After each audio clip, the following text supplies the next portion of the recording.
Hello hello, welcome to the CDN express. আজকে আমরা কি প্র্যাকটিস করব? আমাদের যে প্র্যাকটিস টেস্ট সেটা আমরা আজকে প্র্যাকটিস করব, যেখানে থাকবে আমাদের সব সাবজেক্ট থেকে মিক্সড কোশ্চেন। ঠিক আছে, তো এক একটা সাবজেক্ট করে আমরা কমপ্লিট করার চেষ্টা করব এবং সবাই একটু খাতা পেন বা সবাই খাতা পেন নিয়ে বসে যাও, যাতে তোমরা অ্যানালাইসিস করতে পারো যে তোমাদের কতটা কি ইমপ্রুভমেন্ট হয়েছে বা তোমরা কতটা রেডি তোমাদের এক্সামের জন্য।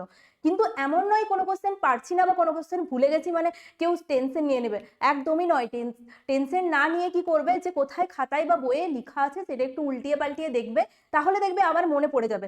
তো আমরা এখন দেখে নেবো যে কি কি টপিক আমাদের মেনলি মানে রিভিশন যে লাস্ট মিনিট রিভিশন হয়, সেই রিভিশনে আমরা কি কি টপিক পড়াশোনা করব এবং দেখো কে কতটা পারছো। এবং দেখো এখন এই সমস্ত ম্যারাথন ক্লাস বা এই ক্লাস নেওয়ার মানে হচ্ছে তোমরা এতদিন যে যে সাবজেক্টগুলো পড়েছো বা যে যে টপিকগুলো পড়েছো সেগুলো টোটালি একটা রিভিশন করতে। নিজে রিভিশন করা একটা আলাদা ব্যাপার, আর একটা কি মানে প্র্যাকটিস করার মাধ্যমে আমরা যেরকম মক টেস্ট দিই না, কিন্তু এখন বসে বসে মক টেস্ট দিলে কি নিজের মধ্যে একটা স্ট্রেস কাজ করবে যে আমি কেন অন্যদের থেকে কম নাম্বার পাচ্ছি। তার থেকে যে এই কোশ্চেনগুলো নিয়ে আমরা আলোচনা করছি সেগুলো একটু সবাই মিলে দেখো, সবাই মিলে অ্যানালাইসিস করো কে কত পারছো। শেষ পর্যন্ত সবাই থাকো, জুড়ে থাকো যে কতটা কি পারছো এবং দেখে নাও আমাদের প্রথম কোশ্চেন কি আছে। দেখো, প্রথমে আমরা অবস গাইনোকোলজি নিয়ে ডিসকাস করবো, যেটা যে সাবজেক্টটা আমি তোমাদেরকে এতদিন ধরে পড়িয়ে এসেছি। এমন নয় শুধু অবস্টেটিক্সের কোশ্চেন আছে, আজকে আমি তোমাদের সাথে প্রত্যেকটা সাবজেক্টই যতটা সম্ভব পারা যায় রিভিশন করার চেষ্টা করব। হ্যাঁ, তোমরা এখান থেকে কমন পাবে, এই কোশ্চেনই হয়তো তোমাদের পরীক্ষার খাতায় তোমরা দেখতে পাবে না, কিন্তু এই সাবজেক্টগুলো কভার করলে তোমরা অনেকটাই তোমাদের কমন পাওয়ার সম্ভাবনা থাকবে। এবং এইরকম কনসেপ্ট অনুযায়ী ক্লিয়ার মানে এইরকম কনসেপ্ট লাগিয়েই তোমরা তোমাদের অ্যান্সার তোমরা করতে পারবে এক্সামে। ঠিক আছে, তো দেখে নাও প্রথম কোশ্চেন কি আছে। The opening of the Bartholin duct are situated in the, এটা হচ্ছে আমাদের ফিমেল রিপ্রোডাক্টিভ সিস্টেমের অ্যানাটমি থেকে একটা কোশ্চেন দিয়েছে। ওকে, তো কি বলেছে যে বার্থলিন ডাক্ট আছে সেটা কোথায় সিচুয়েটেড। দেখো, আমাদের যে ভেস্টিবিউলি ছিল, ভেস্টিবিউলির 4টা ওপেনিং ছিল, মনে পড়ছে? 4 ওপেনিং তার ইন দ্য ভেস্টিবিউলি। ওকে, দুটো ওপেনিং কি, একটা বার্থলিন ডাক্ট, একটা স্কিনিস গ্ল্যান্ড, একটা ইউরেথ্রাল ওপেনিং আর একটা হচ্ছে ভ্যাজাইনাল ওপেনিং। ওকে, তাহলে 4 ওপেনিং কি কি ছিল?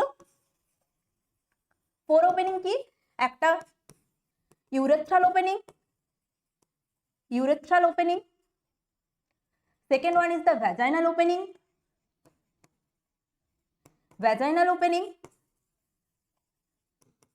third one is the skinnis gland, আর fourth one is the Bartholin duct, Bartholin gland বা বার্থলিন গ্ল্যান্ড কোথায় আমাদের হচ্ছে, বার্থলিন ডাক্টে। ওকে, তাহলে ফার্স্ট কোশ্চেনে তোমাদেরকে কি দিয়েছে দেখো, the opening of the Bartholin duct are situated in the vagina, uterus, superficial perineal pouch নাকি ভেস্টিবিউলি। তাহলে ভেস্টিবিউলির 4টা ওপেনিং মনে থাকবে, একটা ট্রায়াঙ্গুলার লাইক স্ট্রাকচার হচ্ছে ভেস্টিবিউলি, যেখানে 4টা ওপেনিং থাকে। তাহলে কি আমাদের অ্যান্সার কি হবে, অ্যান্সার হবে vestibule. Okay, come to the next question. আমি বেশি ডিসকাস করবো না, কারণ দেখো তোমরা এভাবে, এটা তো একটা অ্যানালাইসিস ক্লাস, তো তোমরা তোমাদের অ্যানালাইসিস করতে থাকো, কে কতটা পারছো, কে কত মার্কস পাচ্ছ, সেটা আমাকে লাস্ট পর্যন্ত অবশ্যই কমেন্ট সেকশনে জানাবে। ঠিক আছে, আর হ্যাঁ, একদমই বেশি টেনশন করবে না, যেটা আমি বারবার বলছি। টেনশন করলে কিন্তু তোমরা এমন নয় তোমরা 2 মার্কস বেশি পাবে, একদমই নয়। তার থেকে স্ট্রেস না নিয়ে ফ্রি মাইন্ডে থাকো, তাহলে তোমরা অবশ্যই কি যে এক্সাম হলে গিয়ে তোমাদের যে মাথা কাজ করবে, আমি যেটা তোমাদের বলি সেটা একদম ফ্রেশ মাইন্ডে থাকলে তোমরা একটা কোশ্চেনও ভুল হবে না। আর একদম আমার সাথে প্র্যাকটিস করতে থাকো, তাহলে দেখবে এখান থেকেই তোমরা তোমাদের পরীক্ষায় অ্যান্সার মানে যে কোশ্চেনগুলো আছে সেগুলো কি এরকম টাইপের হতে পারে। ঠিক আছে, দেখে নাও নেক্সট কোশ্চেন কি আছে। The nurses is about to catheterize the bladder of a pregnant lady, she should be aware to that all of the following facts are female urethra are true except. তোমাদের কোশ্চেনে কি চেয়েছে না, একজন nurse কি ক্যাথেটারাইজ করতে যাচ্ছে একজন ফিমেল পেশেন্টকে, ফিমেল পেশেন্টের ইউরেথ্রা সম্পর্কে কোন তথ্যটা সঠিক নয়, এটা তোমাদের জিজ্ঞাসা করেছে। ওকে, তাহলে দেখো অ্যান্সার কি কি আছে অপশনে। It is about 1.5 inches is length, it's posterior to the vaginal orifice, it pierces through the urogenital diaphragm, it is straight and offers some minor resistance for the catheterization। কোশ্চেনে তোমাদেরকে বলেছে ফিমেল ইউরেথ্রা সম্পর্কে কোনটা সঠিক তথ্য নয়। Female urethra সম্পর্কে আমরা কি জানি, ফিমেল ইউরেথ্রা কত আমাদের 4 সেন্টিমিটার ইন লেন্থ হয়, যেটা হচ্ছে শর্টার হয়। তার জন্য কি হয় আমাদের না, যে যে যখন আমরা ক্যাথেটারাইজেশন করতে যাই তখন মানে মাইনর রেজিস্ট্যান্স পাওয়া যায়, তখন বেশি রেজিস্ট্যান্স পাওয়া যায় না। There is smooth to catheterize in the female urethra. Okay, আর কি it is posterior to the vaginal orifice, এটা একদমই ইনকারেক্ট মানে কারেক্ট অ্যান্সার, যেটা সরি এটা একদমই কারেক্ট অ্যান্সার, যেটা হচ্ছে ফিমেল ইউরেথ্রাল সম্পর্কে সঠিক তথ্য নয়। দেখো it is about 1.5 inches it's length, 1.5 inches মানে কত 4 সেন্টিমিটার নিয়ার অ্যাবাউট, তাহলে এটা সঠিক answer. It is pierces through the urogenital diaphragm and it is straight and offers the minor resistance for the catheterization। তোমাদের কোশ্চেনে কি দিয়েছে except লেখা আছে, তার মানে কোনটা সঠিক তথ্য নয়, তাহলে অ্যান্সার কি হবে আমাদের B. Okay, come to the next question. Uterus with the depression at the fundus is called, there is various type of abnormal uterus। Okay, uterus মানে কি, ইউট্রাস বলতে আমাদের যে ফিমেল রিপ্রোডাক্টিভ সিস্টেমের ইন্টারনাল জেনিটাল অর্গান, তাকে আমরা কি বলছি ইউট্রাস।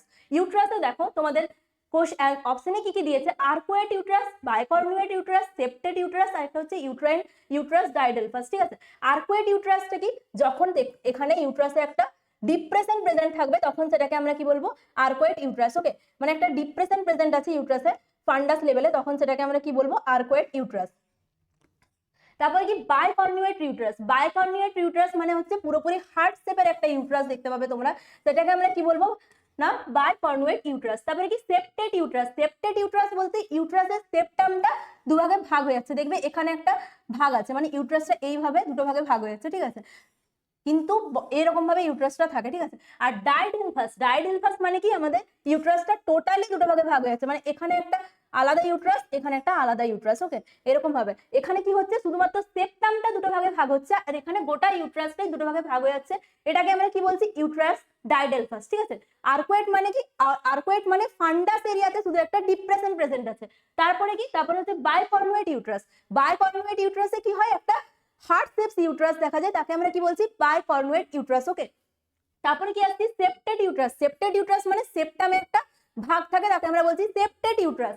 তারপরে কি দেখো ইউট্রাস ডাইডেলফাস, ইউট্রাস ডাইডেলফাস মানে ইউট্রাসটা টোটালি দুটো ভাগে ভাগ হয়ে যাচ্ছে, তাকে আমরা বলছি ইউট্রাস ডাইডেলফাস। দেখো কোশ্চেনে তোমাদের দিয়েছে uterus with the depression at the ফান্ডাস, ফান্ডাস লেভেলে বলেছে একটা ডিপ্রেশন প্রেজেন্ট আছে, তখন তাকে আমরা কি বলবো আর্কুয়েট ইউট্রাস। তাহলে বাকি আনসার গুলো কেন হচ্ছে না বুঝতে পারছো তো, আর্কুয়েট ইউট্রাস।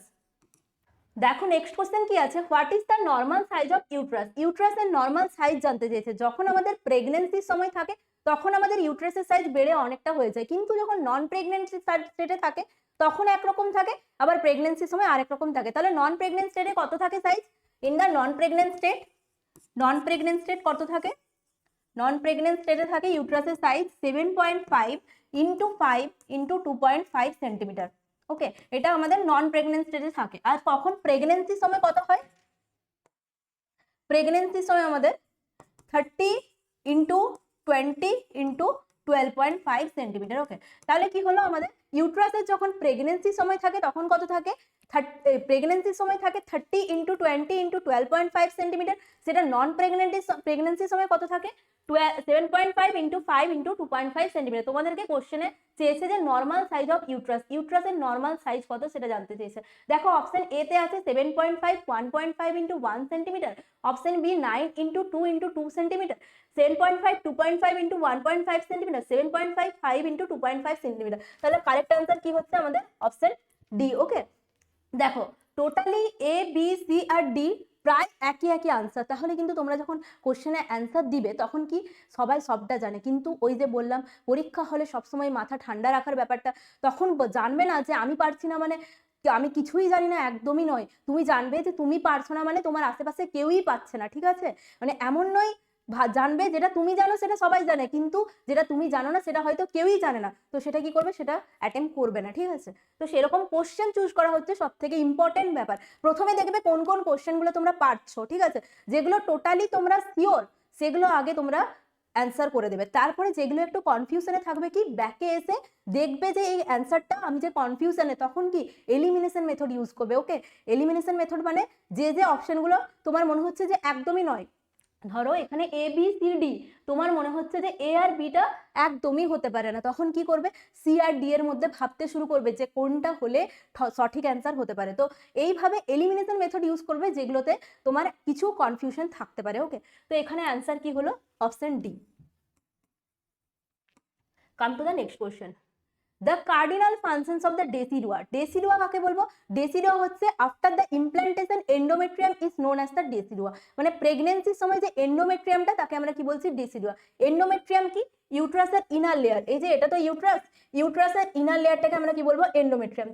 তারপরে কি আছে? মায়োমেট্রিয়াম। তারপরে কি আছে আমাদের? পেরিমেট্রিয়াম। তো আমাদের ইউট্রাসের তিনটা লেয়ার আমরা জানি। প্রথমে আছে আমাদের কি? ভেতর দিক থেকে কি হবে না আমাদের? এন্ডোমেট্রিয়াম। তাহলে প্রথম লেয়ারটা কি? এন্ডোমেট্রিয়াম। এন্ডোমেট্রিয়াম, ঠিক আছে। তারপরে লেয়ারটা কি? মায়োমেট্রিয়াম। মায়োমেট্রিয়াম। তারপরে লেয়ারটা কি? পেরিমেট্রিয়াম। পেরিমেট্রিয়াম। তাহলে ইউট্রাসে আমাদের তিনটে লেয়ার, তিনটে লেয়ারের মধ্যে যেটা সব থেকে ইনার লেয়ার সেটা আমাদের এন্ডোমেট্রিয়াম। আর এন্ডোমেট্রিয়ামে কি হয়? ইমপ্ল্যান্টেশন হয়, ঠিক আছে। তাহলে বলেছে the cardinal functions of the decidua is immunity, production of the hormone, all of this নাকি মেনটেনেন্স অফ দ্য প্রেগনেন্সি। তাহলে আমাদের এন্ডোমেট্রিয়াম কি করে? আমাদের মেনলি এন্ডোমেট্রিয়াম প্রেগনেন্সি মেনটেন করতে হেল্প করে। এন্ডোমেট্রিয়ামে কি হয়? আমাদের ইমপ্ল্যান্টেশন হয়, ঠিক আছে। তাহলে অ্যান্সার কি হবে আমাদের? D. Come to the next question. The length of the fallopian tube ranges. Fallopian tube কি? আমাদের একটা ইন্টারনাল জেনিটাল অর্গান, যে একটা টিউব লাইক স্ট্রাকচার, যেখানে কি হয়? আমাদের যে ফার্টিলাইজেশনটা হয়, ওভাম আর স্পামের ফার্টিলাইজেশনটা হয়, সেটা কোথায় হয়? আমাদের ফ্যালোপিয়ান টিউবে। আর মোস্ট কমনলি কোথায় হয়? আমাদের অ্যাম্পুলা পার্টে। তাহলে ফ্যালোপিয়ান টিউবের লেন্থ চেয়েছে, ঠিক আছে। তোমাদের লেন্থ কত হয়? 7 থেকে 12 সেন্টিমিটার, ঠিক আছে। এখানে কি হয়? মোস্ট কমনলি ফার্টিলাইজেশন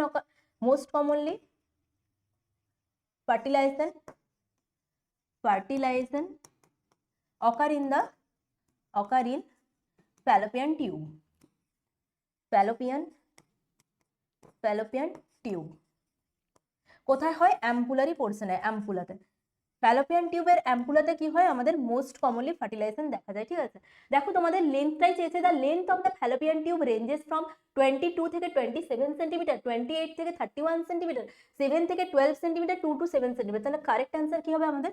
7 থেকে 12 সেন্টিমিটার, ওকে। ফ্যালোপিয়ান টিউবে এক ধরনের সেল প্রেজেন্ট থাকে, তাকে আমরা কি বলি? পেগ সেল, ঠিক আছে। এই কোশ্চেনটা চারিদিকে শুনবে, পেগ সেল কোথায় প্রেজেন্ট থাকে? কোশ্চেন হিসেবে শুনে নাও, পেগ সেল কোথায় প্রেজেন্ট থাকছে? ফ্যালোপিয়ান টিউবে।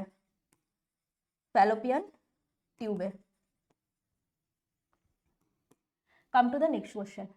প্র্যাকটিস করছো তো? আমার সাথে সাথে প্র্যাকটিস করতে থাকো কিন্তু, আর নিজে অ্যানালাইসিস করতে থাকো কতর মধ্যে কত মার্কস পাচ্ছো, ঠিক আছে। কারণ তোমাদের এটাই লাস্ট মিনিট অ্যানালাইসিস, যে আমি কতটা জানি, আমাকে আরো কি কি এই টাইমের মধ্যে জেনে নিতে হবে, যেই জিনিসগুলো আমাদের পরীক্ষার জন্য খুবই ইম্পর্টেন্ট, এবং কি না ওয়ান লাইনের মধ্যে পড়ে আমরা সেটাকে কভার করতে পারবো, আর কি গিয়ে অ্যান্সার দিতে পারবো, ওকে। তো দেখো, যেহেতু সামনেই তোমাদের পরীক্ষা, তো তোমরা একটু মন দিয়ে এই ক্লাসটা করো। দেখো তোমাদের অনেকটা হেল্প হবে, তোমরা অ্যানালাইসিসও করতে পারবে, তোমাদের কতটা জানো, এবং এটাও দেখতে পারবে যে আর কোন কোন এরিয়াতে গ্যাপ আছে, যে এই চ্যাপ্টারটা আমাকে একটু খুলে দেখতে হবে, তাহলে আমার টোটালি যে স্যাটিসফ্যাকশন, যে পরীক্ষার আগে আমাকে এতদূর পড়ে যেতে হবে, সেটাও পারবে। আর অবশ্যই আমি বলবো, যেটা সব থেকে ইম্পর্টেন্ট, নিজের উপর ভরসা রাখা। প্রথম থেকেই বলে আসছি, কে কি বলছে একদম কান দিও না, আর সামনেই পরীক্ষার, কান দেওয়ার টাইমও নেই তোমাদের কাছে। তো একদম নিজের উপর ভরসা রেখে পরীক্ষা হলে যাও, এবং দেখবে তুমিই সবটা জানো, তুমিই সব থেকে হাইস্ট র্যাঙ্ক করবে। একদম এই মাইন্ডে যাও না যে আমাকে পরীক্ষাটা পেয়ে যেতে হবে, যে আমি কোনোভাবে একটা চাকরি পেয়ে যাই, একদম না। তুমি দেখবে, নিজের মাইন্ডে রাখবে যে আমাকে নিজের বেস্টটা দিতে হবে ওই পরীক্ষায়, নিজের বেস্টটা দিতে হবে, হাইস্ট র্যাঙ্ক করতে হবে, ওকে। তাহলেই দেখবে চাকরি এমনিই তুমি পেয়ে গেছো। কিন্তু তার সাথে সাথে কি, অ্যানাদার যে সাকসেসফুল হওয়া, সেটা তুমি নিজে অনুভব করতে পারবে, কারণ এটা তোমাকে কেউ দিয়ে দিচ্ছে না, তুমি নিজে কষ্ট করে এই এক্সামটা ক্র্যাক করে নিজে চাকরি পাচ্ছ। তো নিজের উপর ভরসা রাখ। Come to the next question. Peg cells are seen in the. দেখো, আমি তোমাদের এক্ষুনি বললাম যে পেগ সেল একটা cell, one type of cell, যেগুলো কি না আমাদের ফ্যালোপিয়ান টিউবে প্রেজেন্ট থাকে, ওকে। তাহলে কি ইন্টেস্টাইন, ফ্যালোপিয়ান টিউব, স্টোমাক না ভ্যাজাইনা? অ্যান্সার কি হবে আমাদের? Fallopian tube. অ্যান্সার হবে fallopian tube. Come to the next question. Fertilized ovum is implanted into the uterus after, okay. তোমাদেরকে এখানে জানতে চাইছে যে ফার্টিলাইজড ওভাম ইমপ্ল্যান্টেড কখন হয় ইউট্রাসে। কখন ফার্টিলাইজেশন হচ্ছে আমাদের? যে ওভাম আর স্পাম যখন ফ্যালোপিয়ান টিউবে আসছে, তখন কি হচ্ছে আমাদের? Fertilization, okay. এবার ফার্টিলাইজেশনের পর কখন সেই জাইগোটটা ট্রান্সফার হয়? আফটার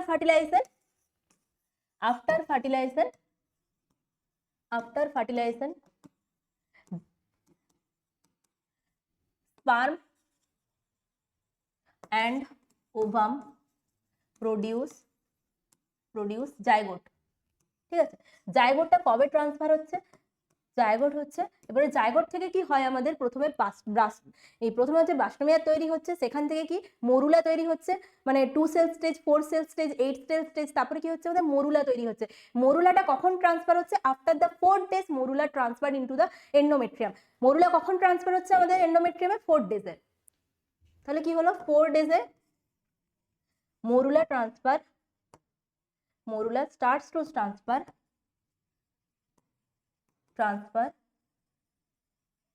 to the uterus বা to the uterine cavity, okay. তারপরে কি হচ্ছে? 5th ডেতে আমাদের জোনা হ্যাচিং হচ্ছে, 5th ডেতে জোনা হ্যাচিং হচ্ছে। কি মনে পড়ছে তো একটার পর একটা? তারপরে কি হচ্ছে? কখন ইমপ্ল্যান্টেশন স্টার্ট হচ্ছে? 6th ডেতে ইমপ্ল্যান্টেশন স্টার্ট হচ্ছে। কখন কমপ্লিট হচ্ছে? আমাদের 11th ডে অবধি। 11th ডে অবধি আমাদের ইমপ্ল্যান্টেশন কমপ্লিট হয়ে যাচ্ছে। তাহলে এখানে কি বলেছে দেখো, fertilised ovum is implanted uterus after the 7 days, 1 day, 8 days and 10 days. তাহলে কি আমি বললাম, ইমপ্ল্যান্টেশন কখন স্টার্ট হচ্ছে? আমাদের 6th ডেতে। তাহলে এখানে দেখো 6th ডে তো নয়, তাহলে অ্যাপ্রোপ্রিয়েট অ্যান্সার কি হবে আমাদের? 7th day. ওকে, তাহলে বাকি অ্যান্সার গুলো cross. Come to the next question. The term Mitchell merge is refers to the, ঠিক আছে, মিটেলস মার্জ তোমাদের কি ইন্ডিকেট করে? মিটেলস মার্জ মানে কি? ওভিলিউশনের সময় যে অ্যাবডোমিনাল পেন হয় তাকে আমরা কি বলছি? মিটেলস মার্জ। ওকে, ওভিলিউশনের সময় আর কি কি মানে ফেনোমেনা দেখা যায়? স্পিন বার্কেট দেখা যায়, যেটা কি থিন ওয়াটারি স্ট্রেচেবল যে ডিসচার্জটা হয় তাকে আমরা কি বলছি? স্পিন বার্কেট। তার সাথে কি মিটেলস মার্জ। মিটেলস মার্জটা কি? মিড ওভিলিউশন যে অ্যাবডোমিনাল পেনটা হয় তাকে আমরা বলছি মিটেলস মার্জ। আরেকটা কি? টেম্পারেচারের ইনক্রিজ হয়, ঠিক আছে, স্লাইড একটা টেম্পারেচার ইনক্রিজ হয়, যেটা কত? 0.5 ডিগ্রি সেন্টিগ্রেড, 0.2 থেকে 0.5 ডিগ্রি সেন্টিগ্রেড। এই মাইল্ড যে টেম্পারেচারটা ইনক্রিজ হয় সেটা কিসের জন্য হচ্ছে? আমাদের মেনলি কি প্রোজেস্টেরন হরমোনের জন্য হতে পারে, ঠিক আছে। তাহলে দেখো তোমাদের কোশ্চেনে দিয়েছে the mittelschmerz is indicate মানে refers to the varying degree of the abdominal pain during the ovulation, pelvic cradle pain during the pregnancy, lower abdominal cramp during the menstruation, তারপরে intermittent uterine contraction during the labor। তাহলে কি আমাদের simple answer আমাদের মিটেলস merge কি না? আমাদের mid ওভিলিউশনের যে পেনটা হয় তাকে আমরা কি বলছি? মিটেলস মার্জ। ওকে, তাহলে BCD অ্যান্সার কাটা, অ্যান্সার হলো আমাদের A। Now come to the next question. In a lecture on the sexual functioning, the nurses plans to include the fact that the ovulation occurs on when oxytocin level is high, blood levels of LH is high, progesterone level is high, আরেকটা কি endometrial wall is locked off। আমাদের ovulation কি? Ovulation মানে হচ্ছে আমাদের যখন কি ওভামটা mature, মানে যে ম্যাচিওর গ্রাফিয়ান ফলিকল আছে সেটা থেকে ওভামটা রিলিজ হচ্ছে, তখন তাকে আমরা কি বলছি? ওভিলিউশন। ওভিলিউশনটা কেন হয়? আমাদের মেনলি যে LH লিউটিনাইজিং হরমোনটা থাকে, লিউটিনাইজিং হরমোন LH সার্জ, শুনেছো? LH সার্জ, ঠিক আছে, LH সার্জের জন্য আমাদের মেনলি কি হয় না? ওভিলিউশন। ওভিলিউশন কেন হচ্ছে আমাদের? LH সার্জের ওভিলিউশন, ঠিক আছে। ওভিলিউশন কখন কেন হচ্ছে? আমাদের মেনলি LH সার্জের জন্য। তাহলে কি অপশনে কি আছে? Oxytocin level is high. Oxytocin লেভেলের সাথে কোনো সঙ্গে নেই। Blood level of the LH is high. দেখো সি আর ডি তো ভুল, তাহলে অ্যান্সার কি হলো? Blood level of the LH is high. Okay, দেখো LH সার্জ কখন স্টার্ট হয়? আমাদের 24 আওয়ার্স বিফোর ওভিলিউশন, ঠিক আছে। আর আমাদের কখন পিকে যায়? পিকে যায় আমাদের মোটামুটি 10 থেকে 12 আওয়ার্স বিফোর ওভিলিউশন।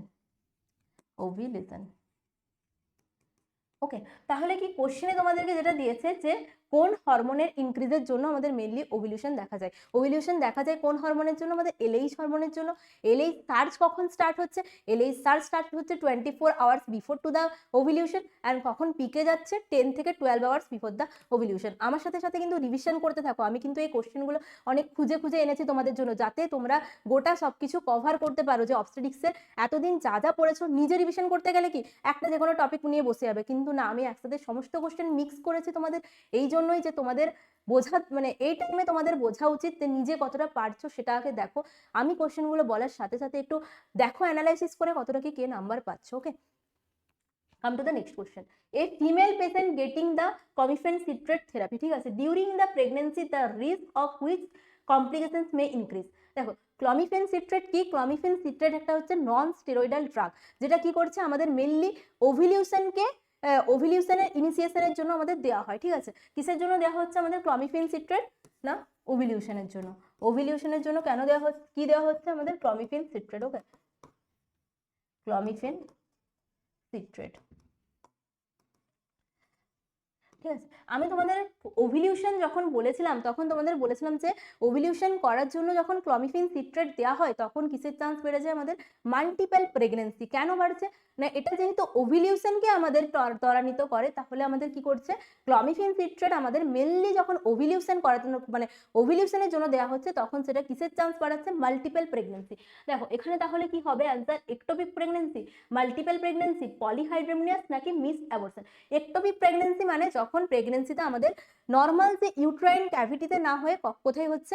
ফ্যালোপিয়ান টিউবে, ওকে। মানে ইউট্রাইন ক্যাভিটিতে না হয়ে যদি বাইরে কোথাও হয় তখন সেটাকে আমরা বলবো একটোপিক প্রেগনেন্সি। এমন নয় ফ্যালোপিয়ান টিউবেই হবে, কিন্তু ফ্যালোপিয়ান টিউবে মোস্ট কমনলি হয়। এছাড়াও তোমার ওভারিস বা লিগামেন্ট এসব জায়গায় হতে পারে, ঠিক আছে। মাল্টিপল প্রেগনেন্সি মানে হচ্ছে টুইন প্রেগনেন্সি, যেখানে more than one fetus is present into the uterus, তখন তাকে আমরা বলছি মাল্টিপল প্রেগনেন্সি। পলিহাইড্রোমিয়াস কখন বলছি? যখন অ্যামনিওটিক ফ্লুইড কত বেড়ে যাচ্ছে? 2000 ml এর উপরে চলে যাচ্ছে, তখন সেটাকে আমরা বলছি পলিহাইড্রোমিয়াস। মিসড অ্যাবর্শন মানে হচ্ছে যখন অ্যাবোর্টাসটা মানে ডেড অবস্থায় কোথায় থাকছে? তোমার ইউট্রাইন ক্যাভিটিতে অনেকদিন ধরে ফর দ্য লঙ্গার পিরিয়ড, তখন সেটাকে আমরা বলছি মিসড অ্যাবর্শন, ওকে। তাহলে তোমাদের অ্যান্সার কি হবে? এটা multiple pregnancy. Come to the next question. Pern test is used to assess. Pern test আমাদের কিসের মানে কি অ্যাসেস করতে হেল্প করে? Pern test যে করা হয় সেটা মেনলি কোন স্যাম্পল থাকে আমাদের? সার্ভিক্যাল মিউকাস, ওকে। Pern test আমাদের যখন প্রেগন্যান্সির সময় করা হয় সেটা কি ডিটেক্ট করে? যে rupture of the amniotic fluid, মানে time of rupture of amniotic fluid জানতে আমরা কি করি? Pern test। কিন্তু Pern test যখন নন প্রেগনেন্সিতে করা হয় সেটা কি ইন্ডিকেট করে? Time of ovulation. তাহলে কি যখন প্রেগনেন্সির সময় করি Pern test কি ইন্ডিকেট করে? Time of rupture of membrane, okay. আর কি আমাদের নন প্রেগনেন্সির সময় কি ইন্ডিকেট করে? টাইম অফ ওভুলেশন, ঠিক আছে। তাহলে প্রেগন্যান্সির সময় কি ইন্ডিকেট করছে? Time of rupture of membrane. আর নন প্রেগন্যান্সির সময় কি? Time of ovulation. কখন ওভুলেশন হয়েছে সেই টাইমটা ইন্ডিকেট করে, ওকে। তাহলে দেখো এখানে তোমাদের কি দিয়েছে? Pern test is used to assess ovulation, cancer cervix, menstruation নাকি প্রেগন্যান্সি? তাহলে হচ্ছে ইউজুয়ালি এটা মেনলি তোমাদের জানতে চাইছে নন প্রেগন্যান্সির সময়, তাহলে অ্যান্সার কি হবে? Ovulation. Come to the next question. Which gland is responsible for initiating the menstrual cycle? Hypothalamus, anterior pituitary gland, posterior pituitary gland, আর একটা কি দিয়েছে? ওভারিস, ঠিক আছে। এখানে তোমাদেরকে জানতে চাইছে মেনস্ট্রুয়াল সাইকেল ইনিশিয়েশনের জন্য কোন হরমোনটা রেসপন্সিবল, ওকে, বা কোন হরমোন না কোন গ্ল্যান্ডটা রেসপন্সিবল তোমাদের জানতে চেয়েছে মেনস্ট্রুয়েশন সাইকেল ইনিশিয়েট করার জন্য। দেখো নর্মাল যখন মেনস্ট্রুয়েশন সাইকেল কি? মেনস্ট্রুয়েশন সাইকেল একটা নর্মাল ফিজিওলজিক্যাল প্রসেস, যেখানে কি হয় আমাদের এন্ডোমেট্রিয়ামটা থ্রেডেড অফ হয়ে যায় এবং ব্লিডিং আকারে বাইরে চলে আসে। সেটা কতদিন জন্য থাকে? মোটামুটি 4 to 5 ডেজ, মানে 4 to 5 ডেজ ব্লিডিং স্টেজ থাকে, ওকে। মেনস্ট্রুয়েশন সাইকেলের 3টে ফেজ হয়, একটা ব্লিডিং স্টেজ, একটা কি হয় না লিউটিয়াল ফেজ, আর একটা কি হয় না সিক্রেটারি ফেজ। মেনলি আরেকটা ফেজও ধরা হয় যেটা হচ্ছে প্রি মেনস্ট্রুয়েশন ফেজ, কিন্তু মেনলি আমাদের 3টে ফেজ হিসেবে ধরা হয়। ব্লিডিং ফেজ কতদিন থাকে? ব্লিডিং ফেজ থাকে তোমার 4 to 5 ডেজ, ওকে। তারপরে কি আসছে আমরা?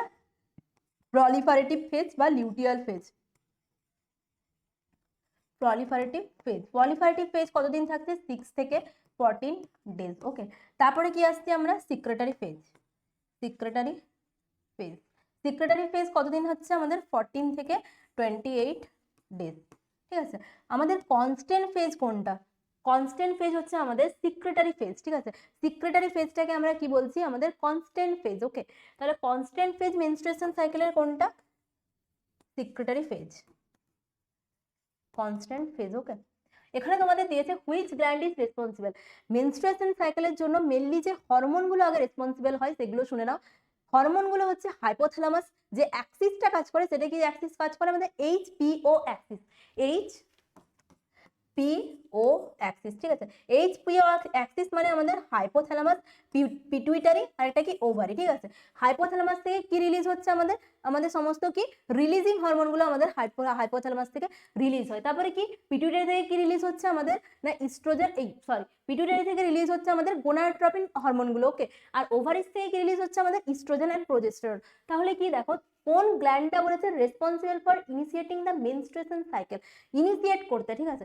এখানে তুমি কোশ্চেনগুলো ভালো করে পড়বে যে ইনিশিয়েট করতে কোন হরমোন মানে কোন গ্ল্যান্ডটা হেল্প করে, hypothalamus, anterior pituitary, posterior pituitary gland or ovaries. দেখো মেইনলি কোন ইনিশিয়েট করতে কি হেল্প করে, সবসময় আমাদের হাইপোথ্যালামাস, কারণ HPO অ্যাক্সিস মানেই হচ্ছে হাইপোথ্যালামাস, পিটুইটারি আর একটা কি ওভারিস। এই তিনটে অ্যাক্সিসই কাজ করে যদিও, কিন্তু ইনিশিয়েট করতে যেহেতু দিয়েছে, যদি তোমাদের কোশ্চেনে এরকম থাকতো যে কোন গ্ল্যান্ডটা রেসপন্সিবল, শুধু রেসপন্সিবল থাকলে তখন কিন্তু তিনটেই হতো, হাইপোথ্যালামাস, পিটুইটারি, ওভারিস তিনটেই হতো। কিন্তু যেহেতু তোমাদের দিয়েছে ইনিশিয়েট করতে কোন গ্ল্যান্ডটা হেল্প করে, তাহলে কি হবে hypothalamus. Come to the next question. Following are the complications of the premature menopause except, okay, বলেছে osteoporosis, infertility, decrease the cardiovascular risk and vasomotor symptoms, okay. তোমাদের এখানে কি দিয়েছে দেখো, প্রিম্যাচিওর মেনোপজ, প্রিম্যাচিওর মেনোপজ মানে নর্মাল টাইমের আগে যদি মেনোপজ হয়ে যায়। আমাদের নর্মালি মেনোপজ মানে কি, মেনোপজ মানে হচ্ছে stopping of the menstruation cycle, okay. Menopause মানে কি permanent stopping of menstruation cycle. Menopause কথাটার অ্যান্সার মানে হচ্ছে permanent stopping of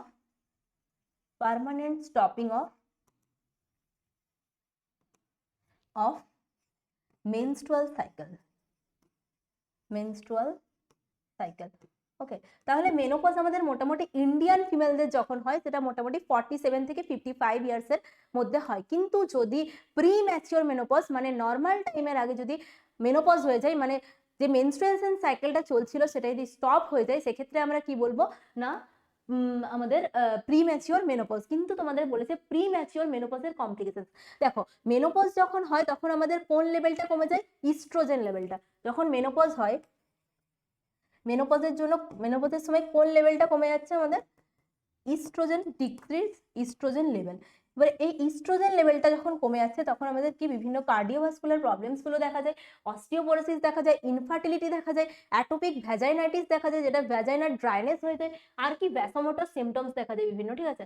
তাহলে এখানে অ্যান্সার কি হলো, osteoporosis, infertility, decrease the cardiovascular risk বা ভ্যাসোমোটর সিমটমস। দেখো কার্ডিওভাস্কুলার রিস্কটা আমাদের ইনক্রিজ করে, কিন্তু তোমাদের অ্যান্সারে দেওয়া আছে ডিক্রিজ, ঠিক আছে। তাহলে অ্যান্সার কি হবে আমাদের ডিক্রিজ দ্য কার্ডিওভাস্কুলার রিস্ক, যেহেতু এখানে এক্সেপ্ট দিয়েছে, okay. Come to the next question. The entire transitional phase between the sexual maturity and the menopause is called, দেখো কোশ্চেনে তোমাদের দিয়েছে একটা ট্রানজিশনাল ফেজ জানতে চেয়েছে, কার মধ্যে সেক্সুয়াল ম্যাচুরিটি আর একটা হচ্ছে মেনোপজ। সেক্সুয়াল ম্যাচুরিটি কখন হচ্ছে, আফটার দ্য মানে পিউবার্টির সমস্ত ক্যারেক্টারিস্টিক্স গুলো ডেভেলপ করার পর কি হয়, সেক্সুয়াল ম্যাচুরিটি আসে। আর যে মেনোপজের মধ্যে যে টাইমটা সেটাকে আমরা কি বলছি, মেনার্কি, পিউবার্টি, ক্লাইম্যাটিক ফেজ নাকি থেলার্কি। দেখো মেনার্কি মানে কি, মেনার্কি মানে হচ্ছে starting of menstruation cycle, okay.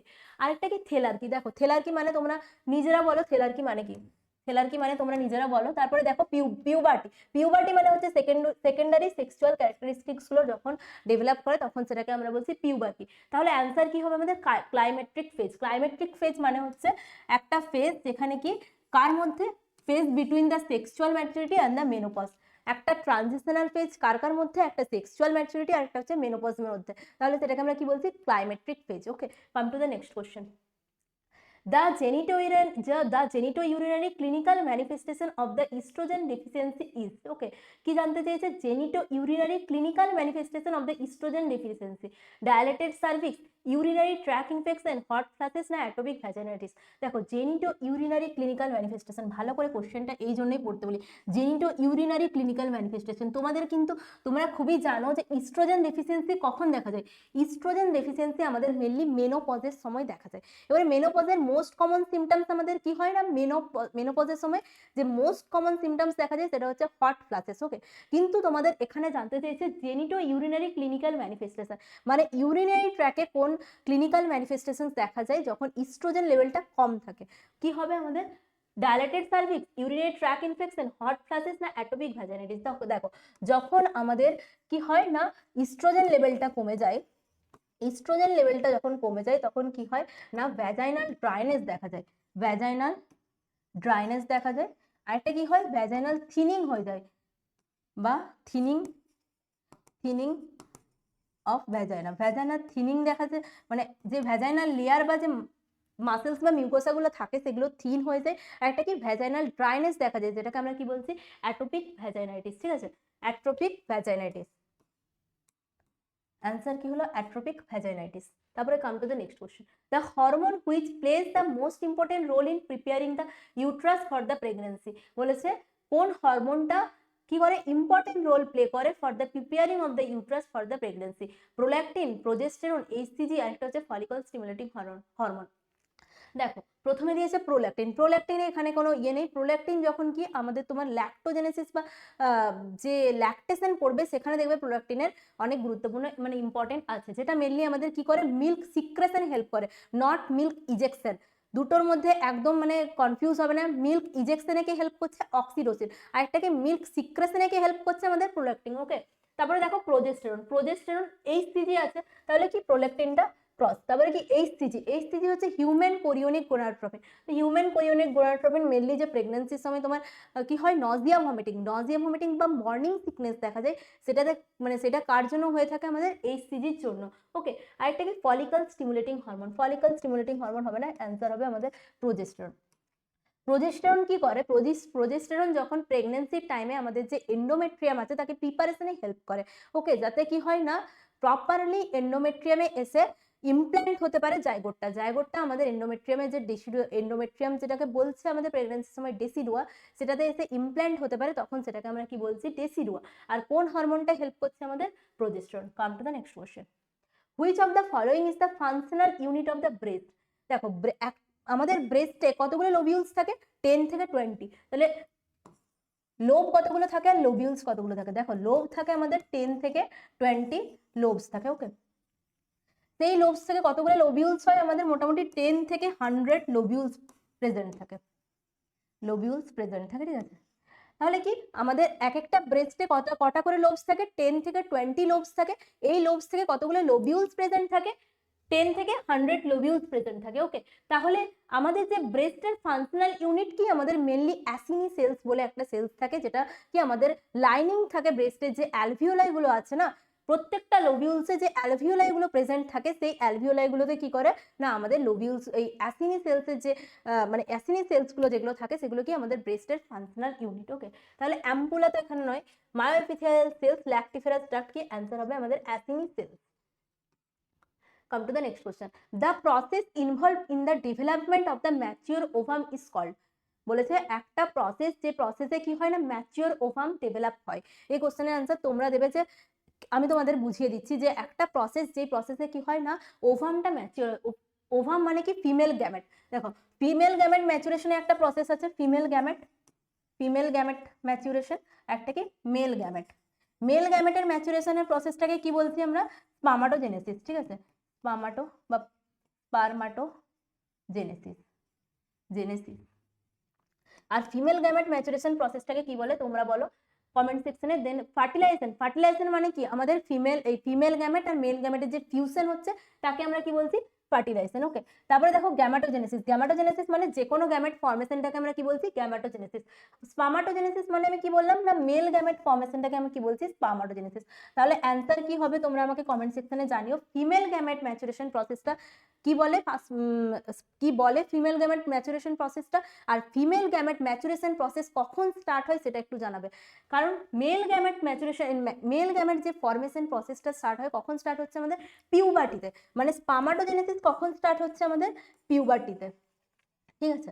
R female gamete মানে ফিমেল গ্যামেট ফর্মেশন প্রসেসটাকে কি বলে, আর ফিমেল গ্যামেট ফর্মেশন প্রসেস কখন স্টার্ট হয় সেটা অবশ্যই তোমরা কমেন্ট সেকশনে আমাকে জানাবে। Okay, come to the next question, onset of the puberty before the age of 8 years in the girls is called. Puberty মানে কি, পিউবার্টি মানে when the secondary sexual characteristics is developed, তখন তাকে আমরা কি বলছি পিউবার্টি, ঠিক আছে। পিউবার্টির আমাদের কি 5টা স্টেজ হয়। প্রথম স্টেজ কি আমাদের থেলার্কি, মানে গার্লসদের ক্ষেত্রে প্রথম স্টেজ কি হয় থেলার্কি। থেলার্কি মানে কি ব্রেস্টের বার্ড, মানে ব্রেস্ট বার্ড ডেভেলপকে আমরা কি বলবো থেলার্কি। দেখে নাও 5টা স্টেজ, দেখে নাও নয় মনে করে নাও, সবাই তো সবটাই জানো, এখন শুধু রিভিশন মারার কথা। থেলার্কি, তারপরে কি আসছে অ্যাড্রেনার্কি, অ্যাড্রেনার্কি, তারপরে কি আসছে আমরা মেনার্কি, সরি মেনার্কি না পিউবার্কি, পিউবার্কি, দেন কি আসছে গ্রোথ স্পাউট, গ্রোথ স্পাউট, তারপরে কি লাস্ট স্টেজ আমাদের মেনার্কি। ঠিক আছে, দেখো এখানে বলেছে তোমাদের কোশ্চেনে বলেছে যদি পিউবার্টি কখন অনসেট করছে 8 ইয়ার্স এর আগে, 8 ইয়ার্স এর আগে যদি পিউবার্টি ডেভেলপ করে তখন সেটাকে আমরা কি বলবো থেলার্কি, মেনার্কি, ডিলেড পিউবার্টি না প্রিকোসিয়াস পিউবার্টি। দেখো থেলার্কি আর মেনার্কি, থেলার্কি আর মেনার্কি তো পিউবার্টি স্টেজ, তাহলে এখানে তোমাদেরকে স্টেজ জানতে চাইনি। নর্মাল পিউবার্টির সময়সীমা কখন, নর্মাল পিউবার্টি গার্লসদের ক্ষেত্রে কখন, গার্লসদের ক্ষেত্রে 8 থেকে 13 ইয়ার্স, আর বয়েজদের ক্ষেত্রে কখন 9 থেকে 14 ইয়ার্স। তাহলে তোমাদের বলেছে যখন 8 বছরের আগে পিউবার্টি চলে আসে তখন সেটাকে আমরা কি বলবো। দেখো ডিলেড পিউবার্টি মানে হচ্ছে যখন পিউবার্টি 14 ইয়ার্স এর পরে আসবে তখন সেটাকে আমরা বলছি পিউবার্টি। ডিলেড কথাটার মানে কি, ডিলেড কথাটার মানে হচ্ছে পরে, ঠিক আছে। তো যখন পিউবার্টি আমাদের পরে আসবে তখন সেটাকে আমরা কি বলবো ডিলেড পিউবার্টি। কিন্তু প্রিকোসিয়াস পিউবার্টি মানে হচ্ছে যখন পিউবার্টি আমাদের 8 ইয়ার্স এর আগে আসছে তখন সেটাকে আমরা বলছি precocious puberty. Come to the next question, which is the full form of the DUB, DUB দিয়েছে, ঠিক আছে, DUB, D for dysfunctional, dysfunctional, U for uterine, U for uterine, bleeding, bleeding, okay. তাহলে ডিইউবি কথাটার মানে কি dysfunctional uterine bleeding.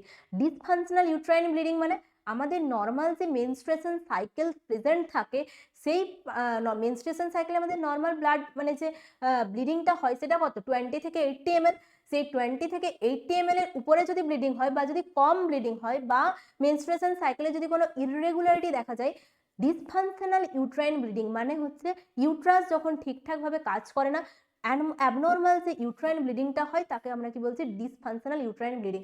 কারণ কি হতে পারে, আমাদের ফাইব্রয়েডস থাকতে পারে, এন্ডোমেট্রিওসিস থাকতে পারে, যে কোনো কারণের জন্য আমাদের ডিসফাংশনাল ইউট্রাইন ব্লিডিং হতে পারে, ওকে। তাহলে ডিইউবি কথাটার ফুল ফর্মই তোমাদের জানতে চেয়েছে direct uterine bleeding, direct uterine blood vessels, dysfunctional uterine bleeding নাকি ডিস্টার্ব ইউট্রাইন ব্লিডিং। অ্যান্সার কি হবে আমাদের dysfunctional uterine bleeding. Come to the next question. The client with a rectovaginal fistula is at the risk of infection. The intervention,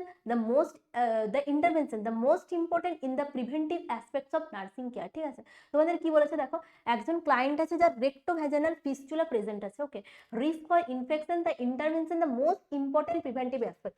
এখানেই দেখবে যে intervention the most important. দেখো আমাদের যখন অপশনে থাকে 4টা অপশন, অনেক সময় দেখবে আমরা মনে করি যে 4টা অপশনই আমাদের অ্যান্সার হতে পারে, কিন্তু কোশ্চেনটা ভালো করে পড়বে, বারবার পড়ে বোঝার চেষ্টা করবে তোমাদের কোশ্চেনে কি জানতে চেয়েছে, যে মোস্ট ইম্পর্টেন্ট নাকি ইনিশিয়াল নার্সিং ডায়াগনোসিস, নাকি মানে যেভাবে কোশ্চেনটা তোমাদেরকে লিড করবে।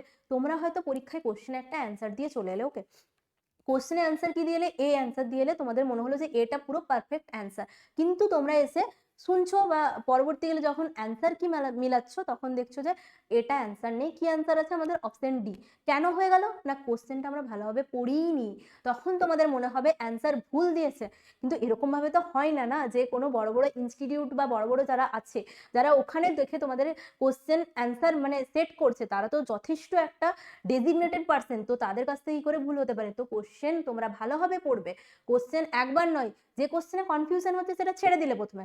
কিভাবে আমি করবে বলছি, দেখো ধরো তোমরা কোশ্চেনে অ্যান্সার দিচ্ছ 50 কোশ্চেন্স আছে, ওকে, তো 50 কোশ্চেন্সের মধ্যে তোমার ধরো যে যে কোশ্চেন্সগুলো তোমার মনে হয় যে তুমি পারবে, সেই যে কোশ্চেন্সগুলো জলদি করে নিলে, একবারে মানে যখন একবার করে দেখবে তখন সেই কোশ্চেনগুলো তোমরা করে নিলে, ঠিক আছে।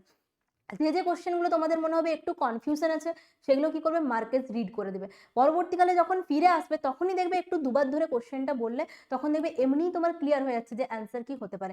তখন তুমি ভাববে ইস এত সহজ কোশ্চেন। তো এইরকমই হয়, মাইন্ডটা কাজ করার ব্যাপার, যে মাইন্ডে তুমি ভালোভাবে বুঝবে যে কোশ্চেনটা কি বলতে চেয়েছে, ঠিক আছে।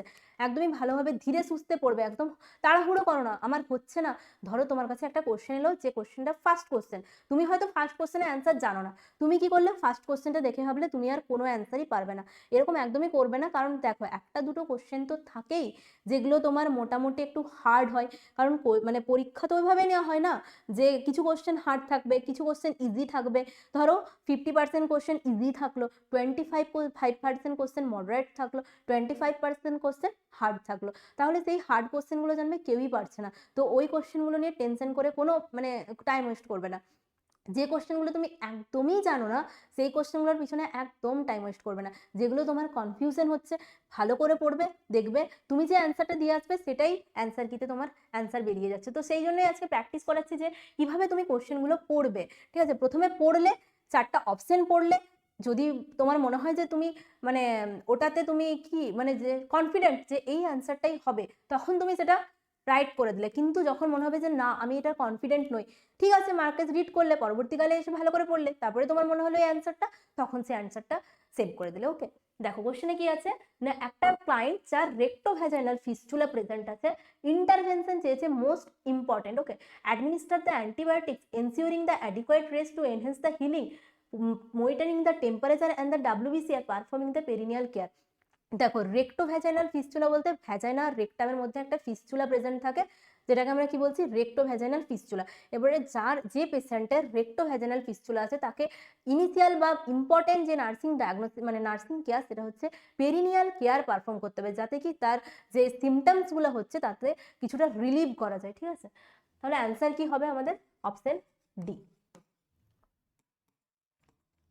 Come to the next question. The most common genital prolapse is সিস্টোসিলি, প্রসিডেন্সিয়া, রেক্টোসিলি আর একটা কি এন্টেরোসিলি। দেখো জেনিটাল প্রোলাপস বলতে তোমার জেনিটাল অর্গানের যে প্রোলাপসগুলো হয়, যে নর্মাল পজিশন থেকে জেনিটাল অর্গানগুলো স্লিপস ডাউন করে, সেটাকে আমরা কি বলছি না জেনিটাল প্রোলাপস। দেখো এখানে কি কি দিয়েছে, সিস্টোসিলি। সিস্টোসিলি মানে হচ্ছে ব্লাডার যখন নর্মাল পজিশন থেকে আমাদের স্লিপস ডাউন হয়ে যায় তখন সেটাকে আমরা কি বলছি সিস্টোসিলি। তারপরে দেখো প্রসিডেন্সিয়া। প্রসিডেন্সিয়া মানে হচ্ছে ইউট্রাসটা যখন টোটালি ভ্যাজাইনাল আউটপুটের ভ্যাজাইনাল ইনলেটের বাইরে চলে যায় তখন সেটাকে আমরা বলছি প্রসিডেন্সিয়া। তারপরে কি রেক্টোসিলি। রেক্টোসিলি হচ্ছে রেক্টামটা যখন তার নর্মাল পজিশন থেকে স্লিপস ডাউন করে তাকে আমরা কি বলছি রেক্টোসিলি।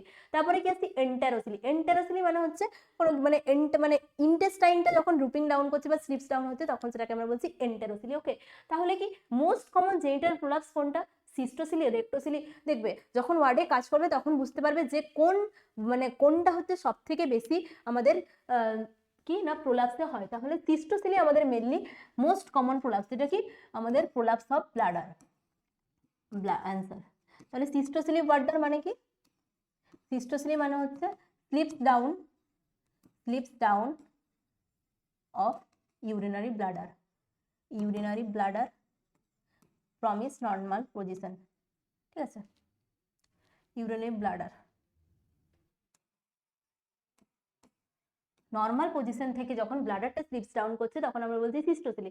রেক্টোসিলি মানে হচ্ছে রেক্টামটা স্লিপস ডাউন, প্রসিডেন্সিয়া মানে হচ্ছে ইউট্রাসটা টোটালি স্লিপস ডাউন করছে, আর একটা এন্টেরোসিলি মানে হচ্ছে intestine. Come to the next question.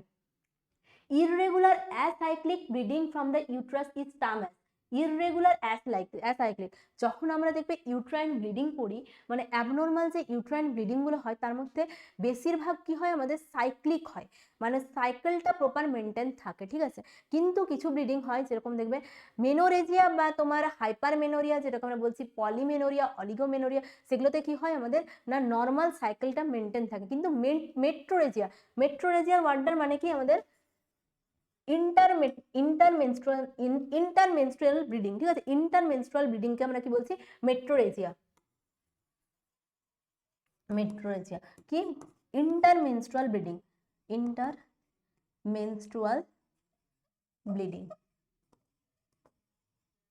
ইন্টারমেনস্ট্রুয়াল bleeding মানে কি দুটো মেনস্ট্রুয়েশন সাইকেলের মধ্যে যখন ব্লিডিং হয় তখন সেটাকে আমরা কি বলছি ইন্টারমেনস্ট্রুয়েশন ব্লিডিং। ঠিক আছে, তাহলে দেখো ইররেগুলার অ্যাসাইক্লিক ব্লিডিংই চেয়েছে। মেনোরেজিয়া মানে কি যখন যে অ্যামাউন্ট অফ ব্লিডিংটা হয় তার থেকে বেশি পরিমাণ ব্লিডিং হয়, মানে কি এক্সেসিভ অ্যামাউন্ট অফ ব্লিডিংটাকে আমরা কি বলছি মেনোরেজিয়া। ওকে, তারপরে দেখো এপিমেনোরিয়া মানে কি না আমাদের যে ব্লিডিং কি হয় না আমাদের নর্মাল কত দিনের সাইকেল হয় 21 থেকে 35 ডেজ। নর্মাল সাইকেল কত থাকে 21 থেকে 35 ডেজ। ওকে, এটা কতটা রেঞ্জ মেনস্ট্রুয়েশন সাইকেল। যদি মেনস্ট্রুয়েশন সাইকেলের লেন্থ ডিক্রিজ করে, যদি মেনস্ট্রুয়েশন সাইকেলের লেন্থ ডিক্রিজ করে 21 ডের আগে হয়ে যায়, মানে 21 ডে থেকে আরো ডিক্রিজ করে আরো কমে যায়, তখন সেটাতে কি হয় না আমাদের মেনস্ট্রুয়েশন সাইকেল বছরে বেশি হতে থাকে। বুঝতে পারছো তো কি বলছি, যে মেনস্ট্রুয়েশন সাইকেল যখন 21 ডেজের নিচে হয়ে যায় তখন কি হবে, ধরো একটা মেনস্ট্রুয়েশন সাইকেল 21 ডেজ, ঠিক আছে, 21 ডে পর যদি 21 ডে পরপর ব্লিডিং হয়, তো যদি 21 ডেটা আরো এগিয়ে এসে 18 ডেজ হয়ে যায়, বা তোমার 17 ডেজ হয়ে যায়, 17 ডেজ পর ব্লিডিং হলো, তারপরে ধরো 15 ডেজ পর ব্লিডিং হলো, সেটাকে আমরা কি বলছি না এপিমেনোরিয়া। তখন কি হয় আমাদের বছরে যে মেনস্ট্রুয়েশন সাইকেল সেটা বেড়ে যায়, সেটাকে আমরা কি বলবো এপিমেনোরিয়া। ওকে, তাহলে অ্যান্সার হবে না, এগুলো সব সাইক্লিক প্রসেস। ডিসমেনোরিয়া মানে তো আমাদের পেন ডিউরিং মেনস্ট্রুয়েশন, তাকে আমরা বলছি ডিসমেনোরিয়া। তাহলে কি আমাদের ইররেগুলার অ্যাসাইক্লিক ব্লিডিং কাকে বলবো, মেট্রোরেজিয়াকে আমরা কি বলবো irregular acyclic bleeding. Okay, come to the next question. A wide range of the recurrent symptoms that occurs during the luteal phase or the last half of the menstruation cycle and resolve with the onset of the menstruation is called, ঠিক আছে, তোমাদের এটা বলেছে recurrent symptoms that occurs during the luteal phase, মানে হচ্ছে luteal ফেজের সময় এই সিমটমস গুলো দেখা যায়। লিউটিয়াল ফেজ কখন দেখা যায়, আমাদের লাস্ট পিরিয়ডটাকে আমরা কি বলছি লিউটিয়াল ফেজ। ওকে, তারপরে দেখো and or the last half of the menstruation cycle, বা যখন লিউটিয়াল ফেজটা শেষ হয় তখন সেটাকে আমরা কি বলবো last half of the menstruation cycle.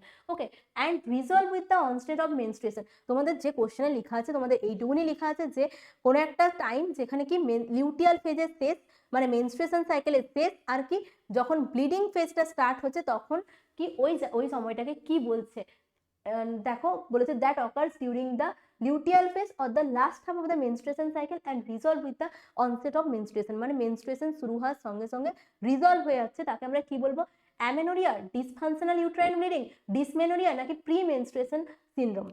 দেখো মেনস্ট্রুয়েশন সাইকেল যখন শুরু হয় তার আগে একটা, যে লিউটিয়াল ফেজ শেষ হচ্ছে আর মেনস্ট্রুয়েশন সাইকেল শুরু হচ্ছে তার আগে একটা কি থাকে ফেজ থাকে, যেটাকে আমরা কি বলছি pre menstruation phase. Pre menstruation ফেজে কি হয় প্রি মেনস্ট্রুয়াল সিনড্রোম দেখা যায়, ঠিক আছে, pre menstruation phase, pre menstruation phase. Pre menstruation ফেজে কি দেখা যায় প্রি মেনস্ট্রুয়াল সিনড্রোম দেখা যায়। সিমটমস গুলো কি হয়, সিমটমস গুলো কি প্রেজেন্ট থাকে, মাইল্ড অ্যাবডোমিনাল পেন প্রেজেন্ট থাকে, মাইল্ড অ্যাবডোমিনাল পেন প্রেজেন্ট থাকে, অ্যাবডোমিনাল পেন প্রেজেন্ট থাকে, তার সাথে কি প্রেজেন্ট থাকে নজিয়া ভমিটিং প্রেজেন্ট থাকতে পারে, নজিয়া ভমিটিং প্রেজেন্ট থাকে, insomnia, stress, anxiety, insomnia, stress, anxiety, stress, anxiety, এসব কিছু প্রেজেন্ট থাকে, ইরিটেশন, সব কিছুতে ইরিটেট হয়ে যায়। তাহলে কি হয় এগুলো আমাদের প্রি মেনস্ট্রুয়েশন যে সিমটমস গুলো দেখা যায় সেই সিমটমস গুলো এগুলো। প্রি মেনস্ট্রুয়েশন সিনড্রোম যে সিমটমস গুলো দেখা যায় সেগুলো আমরা ট্রিটমেন্ট কি করে করব, যদি মাইল্ড মেনস্ট্রুয়েশন মানে মাইল্ড থাকে সেগুলো আমাদের নর্মালি কি রেস্ট আর কি যে তোমার কাউন্সিলিং বা রেস্টের মাধ্যমে এই সমস্ত সিমটমস গুলোকে রিডিউস করা যায়, বা কি না বোঝানো যায় যে প্রি মেনস্ট্রুয়েশন সিনড্রোমে এই সমস্ত সিমটমস গুলো মাইল্ড যদি থাকে তখন আমরা কি করব না স্ট্রেস রিলিভ করার জন্য কাউন্সিলিং করাবো, আর একটা কি রেস্ট প্রোভাইড করবো, আর proper food intake, water intake normally যেরকম হয় সেরকম করাবো। তাহলে কি বলেছে দেখো অ্যান্সার কি amenorrhea, amenorrhea, dysfunctional uterine bleeding, dysmenorrhea, আর একটা কি প্রি মেনস্ট্রুয়েশন ব্লিডিং। দেখো অ্যান্সার তো আমি বলেই দিলাম প্রি মেনস্ট্রুয়েশন সিনড্রোম। ওকে, তাহলে বাকি অ্যান্সার গুলো cross. The most common cause of the PID, PID মানে হচ্ছে পেলভিক ইনফ্ল্যামেটরি ডিজিজ, যেটা হচ্ছে মানে ইম্পর্টেন্ট একটা কি গাইনোকোলজিক্যাল ডিসঅর্ডার। পিআইডি কি করে হয়, পেলভিক ইনফ্ল্যামেটরি ডিজিজের মধ্যে তোমার সালফিনজাইটিসও থাকে, ভ্যাজাইনাইটিসও থাকে। ওকে, মানে সমস্ত যে ইনফেকশনস গুলো হয় সেগুলো মোটামুটি পিআইডির মধ্যে পড়ে। পেলভিক ইনফ্ল্যামেটরি ডিজিজের কি মোস্ট কমন কজ হচ্ছে গনোরিয়া আর কি ক্ল্যামাইডিয়া। তাহলে পিআইডি কি pelvic inflammatory disease, PID pelvic inflammatory disease, inflammatory disease. Pelvic inflammatory ডিজিজের মধ্যে তোমার মোস্ট কমন কজ কি হবে, মোস্ট কমন কজ হবে গনোরিয়া আর একটা কি ক্ল্যামাইডিয়া, ঠিক আছে ক্ল্যামাইডিয়া। তাহলে কি মোস্ট কমন কজ কি হচ্ছে আমাদের গনোরিয়া আর ক্ল্যামাইডিয়া। আর কি সিমটমস এর মধ্যে মেনলি তোমার অ্যাবডোমিনাল পেন দেখা যায়, যে শার্প অ্যাবডোমিনাল পেন সেটা কোথায় দেখা যায় আমাদের পিআইডি তে দেখা যায়। দেখো মাইক্রোব্যাকটেরিয়াম টিউবারকুলোসিস স্ট্রেপ্টোকক্কাস, স্টেফাইলোকক্কাস নাকি গনোরিয়া? অ্যান্সার তো তোমরা নিজেরাই দেবে, আমাকে দেওয়ার প্রয়োজন নেই, অ্যান্সার হবে gonorrhea. Come to the next question. The causative agent for the bacterial vaginosis, okay, বলেছে কজেটিভ এজেন্ট যেটা হচ্ছে ব্যাকটেরিয়াল ভ্যাজাইনোসিস। ব্যাকটেরিয়াল ভ্যাজাইনোসিস কি? ভ্যাজাইনের যে ব্যাকটেরিয়াল ইনফেকশনটা হয় তাকে আমরা কি বলবো? Bacterial vaginosis. তার পজিটিভ এজেন্ট আমাদের কি না, দেখো herpes simplex, candida albicans, chlamydia trachomatis, আর একটা কি গার্ডিনেলা ভ্যাজাইনালিস। দেখো ক্ল্যামাইডিয়া ট্র্যাকোমাটিস কি আমাদের ট্র্যাকোমোনিয়াস যে ভ্যাজাইনাল ইনফেকশনটা হয় তাকে আমরা, তার পজিটিভ এজেন্ট হচ্ছে আমাদের ক্ল্যামাইডিয়া, ওকে। ক্যান্ডিডা অ্যালবিকান্স কি? ক্যান্ডিডিয়াসিস বলে আমাদের যে ভ্যাজাইনাল ইনফেকশনটা হয় তখন তাকে আমরা বলবো ক্যান্ডিডা অ্যালবিকান্স। আর হার্পিস সিমপ্লেক্স তো একটা ইনফেকশন নিজেই। আর একটা কি গার্ডিনেলা ভ্যাজাইনালিস। দেখো অ্যান্সার হবে আমাদের গার্ডিনেলা ভ্যাজাইনালিস। ব্যাকটেরিয়াল ভ্যাজাইনোসিসের একটা জিনিস মনে রাখবে, উইফ টেস্ট, ঠিক আছে? উইফ টেস্ট কখন করা হয় আমাদের? ব্যাকটেরিয়াল ভ্যাজাইনোসিসে আমাদের কি করা হয়? উইফ টেস্ট করা হয়, ঠিক আছে? এই টেস্টের কথাটা মনে রাখবে, উইফ টেস্ট কখন করা হচ্ছে আমাদের? ব্যাকটেরিয়াল ভ্যাজাইনোসিসের সময়। Come to the next question. The ability of the drug to cause the fetal abnormality when administered during the pregnancy is known as, দেখো কিছু ড্রাগ থাকে যেগুলো হচ্ছে প্রেগন্যান্সির সময় সেফ নয়, মানে ওগুলো টেরাটোজেন এফেক্ট দেখায়, টেরাটোজেনিক এফেক্ট দেখায়, যেগুলো কি করে আমাদের যে মেনলি যে ম্যাটার্নাল প্লাসেন্টা দিয়ে কি হয়, প্লাসেন্টা বা আম্বেলিকাল কর্ড দিয়ে ফিটাসে যে সমস্ত ইনফেকশনস যেতে পারে, দেখো তার বলেছে কি সেই সমস্ত ড্রাগগুলো কি কি হতে পারে যেটা তোমার টেরাটোজেন এফেক্ট দেখাতে পারে, ঠিক আছে? কি কি বলেছে? থেরাপিউটিক এফেক্ট, কি আইডোসিনক্রাটিক রিঅ্যাকশন, টক্সিক এফেক্ট, আর একটা কি teratogenic effect, okay.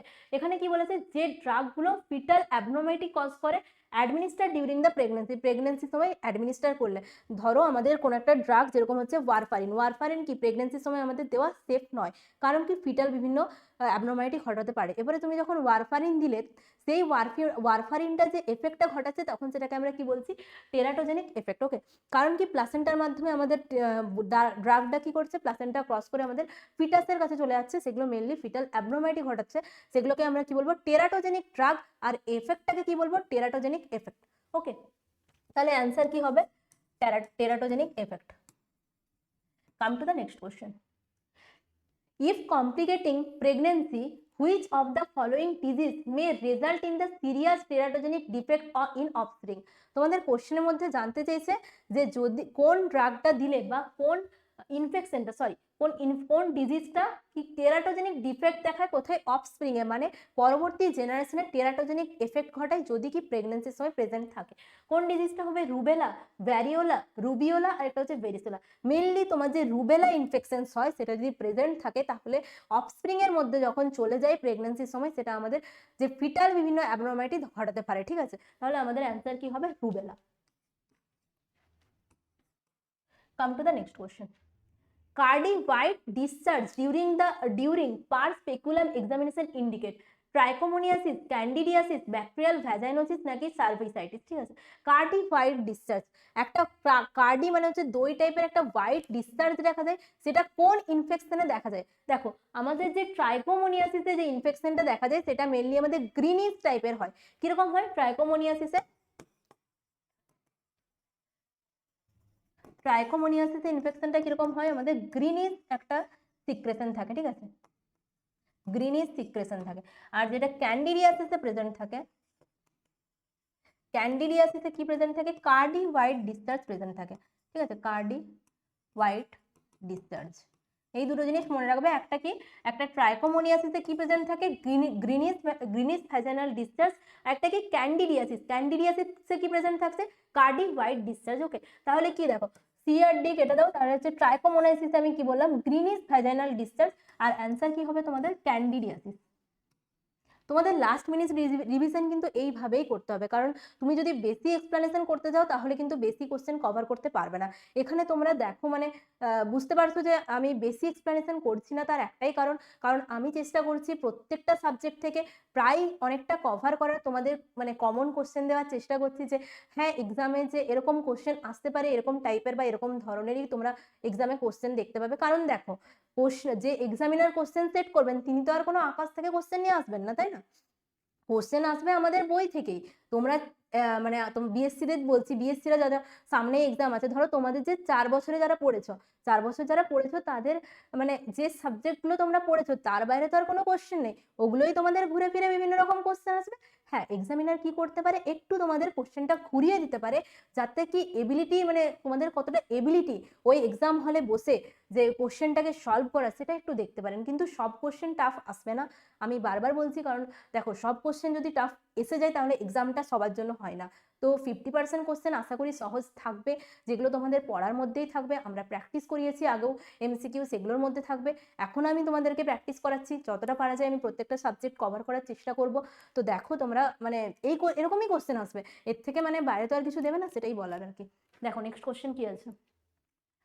Genital tuberculosis occurs mainly in the women in the following organ।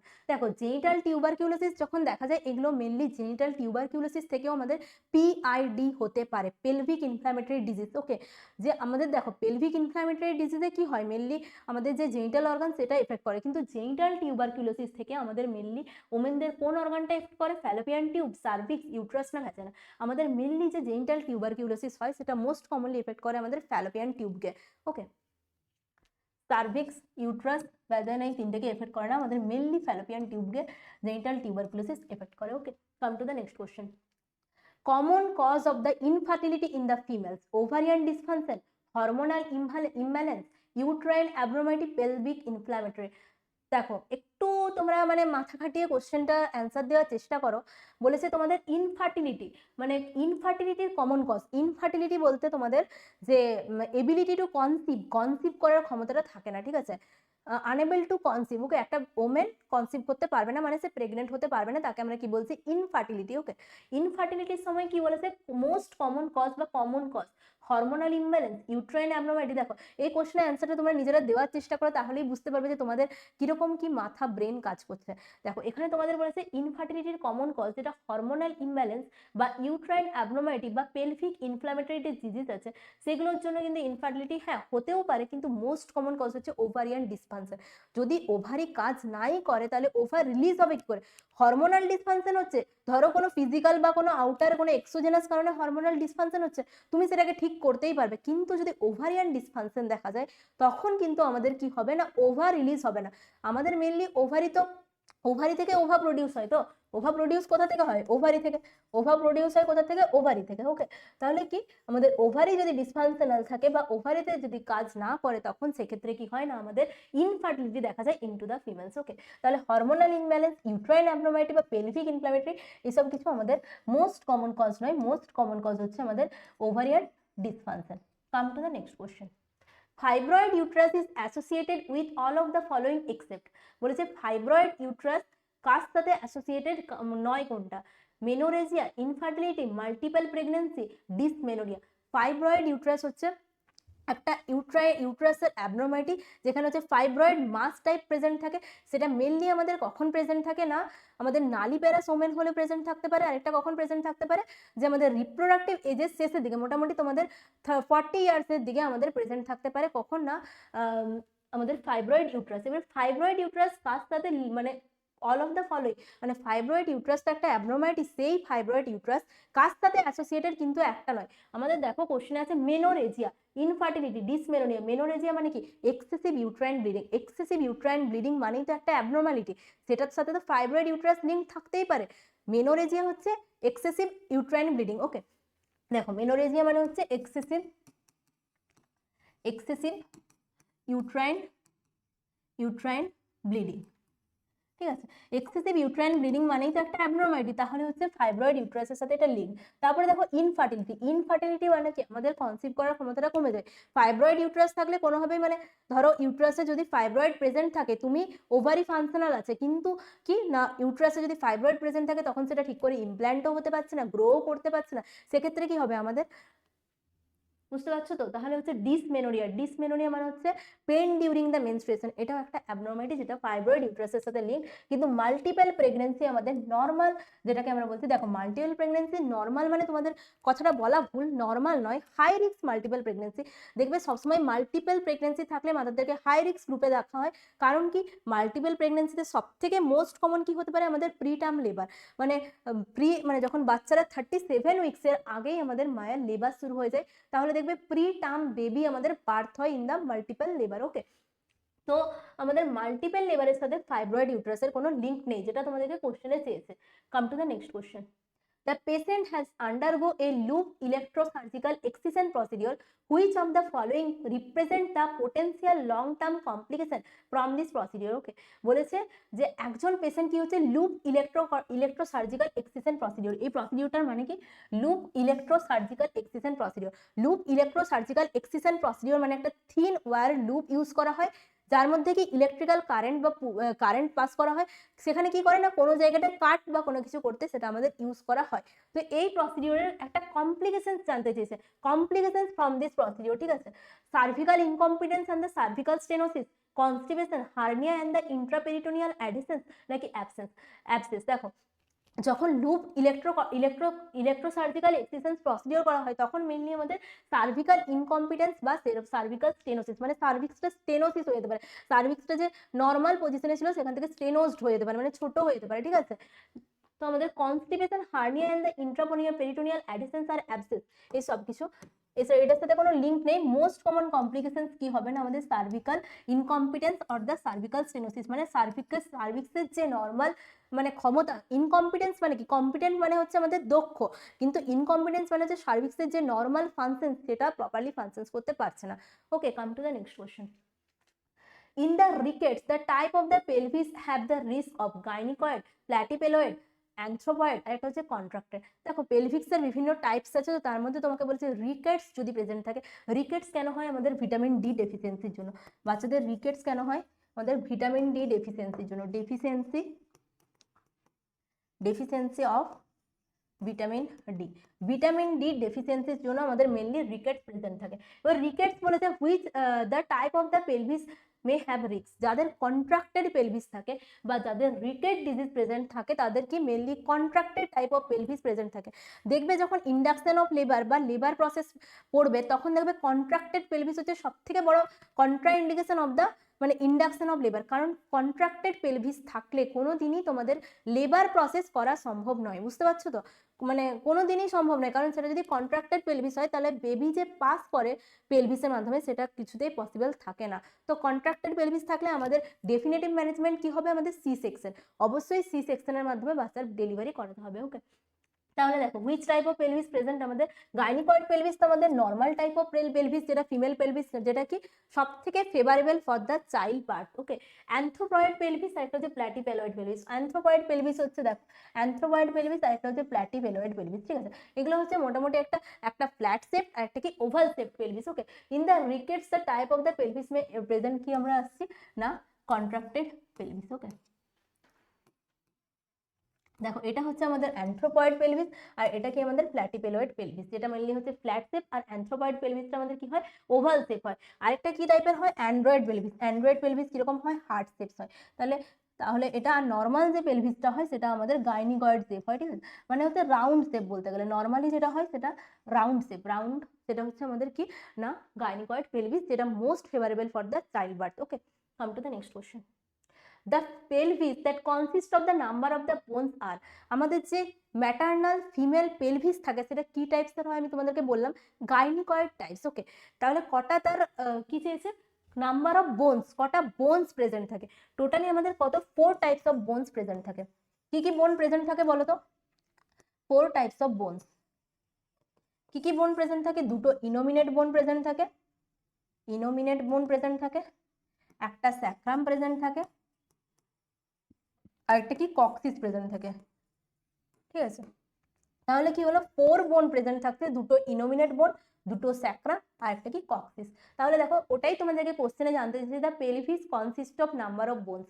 3, 2, 4 আর 5 এইরকম কোশ্চেনে একদম ভুল করবে না, এগুলো হচ্ছে তোমাদের ছাক্কা নাম্বার পাওয়ার কোশ্চেন। ওকে, কারণ এই সমস্ত কোশ্চেন তোমাদের জানা কোশ্চেন, যে কটা বোনস আছে, বা ধরো তোমাদের একটা ওয়ান লাইনার কোশ্চেন দিল, ইউট্রাসের সাইজ বলে দিল, বা তোমার ধরো কোনো একটা এক্সটার্নাল জেনিটাল অর্গান কোনটা নয়, বা ধরো তোমাদের কোনো একটা ডিজিজ থেকে দিল, placenta previa, abnormality of the placenta. তো এই সমস্ত কোশ্চেনগুলো তোমাদের জানা কোশ্চেন।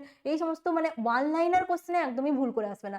মানে কোশ্চেনের অ্যান্সার দেখার আগে, অপশন দেখার আগে নিজে আগে কোশ্চেনের যে অ্যান্সার সেটা মাথায় দেখে নেবে, ঠিক আছে? আমি একটা কথা বলি, যেটা হচ্ছে দেখো এখন কোশ্চেন প্র্যাকটিস করাটা ইম্পর্টেন্ট, তার সাথে কিভাবে তুমি কোশ্চেনগুলো ডিল করবে এক্সামে সেটাও ইম্পর্টেন্ট। কিভাবে ডিল করবে, তুমি আগে কোশ্চেনটা পড়লে তো তোমার মাথায় একটা দেখবে কাজ করবে, অলরেডি তোমার মাথায় যেগুলো সেট হয়ে আছে সেগুলো তোমার মাথায় কাজ করবে, যে এই রিলেটেড ধরো একটা পেলভিস নিয়ে একটা কোশ্চেন হলো, তুমি করবে পেলভিসের এইগুলো আমি পড়েছি। তো এবারে দেখবে কোশ্চেনে তোমার অ্যান্সার দেখার আগেই তুমি আগে অ্যান্সারটা বুঝে যাবে, তারপরে তুমি কোশ্চেনের অপশনসগুলো দেখবে।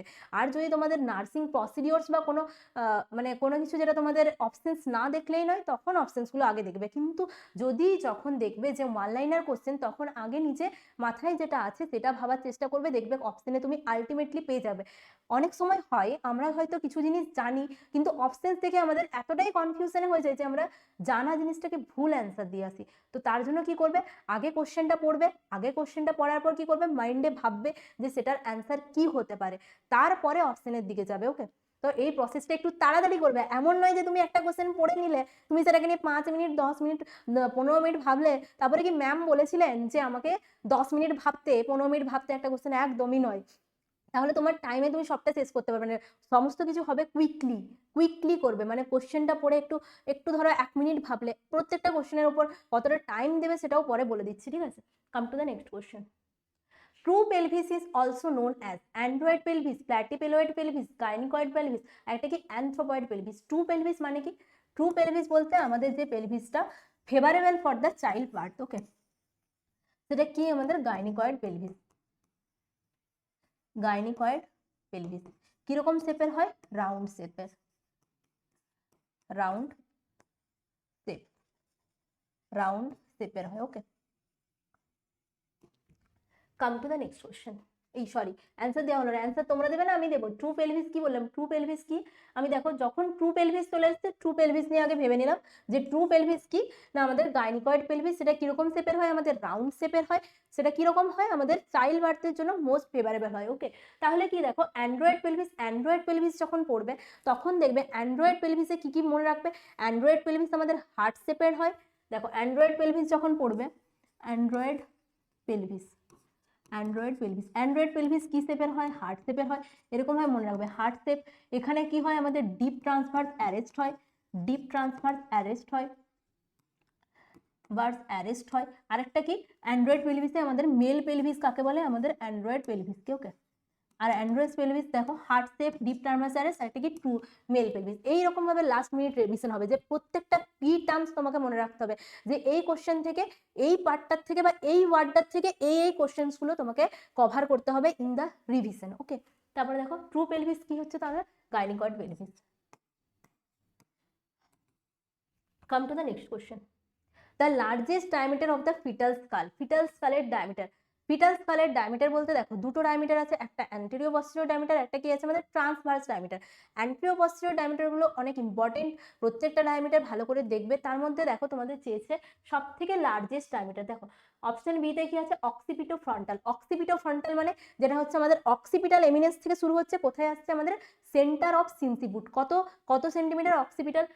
অক্সিপিটো ফ্রন্টাল আমাদের 11.5 সেন্টিমিটার। ওকে, 11.5 সেন্টিমিটার। তারপরে আছে সাবমেন্টো ভার্টিক্যাল। সাবমেন্টো ভার্টিক্যাল বলতে আমাদের mid point of the junction of the floor with the neck, mid point of the chin and the junction of the floor of the mouth, সেখান থেকে কোথায় যাচ্ছি আমরা? Highest point of the sagittal suture, সেটা কি? আমাদের সাবমেন্টো vertical diameter. ওকে, কত centimetre? এটাও আমাদের 11.5 সেন্টিমিটার। তারপরে আসছি সাবমেন্টো ব্রেগমেটিভ। সাবমেন্টো ব্রেগমেটিভ মানে কোথায় যাচ্ছি? সাবমেন্টো বলতে আমাদের junction of the floor of the mouth with the নেক, সেখান থেকে কোথায় যাচ্ছে? আমাদের ব্রেগমা পর্যন্ত, সেন্টার অফ দ্য ব্রেগমা। যেহেতু ব্রেগমেটিক আছে, সেটা কত সেন্টিমিটার? 9.5 সেন্টিমিটার। ওকে, তারপরে আমরা মেন্টো ভার্টিক্যাল কোনটা বলছি আমাদের? যেটা হচ্ছে mid point of the chin থেকে কোথায় যাব? Highest point of the sagittal suture, সেটা কত হয় আমাদের? 14 সেন্টিমিটার। কত হয়? 14 সেন্টিমিটার। ওকে, এবারে তোমরাই আমাকে কমেন্ট সেকশনে বলো কোনটা largest diameter, mento vertical, occipito frontal, submento vertical নাকি হচ্ছে সাবমেন্টো ব্রেগমেটিক। দেখো সাবমেন্টো, এগুলো তুমি যেটা লেখা আছে সেটা দেখেই বুঝতে পারবে যে 11.5 সেন্টিমিটার, 11.5 সেন্টিমিটার, 9 সেন্টিমিটার, তাহলে লার্জেস্ট ডায়ামিটার কোনটা হচ্ছে। অ্যান্সার কিন্তু আমি লিখে দিলাম না, অ্যান্সারটা বুঝতেই পারছো তোমরা। তারপরে নেক্সট কোশ্চেনে চলে আসছি, during which week does the fetal heart begins pumping its own blood. Okay, বলেছে ফিটাল হার্ট কোন উইকসে পাম্প করা শুরু করে, ব্লাড পাম্প করা শুরু করে। আমাদের নর্মালি যে হার্ট ডেভেলপমেন্ট হয় সেটা কতদিনের মধ্যে হয়ে যায়, 22 ডেজের মধ্যে, মানে আফটার দ্য কনসেপশন 22 ডেজের মধ্যে মোটামুটি একটা হার্ট ডেভেলপমেন্ট হয়ে যায়, আর হার্ট কি করে, পাম্প করতে শুরু করে। ঠিক আছে, 22 ডেজ মানে ধরো তোমাদের 4 উইকস, মোটামুটি 3 থেকে 4 উইকসের মধ্যে। ঠিক আছে, ওটাই তোমাদের কোশ্চেনে দিয়েছে, third week, fourth week, 4 week, আর একটা হচ্ছে 6 উইক। দেখো 21 ডেজের আগে হলে সেটাকে আমরা 3 উইকসে ধরতাম, কিন্তু যেহেতু 22 ডেজ বা তার আফটার হয় সেক্ষেত্রে আমরা কি ধরবো, 4 উইকসে। ওকে, তাহলে হার্ট ডেভেলপমেন্ট কখন, হার্ট কখন ব্লাড সাপ্লাই শুরু করে, আমাদের 4 উইকসে। Come to the next question, a pregnant client asks a nurses about the purpose of the placenta. The nurses respond the most appropriately by telling the client that the placenta. কোশ্চেনটা তোমাদের কিছুই জানতে চাইনি, জানতে চেয়েছে প্লাসেন্টার ফাংশনস কি। প্লাসেন্টার functions তোমাদেরকে কোশ্চেনের মাধ্যমে জানতে চেয়েছে। দেখো অপশনস গুলো পড়ি, cushions and protects the fetus, maintain the body temperature of the fetus, prevent the antibodies and the viruses from passing to the fetus, provides an exchange of the nutrition and the waste product between the mothers and fetus. দেখো placenta হচ্ছে আমাদের এমন একটা মানে organ যেটা কি করে, আমাদের মাদারের বডি থেকে নিউট্রিশন অ্যান্ড যে অক্সিজেন সেগুলো বা যে নিউট্রিশনস ম্যাটেরিয়ালগুলো সেটা ট্রান্সফার করতে আমাদের হেল্প করে। ওকে, মেনলি আমাদের কি করে, যে অক্সিজেন বা আমাদের যে রেসপিরেটরি ফাংশনস অফ প্লাসেন্টা বলি, সিম্পল ডিফিউশনের মাধ্যমে ম্যাটার্নাল বডি থেকে ফিটাল বডিতে অক্সিজেন ট্রান্সফার হয়, সেটা মেনলি কোথা থেকে হয়, আমাদের প্লাসেন্টা। নিউট্রিশনসের মধ্যে গ্লুকোজ, ভিটামিন, মিনারেলস এই সব কিছু প্লাসেন্টা দিয়ে আমাদের বেবির বডিতে ট্রান্সফার হয়। এটা হচ্ছে সব থেকে most important functions of the placenta. তাহলে কি তোমাকে একজন ক্লায়েন্ট জিজ্ঞেস করেছে যে মোস্ট অ্যাপ্রোপ্রিয়েট অ্যান্সার, ঠিক আছে, মোস্ট অ্যাপ্রোপ্রিয়েটলি, কোশ্চেনটা ভালো করে পড়বে, তোমরা দেখতেই পাচ্ছ কোশ্চেনে কি লেখা আছে, মোস্ট অ্যাপ্রোপ্রিয়েট। তাহলে মোস্ট অ্যাপ্রোপ্রিয়েট কোন অ্যান্সারটা হবে না, exchange of nutrition and the waste product between the mother and the fetus. বাকিগুলো মোস্ট ইম্পর্টেন্ট। বা দেখো maintains the body temperature of the fetus, cushions and protect the fetus, এগুলো mainly তোমাদের অ্যামনিওটিক ফ্লুইডের ফাংশনস দিয়েছে, অ্যামনিওটিক ফ্লুইডের ফাংশনসের মধ্যে এগুলো পড়ে। কিন্তু মোস্ট অ্যাপ্রোপ্রিয়েটলি প্লাসেন্টার ফাংশনস কি, respiratory functions and the nutritive functions, যেটা কি গ্যাসের ট্রান্সফার করতে হেল্প করে, আর এটা কি নিউট্রিটিভ যে ম্যাটেরিয়ালসগুলো আছে সেগুলো ট্রান্সফার করতে হেল্প করে। Come to the next question, umbilical cord fetal circulation contents. ঠিক আছে, আম্বেলিকাল কর্ড বলেছে ফিটাল সার্কুলেশনে কি কি কন্টেইন করে, মানে কটা আর্টারিজ কটা ভেন্স থাকে। এখানে তোমাদের দুটো জিনিস জানতে হবে, up to the 4 weeks of the pregnancy, up to 4 weeks of the 4 months of the pregnancy, up to 4 months of the pregnancy of pregnancy, আরেকটা কি আসছে, after the 4 months of the pregnancy, after 4 months. Okay, বা during the ডেলিভারিও লিখতে পারো, during delivery. দেখো up to the 4 weeks of the pregnancy আমাদের দুটো আর্টারিজ আর একটা দুটো ভেন প্রেজেন্ট থাকে। Okay, after the 4 months of the pregnancy কি হয় আমাদের, না দুটো আর্টারিজ একটা ভেন প্রেজেন্ট থাকে। তো আমাদের মেনলি প্রথম দিকে কি থাকে, দুটো আর্টারিজ প্রেজেন্ট থাকে, দেখো দুটো আর্টারিজ প্রেজেন্ট থাকে আর দুটো ভেন প্রেজেন্ট থাকে। তারপর কি হয়, 4 মান্থস অফ দ্য প্রেগনেন্সির পর কি হচ্ছে, আফটার দ্য 4 মান্থস কি হচ্ছে, ওয়ান ভেন অবলিটারেটেড হয়ে যাচ্ছে, ওয়ান ভেন অবলিটারেটেড। তাহলে কি হচ্ছে, ওয়ান ভেন অবলিটারেটেড হয়ে যাওয়ার জন্য ডিউরিং দ্য ডেলিভারি কি হচ্ছে, দুটো আর্টারিজ আর একটা ভেন প্রেজেন্ট থাকে। ওকে, এটা মনে রাখবে। তাহলে দেখো আম্বেলিকাল কর্ড কন্টেন্টস কি বলেছে, 2 arteries 2 veins, 2 arteries 1 veins, 2 veins and 1 artery and 1 vein। Answer ঝটপট দাও যে আম্বেলিকাল কর্ড তোমাদের কন্টেন্টস মানে তোমাদের সবসময় মনে রাখতে হবে যে ডিউরিং দ্য ডেলিভারি কি চেয়েছে। ঠিক আছে, ডিউরিং দ্য ডেলিভারি তোমাদের কি চেয়েছে। দেখো প্রথমে তো 4 মান্থসের আগে এগুলো ছিল, কিন্তু তোমাদের যে কোশ্চেনে চেয়েছে সেটা তোমাদেরকে সবসময় মনে রাখতে হবে যে ডিউরিং দ্য ডেলিভারি। কিন্তু কোশ্চেনে যদি তোমাদেরকে উল্লেখ করে দেয় যে বিফোর দ্য 4 মান্থস, তখন তোমরা বলবে দুটো আর্টারিজ আর দুটো ভেন্স প্রেজেন্ট থাকে। কিন্তু আফটার দ্য 4 মান্থ যখন বলবে তখন তোমরা কি বলবে, দুটো আর্টারিজ 1 ভেন প্রেজেন্ট থাকে। ঠিক আছে, তাহলে 2 arteries 2 veins, 2 arteries 1 vein, 2 veins 1 artery, তাহলে অ্যান্সার কি হলো আমাদের 2 arteries 1 vein। Come to the next question, when the placental villi invade the myometrium the placenta is termed as, ঠিক আছে, যখন প্লাসেন্টা নর্মালি কোথায় সিচুয়েটেড হয়, নর্মালি তো আমাদের প্লাসেন্টা সিচুয়েটেড হয় ইনটু দ্য এন্ডোমেট্রিয়াম, এরপরে যখন এন্ডোমেট্রিয়াম পার করে মায়োমেট্রিয়ামে চলে যায়, তারপরে যখন মায়োমেট্রিয়াম পার করে আমাদের কোথায় চলে যাচ্ছে, রেকটাম, ব্লাডার, অন্যান্য টিস্যুতে চলে যাচ্ছে, তখন সেটাকে আমরা কি বলবো আমরা দেখে নিই, ঠিক আছে। দেখো তিনটে জিনিস আছে, প্লাসেন্টা অ্যাক্রিটা, আরেকটা কি প্লাসেন্টা ইনক্রিটা, আরেকটা কি পারক্রিটা, ঠিক আছে। দেখো প্লাসেন্টা অ্যাক্রিটা মানে কি, অ্যাক্রিটা মানে হচ্ছে নর্মালি প্লাসেন্টা যে এন্ডোমেট্রিয়ামে থাকে সেখান থেকে কোথায় যাচ্ছে, ইনটু দ্য মায়োমেট্রিয়াম, ঠিক আছে। এটা কোথায় যাচ্ছে আমাদের, ইনভেড দ্য মায়োমেট্রিয়াম। এখানে কি ইনক্রিটাতে হচ্ছে ডিপলি মায়োমেট্রিয়ামে ইনভেড করে, ডিপলি ইনভেড দ্য মায়োমেট্রিয়াম, ওকে।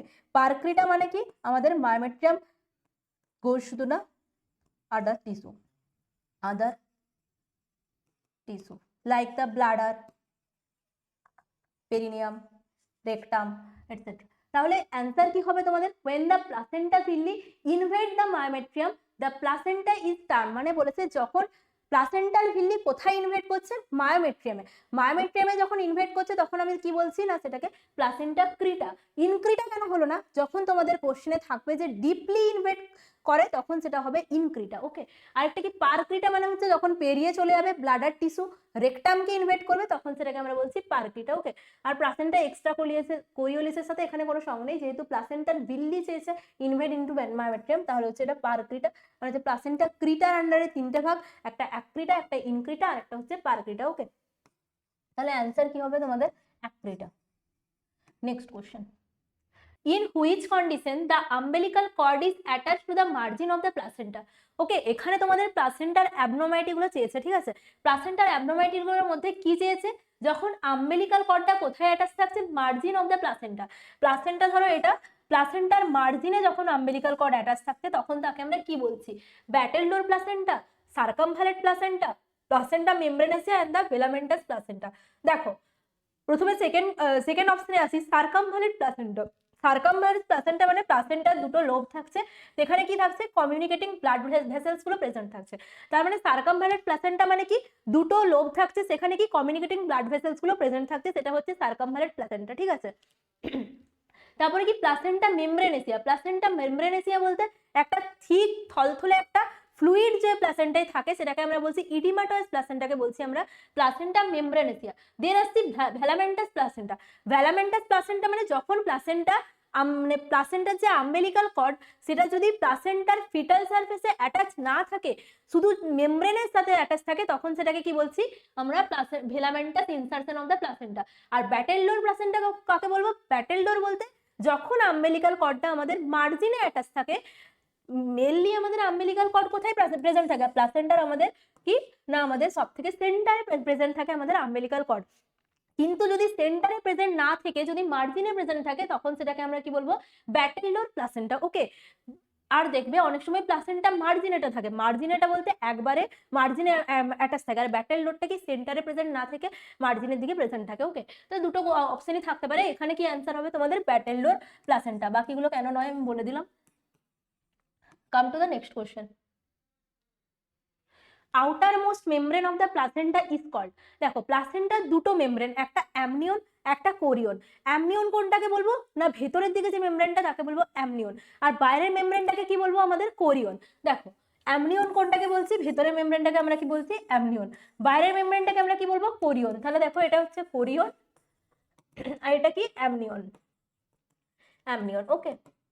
তাহলে একটা জিনিস মনে রাখবে, আউটার আর ইনার মেমব্রেন কি করে মনে রাখবে, যখন তোমাদের কি হবে না, অ্যামনিওটিক ফ্লুইডের মধ্যে তো ফিটাস থাকে, ফিটাস যেখানে থাকে সেখানে তো অ্যামনিওটিক ফ্লুইড প্রেজেন্ট থাকে, তো ওই অ্যামনিওটিক ফ্লুইড কোথায় না, সেই জন্য মনে রাখবে যে অ্যামনিওটিক ফ্লুইড বলতে তোমাদের ইনার মেমব্রেনটাকে আমরা কি বলবো অ্যামনিয়ন, তার মানে ফিটাসের যে সংলগ্নে যেটা থাকে সেটা কি হলো অ্যামনিওটিক ফ্লুইড। এবারে অ্যামনিওটিক ফ্লুইডকে মনে রেখে তোমরা মনে রাখবে যে ইনার মেমব্রেনটাকে কি বলছি অ্যামনিয়ন, আর আউটার মেমব্রেনটাকে কি বলছি কোরিয়ন। দুটো ওয়ার্ড মনে থাকবে তো, অ্যামনিয়ন আর কোরিয়ন, ওকে। তাহলে দেখো আউটার মোস্ট মেমব্রেন তোমরাই বলবে কোরিয়ন, অ্যামনিয়ন, ইয়ক স্যাক, আর একটা কি মেনিনজাইটিস তো যা এটাও কেটে দিলাম, অ্যান্সার কি হবে আমাদের কোরিয়ন। দেখো মেনিনজাইটিস মানে আমাদের যে ব্রেন আর স্পাইনাল কর্ডের যে লেয়ারটা হয় সেটার যে ইনফেকশন হয় সেটাকে আমরা কি বলছি, মেনিনজাইটিস। ওকে, তো মেনিনজাইটিসের সাথে এটার কোনো রিলেশন নেই। Come to the next question. Greenish yellow colour of the amniotic fluid indicate. দেখো অ্যামনিওটিক ফ্লুইডের নর্মাল কালার কিরকম হয়? অ্যামনিওটিক ফ্লুইড নর্মালি তোমাদের ওয়াটার লাইক হয়, যেটা মেনলি কালারলেস থাকে, কিন্তু টার্মের সময় কি হয়, একটা পেল কালার দেখা যায়। কিন্তু নর্মালি কি আমাদের ওয়াটার লাইক কালার হয়, ওয়াটারের কি কোনো কালার থাকে? থাকে না। তাহলে হচ্ছে নর্মাল জলের মতো অ্যামনিওটিক ফ্লুইড হয়। কিন্তু যদি অ্যামনিওটিক ফ্লুইডের কালার চেঞ্জ হয় সেক্ষেত্রে বিভিন্ন রকম অ্যাবনর্মালিটি দেখা যেতে পারে। কি কি দেখা যেতে পারে? দেখো ফিটাল ডিস্ট্রেস কখন দেখা যাবে? যখন গ্রিনিশ অ্যামনিওটিক ফ্লুইড থাকবে, ঠিক আছে, গ্রিনিশ অ্যামনিওটিক ফ্লুইড। তারপরে কি আসছে, RH ইনকম্পাটিবিলিটি। RH ইনকম্পাটিবিলিটি মানে কি, আমাদের যখন মাদার কি হবে, RH নেগেটিভ হবে, আর ফিটাস কি হবে, RH পজিটিভ। তাহলে RH ইনকম্পাটিবিলিটিতে কি হয়, মাদার হয় RH নেগেটিভ, RH নেগেটিভ, আর ফিটাস কি হয়, RH পজিটিভ, RH পজিটিভ। ওকে, এটাকে আমরা কি বলবো, RH ইনকম্পাটিবিলিটি। RH ইনকম্পাটিবিলিটি থাকবে অ্যামনিওটিক ফ্লুইড আমাদের কি কালার হয়, গোল্ডেন কালারের হয়, গোল্ডেন কালার। ওকে, তারপরে কি পোস্ট ম্যাচিউরিটি। পোস্ট ম্যাচিউরিটির সময় আমাদের অ্যামনিওটিক ফ্লুইডের কালার কিরকম হয়? পোস্ট ম্যাচিউরিটি ওয়ার্ডটার মানে হচ্ছে যখন আমাদের বার্থ 42 উইকস এর পর চলে আসছে, মানে পোস্ট ম্যাচিওর বেবি, তাকে বলবো আমরা পোস্ট ম্যাচিউরিটি। ওকে, তো পোস্ট ম্যাচিউরিটির সময় আমাদের কি হয় না, গ্রিনিশ ইয়েলো কালার বা স্যাফরন কালারের হয়, ঠিক আছে, গ্রিনিশ ইয়েলো বা স্যাফরন কালার, বা স্যাফরন কালার। দেখবে অনেক সময় saffron colour amniotic fluid indicate কি ইন্ডিকেট করবে, আমাদের পোস্ট ম্যাচুরিটি। আর একটি IUD, intrauterine death. Intrauterine death মানে আমাদের ব্রাউন কালার হবে বা ব্ল্যাকিশ কালার, ব্রাউন কালার হবে, ঠিক আছে। তাহলে তোমাদের কোশ্চেনে কি দিয়েছে, greenish yellow colour of the amniotic fluid indicate. Answer কি হবে তোমরা নিজেরা দাও, কমেন্ট সেকশনে জানাবে যে greenish yellow colour of the amniotic fluid কি ইন্ডিকেট করবে। আমি তোমাদেরকে কি কি বললাম, নর্মাল অ্যামনিওটিক ফ্লুইডের কালার আমাদের ওয়াটার লাইক হয়, যেটা কোনো কালারফুল হয় না, পুরোপুরি কালারলেস হয়। যদি আমাদের RH ইনকম্পাটিবিলিটি থাকে তখন কিরকম কালার হবে, green colour.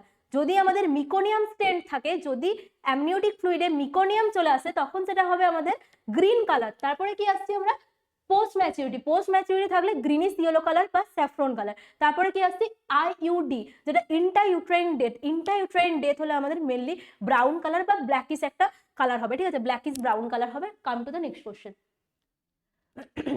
Oxygenated blood enter into the fetal circulation from the umbilical vein. Fetal circulation, ঠিক আছে, ফিটাল সার্কুলেশন একটা ইম্পর্টেন্ট টপিক। আমাদের যেরকম নর্মাল অ্যাডাল্ট সার্কুলেশন হয় সেরকম ফিটাল সার্কুলেশনে কিছু চেঞ্জেস দেখা যায়। ওকে, আমাদের নর্মাল অ্যাডাল্ট সার্কুলেশন কিরকম হয়, আমাদের নর্মাল অ্যাডাল্ট সার্কুলেশনে কি হয়, ব্লাডটা কোথায় আসছে, আমাদের inferior vena CAVA, superior vena cava থেকে কোথায় আসছে, রাইট এট্রিয়ামে। দেখো নর্মাল অ্যাডাল্ট সার্কুলেশনে কিরকম হয়, নর্মাল অ্যাডাল্ট সার্কুলেশনে আমাদের সুপিরিয়র ভেনা কাভা আর ইনফেরিয়র ভেনা কাভা থেকে কি হচ্ছে, সুপিরিয়র ভেনা কাভা আর ইনফেরিয়র ভেনা কাভা থেকে কি হচ্ছে, ব্লাডটা আমাদের রাইট এট্রিয়ামে আসছে। রাইট এট্রিয়াম থেকে কোথায় যাচ্ছে, রাইট ভেন্ট্রিকল। তারপরে কোথায় আসছে, সেখান থেকে আমাদের পালমোনারি আর্টারি দিয়ে কোথায় যাচ্ছে, লাংসে। সেখানে কি হচ্ছে, গ্যাসিয়াস এক্সচেঞ্জ হচ্ছে। তারপরে কোথায় আসছে, সেই ব্লাডটা পালমোনারি ভেন দিয়ে কোথায় আসছে, লেফট এট্রিয়াম। সেখান থেকে হচ্ছে লেফট ভেন্ট্রিকল, তারপরে অ্যাওর্টার মাধ্যমে গোটা বডিতে যাচ্ছে। এটা কি আমাদের নর্মাল অ্যাডাল্ট সার্কুলেশন। কিন্তু আমাদের যখন বাচ্চাদের ফিটাল সার্কুলেশন পড়বো সেক্ষেত্রে কয়েকটা স্পেশাল আমরা কম্পোনেন্ট দেখতে পাবো। সেগুলো কি করে, আমাদের বাইপাস ক্রিয়েট করতে হেল্প করে। কিরকম বাইপাস, আমাদের নর্মালি কি হয়, আমাদের নর্মালি তো superior vena CAVA inferior vena cava থেকে ব্লাড রাইট এট্রিয়ামে আসছে, কিন্তু ফিটাল সার্কুলেশনে আম্বেলিকাল ভেন দিয়ে ইনফেরিয়র ভেনা কাভাতে যে যাচ্ছে সেখানে একটা বাইপাস ইউজ করছে। সেই বাইপাসটার নাম কি, ডাক্টাস ভেনোসাস, ঠিক আছে। আর কোথায় কোথায় পাওয়া যায় বাইপাস, রাইট এট্রিয়াম থেকে রাইট ভেন্ট্রিকুলার মাঝে একটা বাইপাস পাওয়া যাচ্ছে, সেটার নাম হচ্ছে ফোরামেন ওভাল। দেখো একটা কি, একটা হচ্ছে আম্বেলিকাল ভেন, আম্বেলিকাল ভেন, আরেকটা কার মধ্যে পাচ্ছি বাইপাস, আম্বেলিকাল ভেন আর ইনফেরিয়র ভেনা কাভা। সেই বাইপাসটার নাম কি বলছি, সেই বাইপাসটার নাম হচ্ছে আমাদের কি, ডাক্টাস ভেনোসাস, ডাক্টাস ভেনোসাস, ঠিক আছে। এটা হচ্ছে 1 নম্বর বাইপাস। তারপরে কি, তারপরে হচ্ছে রাইট এট্রিয়াম আর লেফট এট্রিয়ামের মধ্যে একটা বাইপাস থাকে, সেই বাইপাসটার নাম আমরা কি বলবো, foramen ovale, foramen ovale. Okay, আরেকটা কোথায় পাচ্ছি, pulmonary artery, pulmonary artery, pulmonary artery আর অ্যাওর্টার মধ্যে, পালমোনারি আর্টারি আর একটা হচ্ছে অ্যাওর্টা। অ্যাওর্টার মধ্যে একটা বাইপাস পাচ্ছি, সেই বাইপাসটার নাম কি হচ্ছে আমাদের ডাক্টাস আর্টারিওসাম, ডাক্টাস আর্টারিওসাস, রিওসাস। ওকে, তাহলে এই তিনটে বাইপাস পাচ্ছি, একটা কি, একটা আম্বেলিকাল ভেন আর ইনফিরিয়র ভেনা কাভা থেকে কি পাচ্ছি, ডাক্টাস ভেনোসাস। রাইট এট্রিয়াম আর রাইট এট্রিয়াম আর লেফট এট্রিয়ামের মধ্যে পাচ্ছি ফোরামেন ওভাল। আরেকটা কি পাচ্ছি, পালমোনারি আর্টারি, আর একটা হচ্ছে অ্যাওর্টার মাঝে পাচ্ছি ডাক্টাস আর্টারিওসাস। এখানে কি হচ্ছে, এই বাইপাস গুলো মেনলি ব্লাড যেতে হেল্প করে, ঠিক আছে। আমাদের আম্বেলিকাল ভেন থেকে যখন ইনফেরিয়র ভেনা কাভাতে ব্লাড যাচ্ছে, তখন যে বাইপাসটা কাজ করছে সেটা হচ্ছে ডাক্টাস ভেনোসাস। ওই বাইপাসের মধ্যে কি করছে, আমাদের ইনফেরিয়র ভেনা কাভাতে ব্লাড আসছে। আরেকটা কি হচ্ছে, রাইট এট্রিয়াম থেকে যখন রাইট ভেন্ট্রিকলে যাচ্ছে, তখন একটা বাইপাস কাজ করছে কি না, ফোরামেন ওভাল। আরেকটা কি হয় বলতো, যখন তোমাদের পালমোনারি আর্টারি থেকে কোথায় আসছে, অ্যাওর্টাতে, পালমোনারি আর্টারি থেকে অ্যাওর্টাতে যখন আসছে, তখন যে ডাক্টাস মানে যে বাইপাসটা কাজ করছে সেটা কি ডাক্টাস আর্টারিওসাস। কেন তোমাদের পালমোনারি আর্টারি থেকে অ্যাওর্টাতে আসছে, কারণ ফিটালস লাং কি হয় না, নন ফাংশনাল হয়। কারণ ফিটাল লাংসে কি থাকে, ফ্লুইড থাকে। তাহলে ফিটাল লাংস আমাদের নন ফাংশনাল থাকে, তার জন্য ব্লাডটা কি হচ্ছে, পালমোনারি আর্টারি থেকে লাংসে যাওয়ার জায়গায় আমাদের পুরো বাইপাস হয়ে অ্যাওর্টাতে চলে আসছে ফিরছে। তো এটাই হচ্ছে আমাদের ফিটাল সার্কুলেশন। আর ফিটাল সার্কুলেশনে আরেকটা জিনিস মনে রাখবে, যে ফিটাল সার্কুলেশনে সব থেকে মোস্ট অক্সিজেন্টেড ব্লাড থাকে আম্বেলিকাল ভেনে, ঠিক আছে। আম্বেলিকাল ভেনে থাকে সব থেকে মোস্ট অক্সিজেন্টেড ব্লাড। এই কোশ্চেনটা তোমরা অনেকবার দেখতে পাবে, তো অবশ্যই মনে রাখবে ফিটাল সার্কুলেশনে কি না, মোস্ট অক্সিজেনেটেড ব্লাড কোথায় থাকে, আমাদের আম্বেলিকাল ভেনে। ওকে, দেখো তাহলে কোশ্চেন কি দিয়েছে, oxygenated blood enter the fetal circulation from the umbilical vein via. Umbilical vein থেকে ফিটাল সার্কুলেশনে মানে ইনফেরিয়র ভেনা কাভা থেকে ductus venosus, ductus arteriosus, intrahepatic vein, intrahepatic artery. দেখো অ্যান্সার হবে ডাক্টাস আর্টারিওসাস, এই ডাক্টাস ভেনোসাস তোমরা নিজেই বলতে পারবে। আরেকটা জিনিস মনে রাখবে, আফটার দ্য বার্থ এই যে বাইপাস গুলো তৈরি হচ্ছে, সেই বাইপাস গুলো কি হবে না, চেঞ্জেস হয়ে যাবে। কিসে চেঞ্জেস হবে, ডাক্টাস ভেনোসাসটা কি হবে, লিগামেন্টাম ভেনোসাম। ফোরামেন ওভালিটা কিসে চেঞ্জ হবে, ফসা ওভালিস। ডাক্টাস আর্টারিওসাস কিসে চেঞ্জ হবে, আমাদের ligamentum arteriosum. Okay, after the birth এই যে বাইপাস গুলো প্রেজেন্ট থাকে, সেই বাইপাস গুলো কি হয়, চেঞ্জেস দেখা যায় কিছু, যেহেতু ফিটাল সার্কুলেশন আর অ্যাডাল্ট সার্কুলেশন তো আলাদা। তো আমাদের যে স্পেশাল যে কম্পোনেন্টগুলো অ্যাড হয়েছিল, সেই কম্পোনেন্টগুলো আমাদের যখন অ্যাডাল্ট পোর্শনে চলে যাবে, তখন সেই কম্পোনেন্টগুলো চেঞ্জেস হয়ে এই সমস্ত কম্পোনেন্টে পরিণত হবে। Okay, come to the next question. The placenta is developed from chorion frondosome, decidua basalis, decidua capsularis নাকি both A and B। এখানে দেখো প্লাসেন্টা কোথা থেকে ডেভেলপ হয়েছে বলেছে, ঠিক আছে। প্লাসেন্টার মধ্যে প্লাসেন্টার দুটো পার্ট থাকে, একটা হচ্ছে ম্যাটার্নাল কম্পোনেন্ট, একটা আছে ফিটাল কম্পোনেন্ট। মানে হচ্ছে ম্যাটার্নাল কম্পোনেন্ট থেকে কিছুটা তৈরি হয়, আর একটা কি ফিটাল কম্পোনেন্ট থেকে কিছুটা তৈরি হয়। ওকে, দেখো ম্যাটার্নাল কম্পোনেন্ট আর একটা কি ফিটাল কম্পোনেন্ট। ম্যাটার্নাল কম্পোনেন্ট থেকে প্লাসেন্টার কতটা তৈরি হয়, আমাদের 1/5 ওকে। আর ফিটাল কম্পোনেন্ট থেকে কতটা তৈরি হয়, 4/5। ঠিক আছে, ম্যাটার্নাল কম্পোনেন্টের মধ্যে কি থাকে, ডেসিডুয়া ব্যাসালিস, ডেসিডুয়া ব্যাসালিস, ব্যাসালিস। ওকে, আরেকটা কি ফিটাল কম্পোনেন্ট থেকে কি তৈরি, কোথা থেকে তৈরি হয়, কোরিয়নিক ফ্রন্ডোসাম। ঠিক আছে, কোরিয়ন ফ্রন্ডোসাম, ফ্রন্ডোসাম। ওকে, তোমাদের কোশ্চেনে কি দিয়েছে দেখো, the placenta is develop from. তাহলে প্লাসেন্টা আমি কি বললাম, যে দুটো জায়গা থেকে তৈরি হয়, একটা কি ম্যাটার্নাল কম্পোনেন্ট আর একটা কি ফিটাল কম্পোনেন্ট। ম্যাটার্নাল কম্পোনেন্ট কোথা থেকে তৈরি হচ্ছে, ডেসিডুয়া ব্যাসালিস, আর একটা হচ্ছে ফিটাল কম্পোনেন্ট কোথা থেকে তৈরি হচ্ছে, আমাদের কোরিয়ন ফ্রন্ডোসাম। ওকে, কোরিয়নিক ফ্রন্ডোসাম। তো আমাদের মেইনলি প্লাসেন্টা যে ডেভেলপড হয়, সেটা কি, সেটা একটা পার্ট থেকে তৈরি হয় না, ম্যাটার্নাল আর ফিটাল বোথ পার্ট থেকেই তৈরি হয়। কোশ্চেনের অ্যান্সারটা বুঝতে পারছো তো এবারে, যে কোন অ্যান্সারটা হবে, A, B, C and D। Answer তোমরা বলো। দেখো কোরিয়ন ফ্রন্ডোসাম, ডেসিডুয়া ব্যাসালিস, ডেসিডুয়া ক্যাপসুলারিস, A and B। দেখো ডেসিডুয়া ক্যাপসুলারিস তো এখানে কোনো পোর্শন নেই, কারণ যে পোর্শনটাই আমাদের কি হয় না, ইমপ্ল্যান্ট হয়, সেই পোর্শনটাকে আমরা কি বলবো, ডেসিডুয়া ব্যাসালিস। তারপরে যেটা ক্যাপসুলের মতো থাকে সেটাকে আমরা কি বলবো, ডেসিডুয়া ক্যাপসুলারিস। বাকি যে পোর্শনটা থাকে সেটাকে আমরা কি বলবো, ডেসিডুয়া প্যারেটালিস। ওকে, এবারে কি বলেছে দেখো কোশ্চেনে, তোমাদের ডেভেলপ কোথা থেকে হয়, কোরিয়নিক ফ্রন্ডোসাম, ডেসিডুয়া ব্যাসালিস একটার থেকে তো তৈরি হয় না, কারণ একটা ফিটাল পার্ট আছে, একটা ম্যাটার্নাল পার্ট আছে। তাহলে অ্যান্সার আমাদের কি হবে, ডি। অ্যান্সার কি হলো, D, both A and B থেকে তৈরি হয়। Come to the next question. Approximate increase in the weight during the pregnancy. বলেছে প্রেগনেন্সির সময় কত ওয়েট গেইন দেখা যায়। আমাদের নর্মাল যে প্রেগনেন্সির সময় ওয়েট গেইন হয়, সেটা কত, according to the normal BMI. Normal BMI কত আমাদের, 20 থেকে 26। ওকে, তো 20 থেকে 26 যদি কারোর বিএমআই থাকে সেক্ষেত্রে কত ওয়েট গেন আমি নর্মাল ধরবো? 11 থেকে 12 কেজি। ওকে, যদি বিএমআই কত হয় 30-র উপরে হয় তখন সেক্ষেত্রে কত ওয়েট গেন আমি ধরবো? Up to 7 KG, 7 KG. যদি লেস দেন 19 নিচে বিএমআই হয় তখন হচ্ছে up to 16 KG weight gain আমরা নর্মাল ধরবো, আপ টু 16 কেজি। তাহলে অ্যাকর্ডিং টু বিএমআই আমাদের ওয়েট গেন দেখা যায়। আবার ওয়েট গেন 3টে ট্রাইমিস্টারে ভাগ করা হয়, একটা ফার্স্ট ট্রাইমিস্টার, একটা সেকেন্ড ট্রাইমিস্টার, আর একটা হচ্ছে থার্ড ট্রাইমিস্টার। ফার্স্ট ট্রাইমিস্টারে কত ওয়েট গেন হয়? 1 কেজি। সেকেন্ড ট্রাইমিস্টারে 5 কেজি, আর একটা কত? থার্ড ট্রাইমিস্টারে 5 কেজি। ওকে, তাহলে কি হলো? আমাদের ফার্স্ট ট্রাইমিস্টারে 1 কেজি ওয়েট গেন হলো, সেকেন্ড ট্রাইমিস্টারে 5 কেজি ওয়েট গেন হলো, থার্ড ট্রাইমিস্টারে 5 কেজি ওয়েট গেন হলো। তাহলে কত তোমাদের কোশ্চেন এবারে কি চেয়েছে দেখো, approximate increase in the weight during pregnancy. দেখো এইভাবে কিন্তু আমি তোমাদেরকে কোশ্চেনগুলো করতে বললাম যেভাবে আমি বলছি। আমি তোমাদেরকে কি বললাম যে অ্যাপ্রক্সিমেট ওয়েট গেন, যখন ওয়েটের কথা মাথায় এলো তখন আমি ওয়েট সম্পর্কে যা যা মনে পড়ে আমি লিখে নিলাম। এবারে দেখো কোশ্চেনে কি তোমার এগুলোর মধ্যে আসছে? কোশ্চেনে কি তোমাদের এই যেগুলো তোমাদের মাথায় ক্লিক করলো ওয়েট গেন বলতে, এগুলোর মধ্যে কি তোমাদের পড়ছে 10.5 KG, 11.5 KG, 12.5 KG and 13.5 KG? দেখো নর্মাল আমরা অ্যাপ্রক্সিমেট কত বললাম? 11 থেকে 12 কেজি। এবারে কি এখানে তোমাদেরকে একটা অ্যাভারেজ চেয়েছে, অ্যাভারেজ বলতে তোমাদের এই দুটোর মাঝে বলতে হবে 11.5 কেজি। দেখো অ্যাকর্ডিং টু অ্যান্সার তোমাদের কোনটা right? 11.5 KG. Come to the next question.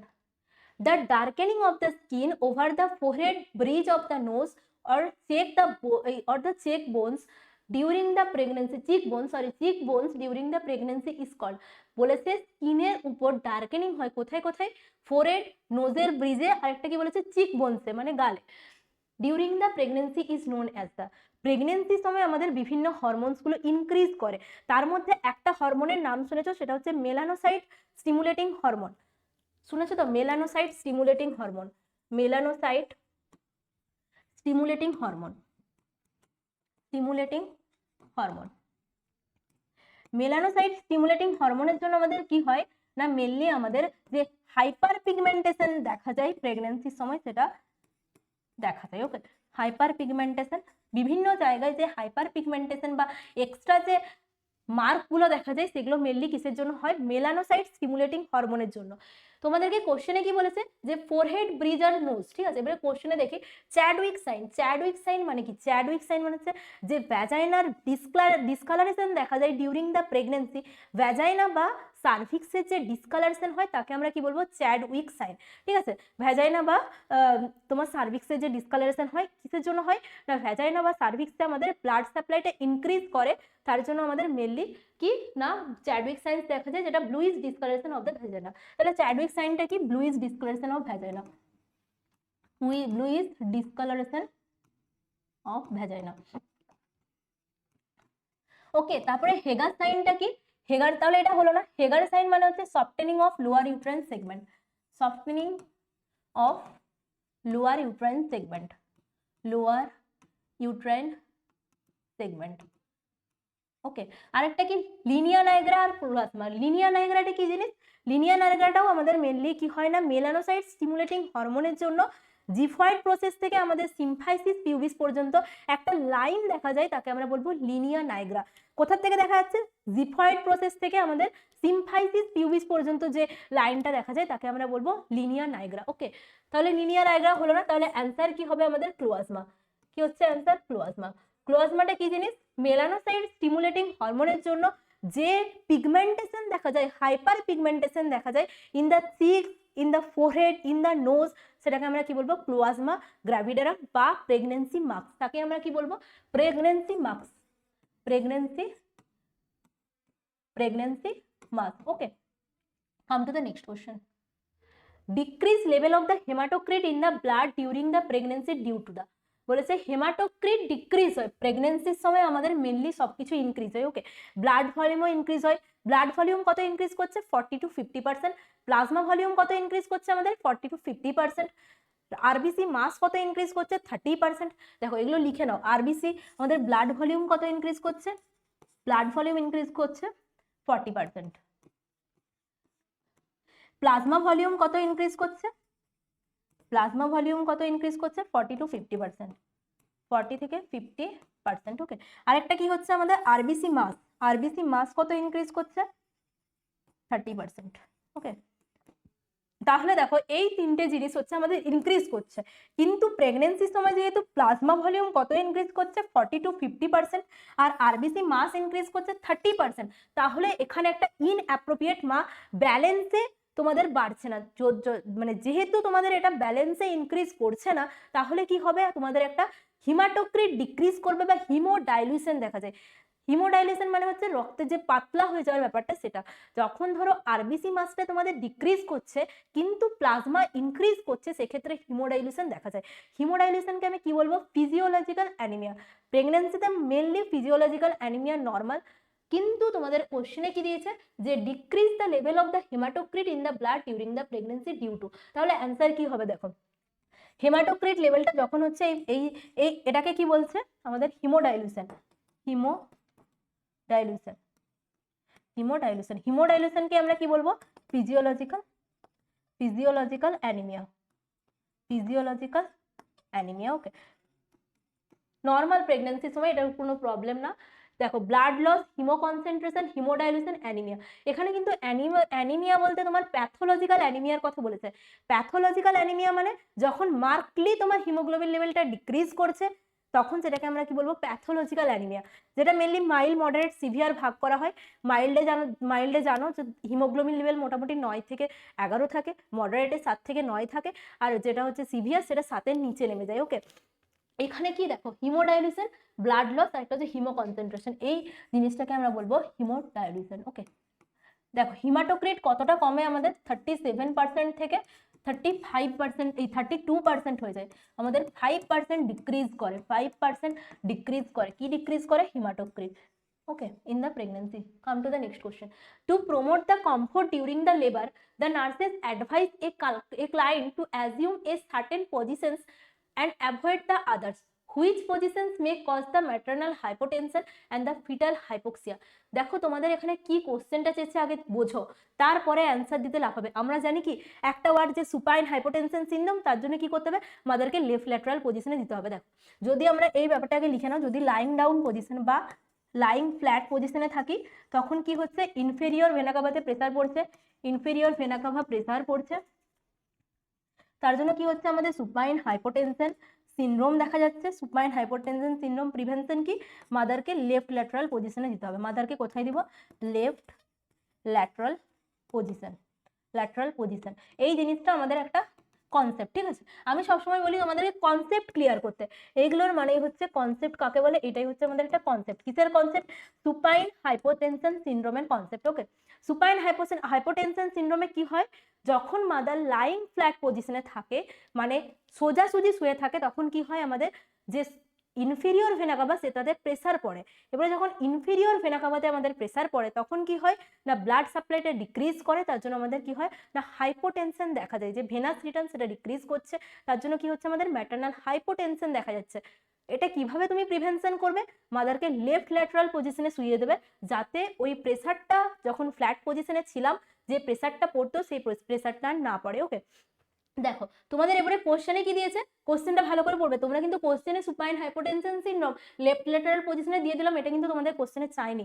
কোশ্চেনটা ভালো করে পড়ো। To promote the comfort during the labour, লেবারের কমফোর্টের সময় the nurses advise a client to assume the certain position, মানে যখন লেবারে আছে তখন নার্সেস কি অ্যাডভাইস করছে, একটা সার্টেন পজিশন অ্যাডভাইস করছে অ্যান্ড অ্যাভয়েড আদার্স, এবং অ্যাভয়েড করতে বলছে আদার্স, মানে নিশ্চয়ই বুঝতে পারছো কোন পজিশনসটা নিতে বলছে, নিতে বলছে তোমার লেফট ল্যাটারাল পজিশন, ঠিক আছে। আর অ্যাভয়েড কি করতে বলছে, ফ্ল্যাট পজিশন বা সুপাইন পজিশন, ফ্ল্যাট পজিশন বা supine position. Okay, which position may cause the maternal hypotension and fetal hypoxia, কোশ্চেনে জানতে চেয়েছে যে কোন পজিশনসটা তোমাদের maternal hypotension and hypoxia create করতে পারে, এটা চাইনি তুমি মাদারকে কোন পজিশনে শোয়াবে। তার জন্য বারবার বলি কোশ্চেন ঠিক করে পড়ো। কোশ্চেনে তোমাদেরকে এটাই জানতে চেয়েছে যে ম্যাটারনাল হাইপোটেনশন কজ করে, মানে তোমাদেরকে কোশ্চেনে মানে সোজা কথাই জানতে চেয়েছে কোন পজিশনসটা অ্যাভয়েড করবো, ঠিক আছে। Lateral position, squatting position, supine position, standing position, avoid কোনটা করতে বললাম আমি, সুপাইন পজিশন বা flat position. Okay, come to the next question. If a pregnant woman has the swollen feet, then which activity is forbidden to her? বলেছে কোন একটা pregnant women আছে, তার সোলেন ফিট মানে হচ্ছে সোয়েলিং হয়ে গেছে কোথায়, ফিটে, then which activity is forbidden to her, কোন অ্যাক্টিভিটিটা করতে তাকে বারণ করব, lying down position, no more sitting, no standing for a long period, আর শুজ আর ফরবিডেন। ওকে, এখানে তোমাদের কি বলছে, সোলেন ফিট মানে একটা ডিপেন্ডেন্ট ইডিমা ডেভেলপ করেছে। ডিপেন্ডেন্ট ইডিমা যখন ডেভেলপ করে সেই কারণটা হচ্ছে অনেকক্ষণ দাঁড়িয়ে থাকার জন্য, ঠিক আছে। কোনো একটা মাদার বা প্রেগনেন্ট সময় যখন অনেকক্ষণ দাঁড়িয়ে থাকে সেক্ষেত্রে কি হয়, আমাদের ডিপেন্ডেন্ট ইডিমা ডেভেলপ করে, তার জন্য আমাদের ফিট গুলো দেখবে ফুলা ফুলা হয়ে যায়, ঠিক আছে। সেটার জন্য আমাদের কি করতে হবে, then which activity is forbidden, কিনা অনেকক্ষণ দাঁড়িয়ে থাকা বারণ করতে হবে, যাতে ওই ইডিমা বা ফ্লুইডটা জমা না হয়। তার জন্য আমাদের মেনলি কি করতে হবে, মাদারকে অনেকক্ষণ দাঁড়িয়ে থাকতে অ্যাভয়েড করতে হবে। লাইং ডাউন পজিশনস, দেখো no more sitting, shoes are forbidden, no standing for the long time, answer C. Come to the next question. The nurses should counsel a 4 month pregnant mother regarding that exercise। বলেছে একটা 4 month pregnant mother আছে, nurses কি করছে, council করছে মাদারকে regarding the exercise. কিরকম exercise করবে, mother 4 months আছে মানে মাদার সেকেন্ড ট্রাইমেস্টারে আছে, কোন এক্সারসাইজ মানে কিরকম এক্সারসাইজ করতে বলবে, ঠিক আছে। অপশন দেখো, exercise to raise the heartbeat above the 140 beats per minute for the 20 minutes daily। বলেছে এক্সারসাইজ করতে হবে যেটা কি করবে, হার্টবিটটাকে রেজ করবে 140 ফর দ্য 20 minutes ডেলি। দেখো আমাদের নর্মাল হার্টবিট কত, নর্মাল হার্টবিট আমাদের 60 থেকে 100 এর মধ্যে। এবারে যদি 100 এর উপরে চলে যায়, নর্মালি আমাদের হার্টবিট কত ধরা হয়, মেনলি আমাদের 80 beats per minute ধরা হয়, ঠিক আছে, বিটস বাই মিনিট। কিন্তু আমরা রেঞ্জ হিসাবে ধরলে কত ধরি, 60 থেকে 100, যেটাকে আমরা বলি যে ট্যাকিকার্ডিয়া বা ব্র্যাডিকার্ডিয়া। ট্যাকিকার্ডিয়া কখন বলবো, যখন 100 বিটসের উপরে চলে যাবে, আর ব্র্যাডিকার্ডিয়া কখন বলবো, যখন 60 বিটসের নিচে চলে আসবে। ওকে, এবারে কি বলেছে, the exercise to raise the heartbeat above the 140 beats per minute for 20 minute. যে এক্সারসাইজটা তোমার হার্টবিটটাকে ইনক্রিজ করছে, অ্যাবনর্মাল পজিশনে নিয়ে যাচ্ছে, সেই এক্সারসাইজটা তুমি কেন করতে বলবে, সেটা তুমি আগে বারণ করবে, ঠিক আছে। তোমাদের বলেছে কোন এক্সারসাইজটা তুমি কাউন্সিল করবে মানে করতে বলবে। তারপরে দেখো, perform the gentle back lying exercise for the 30 minutes daily. কোশ্চেনটা ভালো করে বুঝলে তোমরা বুঝতে পারবে যে ব্যাক লাইং এক্সারসাইজ করা মানে সুপাইন হাইপোটেনশন সিনড্রোমকে মানে স্বাগত জানানো, যেটাকে বলে যে তুমি যেচে নিজে যেচে সুপাইন হাইপোটেনশন সিনড্রোম করছো। তো ব্যাক লাইং আমাদের ফ্ল্যাট লাইং প্রেগন্যান্সির সময় ফরবিডেন বা অ্যাভয়েডেড। ওকে, তাহলে কি ব্যাক লাইং এক্সারসাইজ করা চলবে না। Try the high intensity aerobics but limit the sessions to 15 minutes daily। দেখো হাই ইন্টেন্সিটি অ্যারোবিক এক্সারসাইজ যেটা প্রেগনেন্সিতে হার্ম করতে পারে, সেরকম এক্সারসাইজ আমাদের করানো চলবে না। Walk briskly for 10 to 15 minutes daily and gradually increase this time। এটা হবে তোমাদের সঠিক আনসার, যেখানে হচ্ছে ব্রিক্স ওয়াকিং করতে হবে কতক্ষণ, আমাদের 10 to 15 minutes। Come to the next question. The nausea and the vomiting commonly experienced by many women during the first trimester of the pregnancy is an adaptation of the increase the level of। বলেছে nausea vomiting যে হয় first ট্রাইমেস্টারে বলতে আমাদের morning sickness, যেটাকে আমরা বলছি morning sickness বা nausea vomiting, ঠিক আছে, সিকনেস বা nausea vomiting, মর্নিং সিকনেস বা nausea vomiting। এটা কখন স্টার্ট হয়, আমাদের স্টার্ট কখন হচ্ছে 4 to 7 উইকসে, 4 থেকে 7 উইকসে স্টার্ট হচ্ছে। কখন ডিজলভ হচ্ছে বা কখন তোমাদের সাবসাইড হয়ে যাচ্ছে, 16 উইকসে, ঠিক আছে, 12 থেকে 16 উইকসে তোমার ডিজলভ হয়ে যায়। রেঞ্জ জিজ্ঞেস করলে 12 থেকে 16 উইকস। ওকে, তাহলে যে মেনলি যে মর্নিং সিকনেস বা নজিয়া ভমিটিংটা স্টার্ট হয়, সেটা কখন স্টার্ট হয়, আমাদের ফার্স্ট ট্রাইমেস্টারে দেখা যায় কখন, 4 থেকে 7 উইকসে। কখন মোটামুটি ডিজলভ হয়ে যায় বা সাবসাইড হয়ে যায়, 12 থেকে 16 উইকসে। ওকে, মেনলি যে নজিয়া ভমিটিংটা দেখা যায় সেটা কোন হরমোনের জন্য হয়, তোমাদেরকে আমি একটু আগেই বললাম, মেনলি কোন hormone, HCG, human chorionic gonadotropin. কোন hormone, due to presence of HCG, human chorionic gonadotropin হরমোনের জন্য আমাদের কি হয়, যে ফার্স্ট ট্রাইমেস্টারে নজিয়া ভমিটিং দেখা যায়, সেটা প্রেজেন্ট থাকে।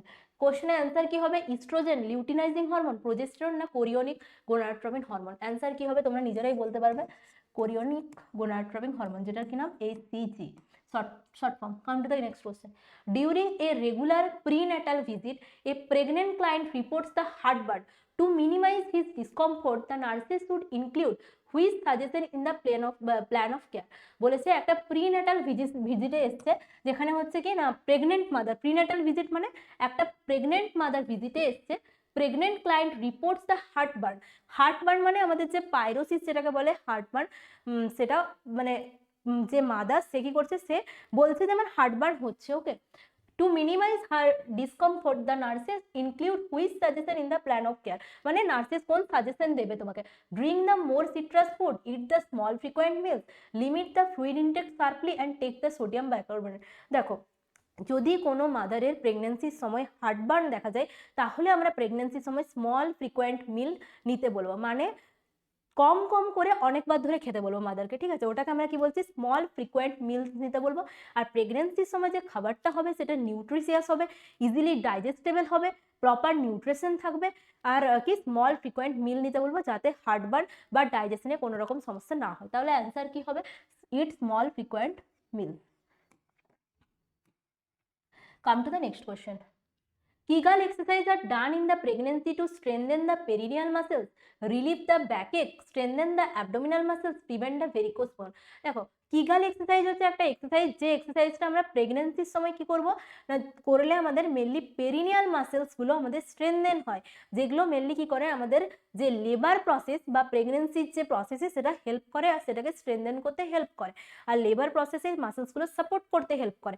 তাহলে কি, strengthen the perineal muscles, relieve the backache, strengthen the abdominal muscles আর প্রিভেন্ট দ্য ভেরিকোজ ভেন। তাহলে কিগাল এক্সারসাইজ কি হেল্প করে তোমরা আমাকে জানাবে।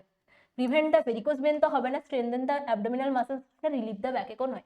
পেরিনিয়াল মাসেলসকে আমি স্ট্রেংথ করতে কি করছি, কিগাল এক্সারসাইজ। ওকে, তোমরা নিশ্চয়ই বুঝতে পারছো যে কিগাল এক্সারসাইজের কথা বলছি, তাহলে হচ্ছে অ্যান্সার কি হবে, strengthen the perineal muscles. Come to the next question. One of the essential nutrients required during the pregnancy: potassium, iron, fat, high carbohydrate diet. বলেছে কোন নিউট্রিশনটা প্রেগনেন্সির সময় দরকার হয়। দেখো, একটা নর্মাল জিনিস বোঝো, প্রেগনেন্সির সময় আমাদের কি হয়, ব্লাড লস দেখা যায়। এবারে ব্লাড লসের ফলে আমাদের মেনলি যে আয়রন বা হিমোগ্লোবিন লেভেল সেটা কমতে শুরু করে। তার জন্য কি হয়, আমাদের প্রেগনেন্সির সময় আগে থেকে আয়রন দেওয়া হয়। হোল প্রেগনেন্সিতে আয়রন রিকোয়ারমেন্ট কত থাকে আমাদের, 1000 mg। কত আয়রন রিকোয়ারমেন্ট থাকে, 1000 mg। আয়রন রিকোয়ারমেন্ট কখন থাকে, কত থাকে, 1000 mg। আয়রন কখন থেকে দেওয়া শুরু হয়, after 14 weeks of pregnancy, after 14 weeks of pregnancy থেকে up to 6 month, up to the 6 month after delivery, after delivery iron আমরা দেওয়া হয়। আয়রন কি করে আমাদের, আয়রন যখন আমরা স্টোর করি তখন আমাদের মেনলি যে পিপিএইচ, পোস্ট পার্টাম হেমারেজ হওয়ার চান্স কমে যায়, এবং যদি হেমারেজ দেখা যায়, নর্মাল যখন আমরা এপিজিওটমি দিই তখনও তো আমাদের কিছুটা ব্লাড লস হবে। 500 ml আমাদের তো নর্মাল, জানো তো যে পিপিএইচ এ কত কত ব্লাড লস নর্মাল, আমাদের 500 ml ব্লাড লস আমাদের নর্মাল, ঠিক আছে, আপ টু 500 ml। তারপরে যদি ব্লাড লস হয় তখন সেটা আমরা বলবো পিপিএইচ, সরি পিপিএইচ এ নর্মাল নয়, নর্মালি 500 ml ব্লাড লস আমাদের যে এপিজিওটমি দেওয়া হয় তার থেকে হতে পারে। কিন্তু পিপিএইচ কখন বলবো, যখন 500 ml ব্লাড লসের বেশি হয়ে যাবে, আফটার দ্য 500 ml, দেন তখন সেই পজিশন বা সেই সিচুয়েশনটাকে আমরা কি বলবো, পিপিএইচ। ওকে, পোস্ট পার্টাম হেমারেজ। এখানে শুধু তোমাদেরকে জানতে চাইছে one of the essential nutrient required during the pregnancy. তাহলে প্রেগনেন্সির সময় অ্যানিমিয়া প্রিভেনশন করতে বলো বা পিপিএইচ এর প্রিপারেশন বলো যাতে পিপিএইচ না হয়, সেক্ষেত্রে আমাদের কি ইউজ করা হয়, আয়রন। তাহলে potassium, fat, high carbohydrate diet এসবের কোনো এতটা ইম্পর্টেন্ট নয়, ঠিক আছে। Come to the next question. The ideal time to start the folic acid supplementation to the eligible couple in order to prevent the neural tube defect in the pregnancy. আচ্ছা, কিসের question দিয়েছে এখানে, folic acid. এতক্ষণ কি পড়ছিলাম আমরা, iron. Folic acid কি করে, helps to prevent the neural tube defect, helps to prevent neural tube defect, neural tube defect, helps to prevent the neural tube defect. Okay, এটা আমাদের কি করে, ফলিক অ্যাসিড। ফলিক অ্যাসিড কত দেওয়া হয়, 500 mcg। Amount বা ডোজ কত হয়, 500 mcg, 500 mcg। আর যদি প্রি হিস্ট্রি থাকে, pre history of neural tube defect, pre history of neural tube defect, সেক্ষেত্রে কত দেওয়া হয়, 4 mg দেওয়া হয়, ঠিক আছে। কখন থেকে স্টার্ট করবো আমরা folic acid, 1 month before the conception, 1 month before conception, before conception, বুঝতে পারলে? তাহলে আমাদের যে ফলিক অ্যাসিড দেওয়া হয়, ফলিক অ্যাসিডটা মেনলি কখন দেওয়া হচ্ছে? ধরো তুমি প্রেগন্যান্সি প্ল্যান করলে এপ্রিল মাসে, তো তোমাকে প্রেগন্যান্সির জন্য কতদিন আগের থেকে ফলিক অ্যাসিড সাপ্লিমেন্টেশন নিতে হবে? 1 মান্থ বিফোর দ্য কনসেপশন, মানে কনসেপশনের 1 মান্থ আগের থেকে তোমাদের ফলিক অ্যাসিড সাপ্লিমেন্টেশন নিতে হবে। কেন নিতে হবে? To prevent the neural tube defect, NTD defect, এই প্রিভেন্ট করার জন্য আমরা ফলিক অ্যাসিড সাপ্লিমেন্টেশন দিব। ওকে, তাহলে অ্যামাউন্ট কত থাকছে? 500 mcg। প্রি হিস্ট্রি অফ এনটিডি বলতে যদি আগে কোনো বেবি এনটিডি নিয়ে জন্মেছে সেক্ষেত্রে মাদারকে আমরা কত দেবো? 4 mg। ওকে, তাহলে দেখো 4 weeks before the conception, 4 weeks after the conception, 8 weeks after the conception, 20, দেখো আফটার কনসেপশন তো কোনো কিছুই নয়, তাহলে অ্যান্সার কি হবে আমাদের? 4 weeks before the conception. Okay, come to the next question. How much extra calories of energy is required in a lactating mother from 0 থেকে 6 months of the nursing the child? ওকে, তোমাদেরকে এখানে কি চেয়েছে না, কত এক্সট্রা ক্যালোরি দরকার হবে মাদারের জন্য, যে মাদারটা কি ল্যাকটেটিং মাদার। ল্যাকটেটিং মাদার মানে যে মাদারটার বেবি মিল্ক মানে মিল্ক সাক হচ্ছে, ঠিক আছে, তাকে আমরা কি বলছি? Lactating mother. কতদিন বলছি? 0 থেকে 6 মান্থ অবধি। এনার্জি ব্যাপারে দুটো জিনিস মনে রাখবে, একটা প্রেগনেন্সিতে কত এক্সট্রা এনার্জি দরকার হবে প্রেগনেন্সিতে, আর একটা হচ্ছে ল্যাকটেশন পিরিয়ডে। প্রেগনেন্সিতে মিনিমাম আমাদের প্লাস 300 কিলো ক্যালোরি এনার্জি দরকার হয়, আর ল্যাকটেশনের সময় কত দরকার হয়? 550 থেকে 550 কিলো ক্যালোরি। মানে এগুলো এক্সট্রা, নর্মালি যে আমাদের মানে কিলো ক্যালোরিটা বা নর্মালি যে এনার্জিটা রিকোয়ারমেন্ট থাকে তার থেকে এক্সট্রা কত দরকার হচ্ছে? প্রেগনেন্সির সময় 300 কিলো ক্যালোরি, আর ল্যাকটেশনের সময় কত দরকার হচ্ছে? 550 কিলো ক্যালোরি। তাহলে এখানে তোমাদেরকে কি চেয়েছে? ল্যাকটেশনের সময় কত কিলো ক্যালোরি দরকার হবে? Normal answer 550 kilocalorie. Okay, come to the next question. Naegele's rule is use to calculate. Naegele's rule কি ইউজ, মানে কি ক্যালকুলেট করতে ইউজ করা হয়? নেগেলস রুল হচ্ছে একটা রুল যেটা মেনলি কিসের জন্য ইউজ করা হয়? ইডিটি। ইডিডি মানে expected date of delivery. EDD মানে কি? Expected date of delivery. Expected date of delivery, date of delivery. Okay, expected date of delivery আমরা কখন থেকে বলবো? লাস্ট এলএমপি থেকে কাউন্ট করব। এলএমপি থেকে আমাদের ইডিটি ক্যালকুলেশন করা যায়। কত? LMP plus 9 months 7 days. Okay, তাহলে কি হলো? ইডিটি বলতে আমাদের এক্সপেক্টেড ডেট অফ ডেলিভারি, যেটা মেনলি আমাদের নেগেলস রুল দিয়ে ক্যালকুলেট করা হয়। কিভাবে ক্যালকুলেট করা হয়? এলএমপি থেকে 9 মান্থস 7 ডেজ অ্যাড করে। এলএমপি কি জিনিস? Last menstruation period. Last menstruation period আমরা কখন থেকে ধরবো? যেই দিনটা হচ্ছে আমাদের লাস্ট মেনস্ট্রুয়েশন হয়েছিল, এমন নয় যে দিনটা শেষ হয়েছিল। মানে তোমার ব্লিডিং স্টার্ট হয়েছে 1 তারিখ থেকে, শেষ হয়েছে 5 তারিখে, তো লাস্ট মেনস্ট্রুয়াল পিরিয়ড হবে 1 তারিখ। কোনোদিনও ভুল করে 5 তারিখ থেকে কাউন্ট করতে শুরু করো না, তাহলে ইডিটি ভুল পাবে। তাহলে কখন থেকে কাউন্ট হচ্ছে? তোমাদের 1 তারিখ থেকে এলএমপি থেকে 9 মান্থস প্লাস 7 ডেজ ইডিটি। তাহলে নেগেলস রুল কি ক্যালকুলেট করতে হেল্প করে? Cervical dilatation, amniotic fluid, gestational age নয়, অ্যান্সার হবে EDT. Okay, come to the next question. Shortening of the cervix is termed as during the pregnancy. Jacquemin's sign, Osiander's sign, Goodell sign আর Hegar sign. দেখো Hegar সাইনটা আমি একটু আগেই বললাম যে কি বলে। হেগার সাইন হচ্ছে shortening of the lower uterine segment. Osiander sign মানে কি? যে যখন ল্যাটারাল ফর্মেসিসে পালসেশন ফিল্ড হচ্ছে তখন সেটাকে আমরা কি বলবো? Osiander sign. তাহলে হচ্ছে pulsation felt at lateral fornices, lateral fornices. Okay, যখন ল্যাটারাল ফর্নিসিসে আমাদের কি হচ্ছে? পালসেশন ফেল্ট হচ্ছে, তখন সেটাকে আমরা বলবো ওসিয়ান্ডার সাইন। জ্যাকুমিয়াস সাইন একটু আগেই বললাম, সেটা হচ্ছে bluish discolouration of the vagina বা সার্ভিক্স।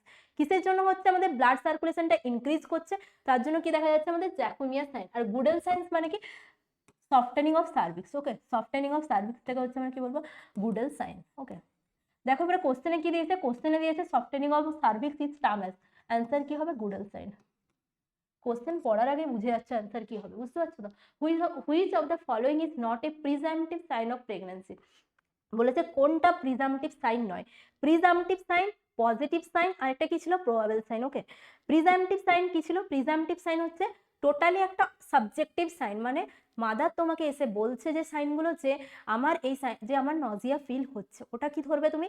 প্রিজাম্পটিভ সাইন। কারণ মাদার বলছে, তার কোনো বেসিস নেই, মানে তুমি কোনো টেস্টও করছো না, কিছুও করছো না, প্রবাবল সাইন।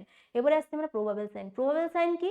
যে ক্লিনিক্যাল টেস্ট, মানে ক্লিনিক্যাল টেস্ট বা ফিজিশিয়ানস দেখে যে জিনিসটা পাচ্ছে অবজেক্টিভ, সেটাকে আমরা বলছি প্রবাবল সাইন্স। ওকে, আরেকটা কি পজিটিভ সাইন্স। পজিটিভ সাইন্স মানে কি আমরা কনফার্ম সাইন ধরে নিতে পারি। তাহলে কি কি টাইপসের সাইন পেলাম? একটা প্রিজাম্পটিভ সাইন, একটা প্রবাবল সাইন, আর একটা কি পাচ্ছি? Positive sign.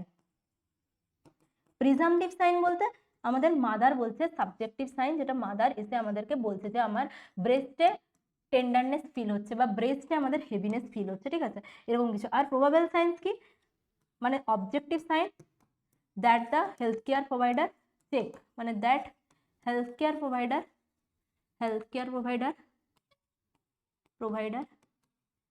চেক বা ইনভেস্টিগেট, ঠিক আছে। আরেকটা কি আসছে আমরা পজিটিভ সাইন মানে হচ্ছে কনফার্মেটরি সাইন।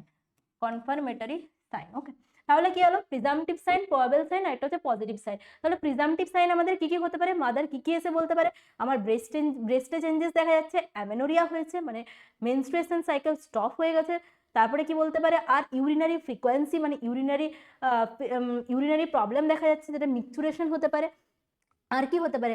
ব্রেস্টের চেঞ্জেস, স্কিনের চেঞ্জেস হতে পারে বিভিন্ন, যেটা তোমার ক্লোয়াজমা গ্র্যাভিডেরাম, তারপরে লিনিয়া নাইগ্রা, ঠিক আছে। এই সমস্ত মেলানোসাইট হরমোনের জন্য অনেক সময় হয়ে থাকে। মাদার যেটা এসে তোমাকে বলছে সেটা কি প্রিজাম্পটিভ সাইন। তারপরে প্রবাবল সাইন কি? প্রবাবল সাইন আমাদের হেলথ কেয়ার প্রোভাইডাররা চেক করে বা ইনভেস্টিগেট করে দেখছে, সেটা হচ্ছে প্রবাবল সাইন। কিন্তু এগুলোকে আমরা কোনোদিনই কনফার্মেটরি সাইন হিসেবে ধরতে পারবো না, মানে এই সাইন্সগুলো দিয়ে আমরা কনফার্মেশন করতে পারবো না। কনফার্মেশন কোনটা দিয়ে করতে পারবো? Positive sign. দেখো তাহলে প্রবাবল সাইন্স কি কি হতে পারে? প্রবাবল সাইন্স আমাদের যে ইউপিটি টেস্টটা হচ্ছে সেটা হতে পারে, ব্যালটমেন্ট হতে পারে, ব্র্যাক্সটোনিক্স কন্ট্রাকশন হতে পারে, এছাড়াও যে টেস্টগুলো হয় বা প্রেগনেন্সির সময় যে সাইন্সগুলো দেখা যায় সেগুলো আমরা সবগুলোকে কোথায় রাখবো? প্রবাবল সাইন্সে। ওকে, তারপরে কি আসছে আমরা? পজিটিভ সাইন্স মানে যেটা হচ্ছে কনফার্মেশন অফ দ্য প্রেগনেন্সি, মানে আমরা কনফার্মলি বলে দিতে পারবো যে মাটা প্রেগনেন্ট বা মাদারটা প্রেগনেন্ট। সেই কনফার্মেটরি সায়েন্সগুলো কি কি? আলট্রাসোনোগ্রাফি দিয়ে হতে পারে, ফিটাল হার্ট রেট ডিটেক্ট করে হতে পারে, ফিটাল হার্ট সাউন্ড ডিটেক্ট করে দিতে পারে, ফিটাল পার্ট ডিটেক্ট করে হতে পারে। তো সেগুলো হচ্ছে আমাদের পজিটিভ সাইন। ওকে, দেখো কোশ্চেনে কি কি দিয়েছে? Urinary frequency, amenorrhoea, Chadwick sign, breast changes. দেখো breast changes, amenorrhoea, urinary frequency, এই সবগুলোই হচ্ছে আমাদের প্রিজাম্পটিভ সাইন, যেগুলো তোমাকে মাদার এসে বলছে যে আমার ইউরিনারি ফ্রিকোয়েন্সি দেখা যাচ্ছে, অ্যামেনোরিয়া মানে হচ্ছে আমার পিরিয়ড স্টপ হয়ে গেছে, ব্রেস্ট চেঞ্জেস মানে আমাদের ব্রেস্টের চেঞ্জেস দেখা যাচ্ছে, সেটা হচ্ছে প্রিজাম্পটিভ সাইন। কিন্তু আমি তোমাদের বললাম অল দ্য সাইন্স যেগুলো চ্যাডউইক সাইন্স, হেগার সাইন্স, এতদিন ধরে যে যে সায়েন্সগুলো পড়ে এসছো ইউট্রাসের বা যে জেনিটাল অর্গানের যে চেঞ্জেসগুলো হচ্ছে সেগুলো মেনলি আমাদের probable science, all are the probable science. দেখো এখানে বলেছে নট দ্য প্রিজাম্পটিভ সাইন, মানে কোনটা প্রিজাম্পটিভ সাইন নয় সেটাই চেয়েছে। Come to the next question. দেখো এতক্ষণ ধরে আমরা অবস্টেট্রিক্স নিয়ে আলোচনা করলাম, এবারে আমরা মেন্টাল হেলথ নার্সিং নিয়ে কিছু কোশ্চেন আলোচনা করব, কারণ আমাদের মোটামুটি সব সাবজেক্টগুলোর মধ্যে দেখতে হবে যে কিভাবে আমরা রিভিশন করব, ঠিক আছে।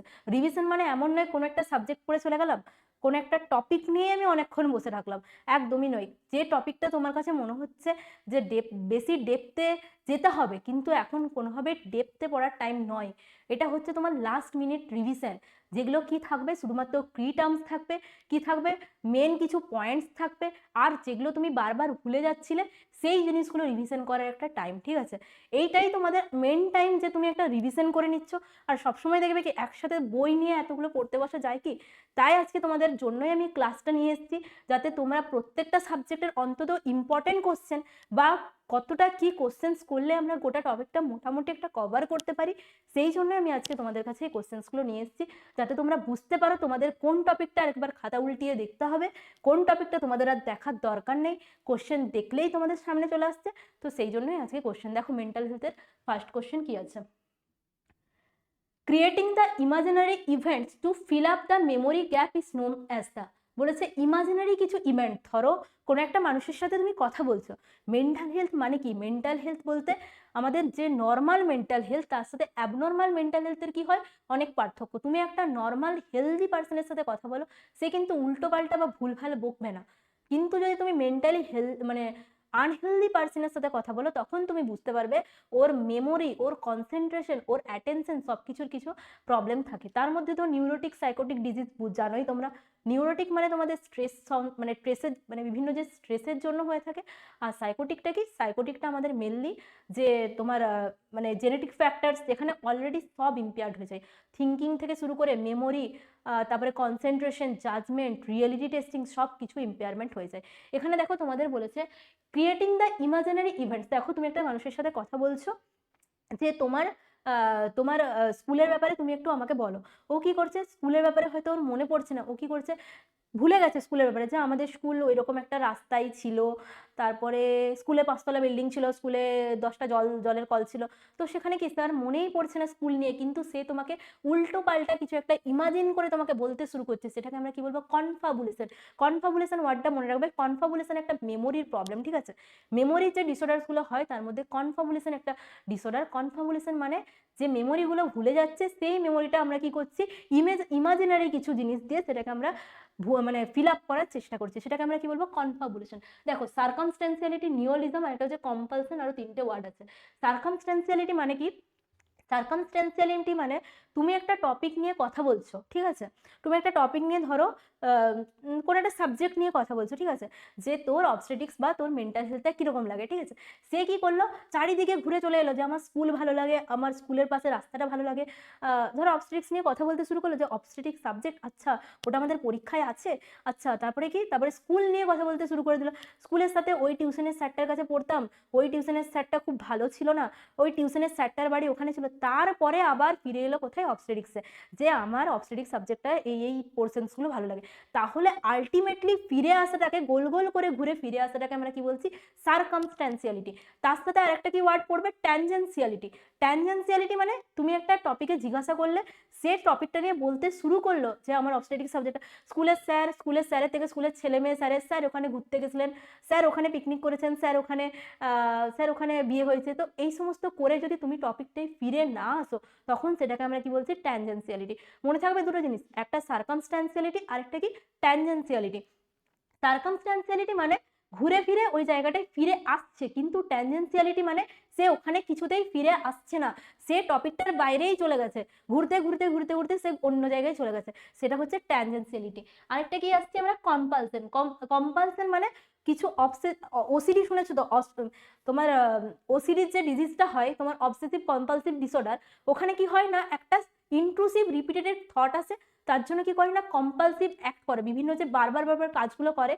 যে ধরো তোমার হাতে কিছু একটা জায়গায় নোংরা লেগে আছে, তোমার মনে হচ্ছে, কিন্তু আদতেও কিন্তু তোমার হাতে নোংরা নেই, তোমার ওটা কি, অ্যাংজাইটি থেকে ওই থটটা আসছে, তুমি কি করছো, বারবার বেসিনে গিয়ে হাত ধুয়ে আসছো। এগুলোকে আমরা কি বলছি, কম্পালসিভ অ্যাক্ট।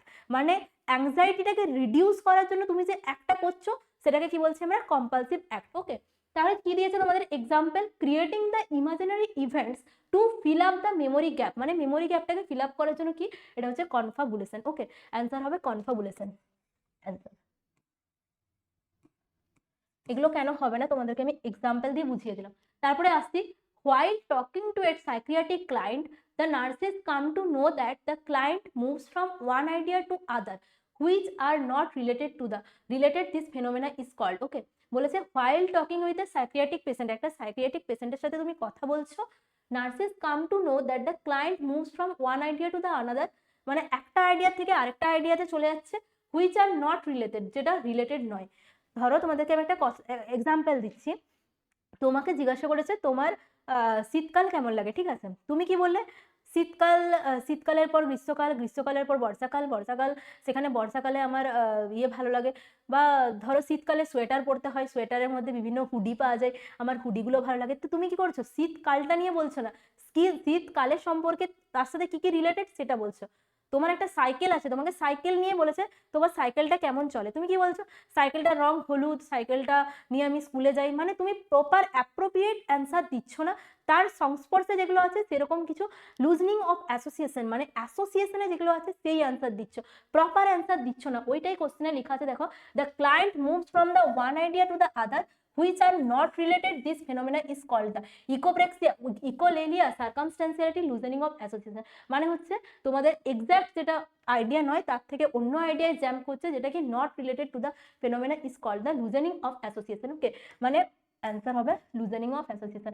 মানে যে জিনিসটা তোমাদেরকে জিজ্ঞাসা করা হচ্ছে সেই জিনিসটার রিলেটেড না বলে অন্য কিছু বলছো, যে তোমার তোমার তোমার এক্সাম কবে আছে, আমি এক্সাম এক্সাম দিতে যাব, আসানসোলে এক্সাম আছে, বাঁকুড়ায় এক্সাম আছে, পুরুলিয়া এক্সাম আছে, কলকাতায় এক্সাম আছে, তো তুমি ভাবছো যে আমার এই জায়গায় এক্সাম থাকতে পারে, ঠিক আছে, তুমি ভাবছো, তো তুমি কি তোমাকে অন্য একটা কোশ্চেন জিজ্ঞেস করছে, তার রিলেটেড তুমি অন্য জায়গায় মুভ করে যাচ্ছ, সেটা কি হচ্ছে loosening of association. Okay, come to the next question. In a group therapy, members express both the positive and the negative feeling in the non-threatening atmosphere is called catharsis, echopraxia, apraxia, and the cognition. In a group therapy, the member express the both positive and the negative feeling. বলেছে একটা group therapy দেওয়া হচ্ছে, আমাদের যে সাইকোথেরাপিগুলো দেওয়া হয় তার মধ্যে group therapy is one of the important therapy. Group থেরাপির মধ্যে আমরা কি হয় যে ধরো 8 থেকে 10 জন মেম্বারের একটা গ্রুপ ক্রিয়েট করা হয়, যাদের যাদের মেনলি তোমার সেম প্রবলেমে ভোগে, ঠিক আছে, ধরো কারোর একটা ম্যারাইটাল ইস্যু আছে, ঠিক আছে, সেই রকম ম্যারাইটাল ইস্যু যাদের আছে সেরকম একটা পার্সনসদেরকে নিয়ে একটা গ্রুপ ক্রিয়েট করা হলো, ঠিক আছে। এই গ্রুপে কি হয় না, যে যার নিজের যে মন্তব্য বা যে যার নিজের যে ওপিনিয়ন, সেই ওপিনিয়নগুলো দেয়। ওকে, এবারে যখন ওপিনিয়নগুলো দিচ্ছে, যে যার প্রবলেমগুলো সলভ হতে শুরু করে, কিভাবে, যে কিভাবে সে কোপিং করেছে সেই জিনিসটাতে, এটাকে আমরা কি বলছি গ্রুপ থেরাপি। কি বলেছে দেখো কোশ্চেনে, both the positive and the negative feeling in a non threatening atmosphere, মানে এক্সপ্রেস করছে ফিলিংটাকে, এটা কি বলছে, এটার নাম হচ্ছে ক্যাথারসিস। ক্যাথারসিস বলতে আমাদের যে ফিলিংসটা আছে কোনো একটা কিছুর ব্যাপারে, সেটা নেগেটিভই হোক আর পজিটিভই হোক, সেটাকে বাইরে বের করাটাকে, সেটাকে আমরা কি বলছি, এক্সপ্রেস করাটাকে আমরা বলছি ক্যাথারসিস। ওকে, আর কি কোশ্চেনের অ্যান্সার দিয়েছে কগনিশন। কগনিশন মানে আমাদের থিঙ্কিং, তারপরে থিঙ্কিং করার এবিলিটি, যে থিঙ্কিং বিহেভিয়ার, যে কি বিহেভিয়ার করবো সেই সমস্ত থিঙ্কিং করার এবিলিটিটাকে আমরা কি বলছি কগনিশন। ওকে, অ্যাপ্রেক্সিয়া, ইকোপ্রেক্সিয়া। ইকোপ্রেক্সিয়া মানে কোনো একটা কাজ হচ্ছে বারবার রিপিটেশন করা, মানে কোনো একটা পেশেন্ট দেখলো পাশের লোকটা এই কাজটা করছে, পাশের লোকটা ধরো পা দোলাচ্ছে বা কিছু একটা করছে বা হাত কিছু একটা আঁকছে, তো সেই জিনিসটাকে নকল করে বারবার সেই কাজটাই করা, সেটা হচ্ছে ইকোপ্রেক্সিয়া। ইকোলেলিয়া মানে কি, ইকোলেলিয়া মানে হচ্ছে কোনো একটা মানুষ কিছু বলছে সেটাকে বারবার রিপিটেশন করা, সেটা হচ্ছে ইকোলেলিয়া। আর ইকোপ্রেক্সিয়াটা কি জিনিস, কোনো কাজকে repetition.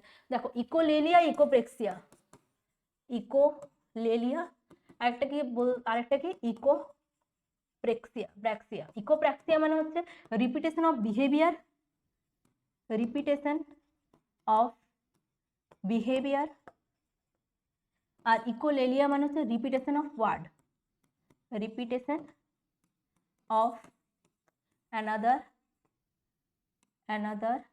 Word. Okay, repetition of another ওয়ার্ডটা হচ্ছে আমাদের কি ইকোলেলিয়া, আরেকটা কি রিপিটেশন অফ অ্যানাদার বিহেভিয়ারটা হচ্ছে আমাদের ইকোপ্রেক্সিয়া। ওকে, ক্যাথারসিস মানে কি নেগেটিভ অ্যান্ড পজিটিভ ফিলিংগুলোকে এক্সপ্রেস করাটাকে আমি কি বলবো ক্যাথারসিস। ওকে, কগনিশন তো থিঙ্কিং অ্যাবিলিটি, ইকোপ্রেক্সিয়া অ্যাপ্রেক্সিয়া কিছুই হবে না, অ্যান্সার কি হবে আমাদের catharsis. Okay, come to the next question.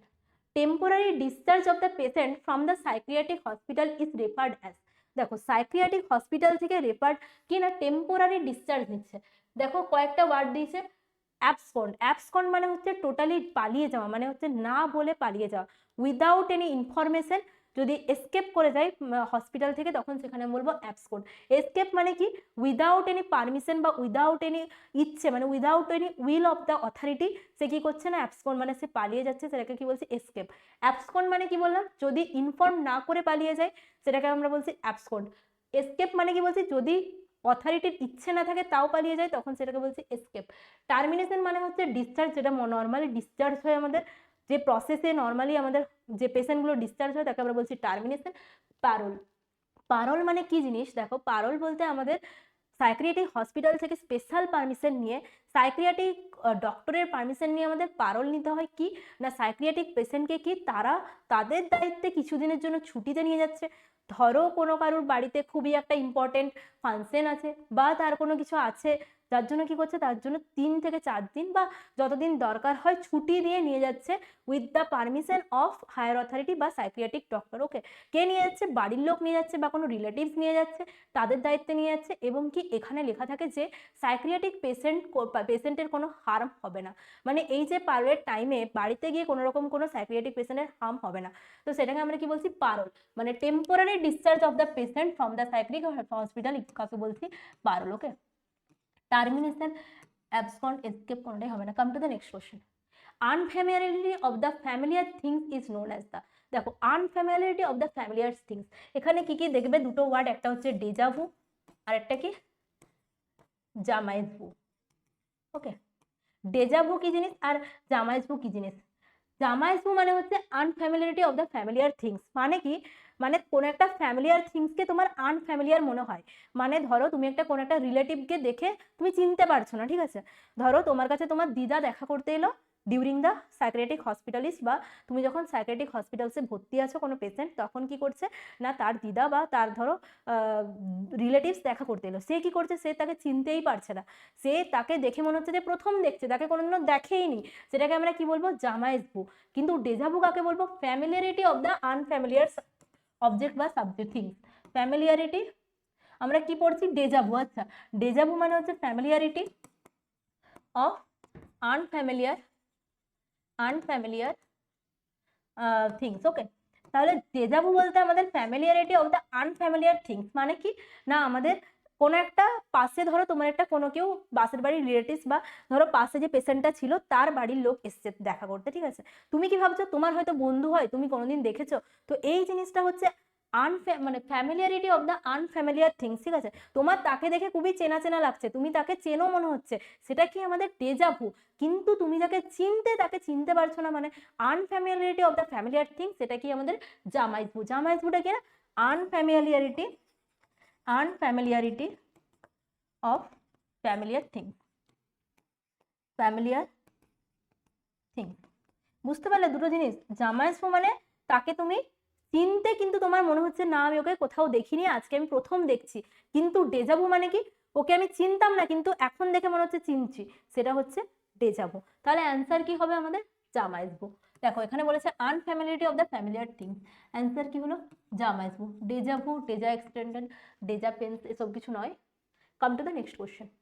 A state of indifference or the suppression of the emotions such as the concern, excitement, motivation and the passion is known as the, দেখো a state of indifference মানে কোনো কিছুই emotions মানে excitement, motivation এই সমস্ত কিছুই বলেছে নেই, ইনডিফারেন্স মানে হচ্ছে কোনো কিছুই তার কাছে ম্যাটার করছে না, সেই জিনিসটাকে কি বলছি আমরা, অ্যাপাথি, অ্যাম্বিভ্যালেন্স, মিউটিজম আর ক্যাটাটোনিয়া। দেখো অ্যাম্বিভ্যালেন্স মানে হচ্ছে একটা কন্ট্রাডিক্টরি ফিলিংস, মানে কোনো একটা জিনিসের প্রতি, এই পেনটার প্রতি তোমার কন্ট্রাডিক্টরি ফিলিংস, এই পেনটাকেই তোমার কিছুক্ষণ পর মনে হচ্ছে এ ভালো লাগে, কিছুক্ষণ পর তোমার এই পেনটাকেই মনে হচ্ছে ভালো লাগে না, এটা হচ্ছে অ্যাম্বিভ্যালেন্স, মানে একটা জিনিস বা একটা কোনো পার্সনসের ওপরেই তোমার কন্ট্রাডিক্টরি অপোজিং ফিলিংসকে বলছি আমরা অ্যাম্বিভ্যালেন্স।